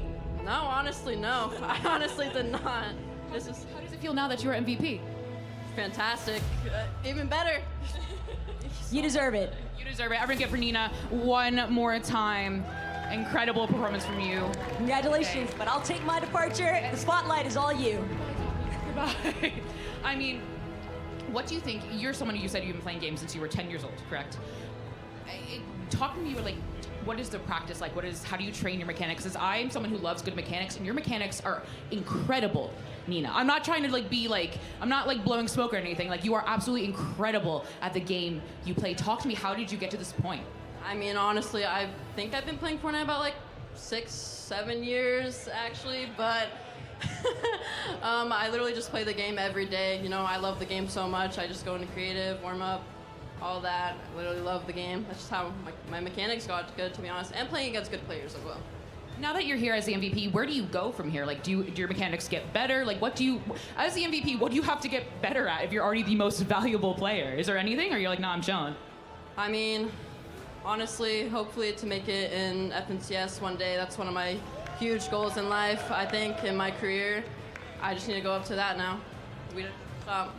Guys, what do you think about Xset Nina and SCS, excuse me? Does that sound good? I think it sounds quite good, and I'll be watching when you are there. Thank you so much, Nina. Congratulations again. You can take your seat one more time. But we are not done, friends. We have one last award to give out, and it is the Sportsmanship Award. I can think of genuinely no one better than Peach to come up here and deliver the Sportsmanship Award. The one and only. The Milk Cup is not possible without Peach. Hello, beautiful. Hello. I'll let you take it from here. Hi, everyone. I'm so excited to give this award because I truly believe in sportsmanship, and that's exactly what the Milk Cup Championship is all about. So this award is not only for the helping hand that this lovely lady has provided to her teammates, but also her vibes and her energy consistently across the board. So Mini Michaela, will you come down and receive the Sportsmanship Award? Mini Michaela, where are you? Oh my dancing queen, let's go! Give it up! She's attacking the winner. I don't know if that... Is that what the Milk Cup is all about? That's sportsmanship? That right there is exactly why Okay, yes, they that's got that love. award. That's love. No, please collect your reward. Everyone give it up for Mini Michaela one more time. Go get your medal. Go get your medal. Come on up here. My beautiful. Thank you. And that's it, right? I'm gonna get a few words from you. I mean, right away, you came down for your award and hugged someone else. And I don't know if that is the most like sportsman thing I can think of. Like, what do you think it is about the Milk Cup that makes that possible? Honestly, just to start off, like, I'm not the best at Fortnite, but I wanted to come here and support all my friends. I mean, they're just all super talented Fortnite players, and just everyone in the room, it's just really inspiring to see. So if I'm not the best at the game, then at least I can hype everyone else up, you know? You guys feeling hype? Well, congratulations on to take your seat again. We love it. And guys, that is our show. On behalf of Gonna Need Milk, Radiant, and everyone backstage, on stage, and everyone here, thank you so much for joining us for the Milk Cup Championship at TwitchCon. Get a glass of milk, have fun, be safe, make good decisions, and we'll see you in the server. Good night.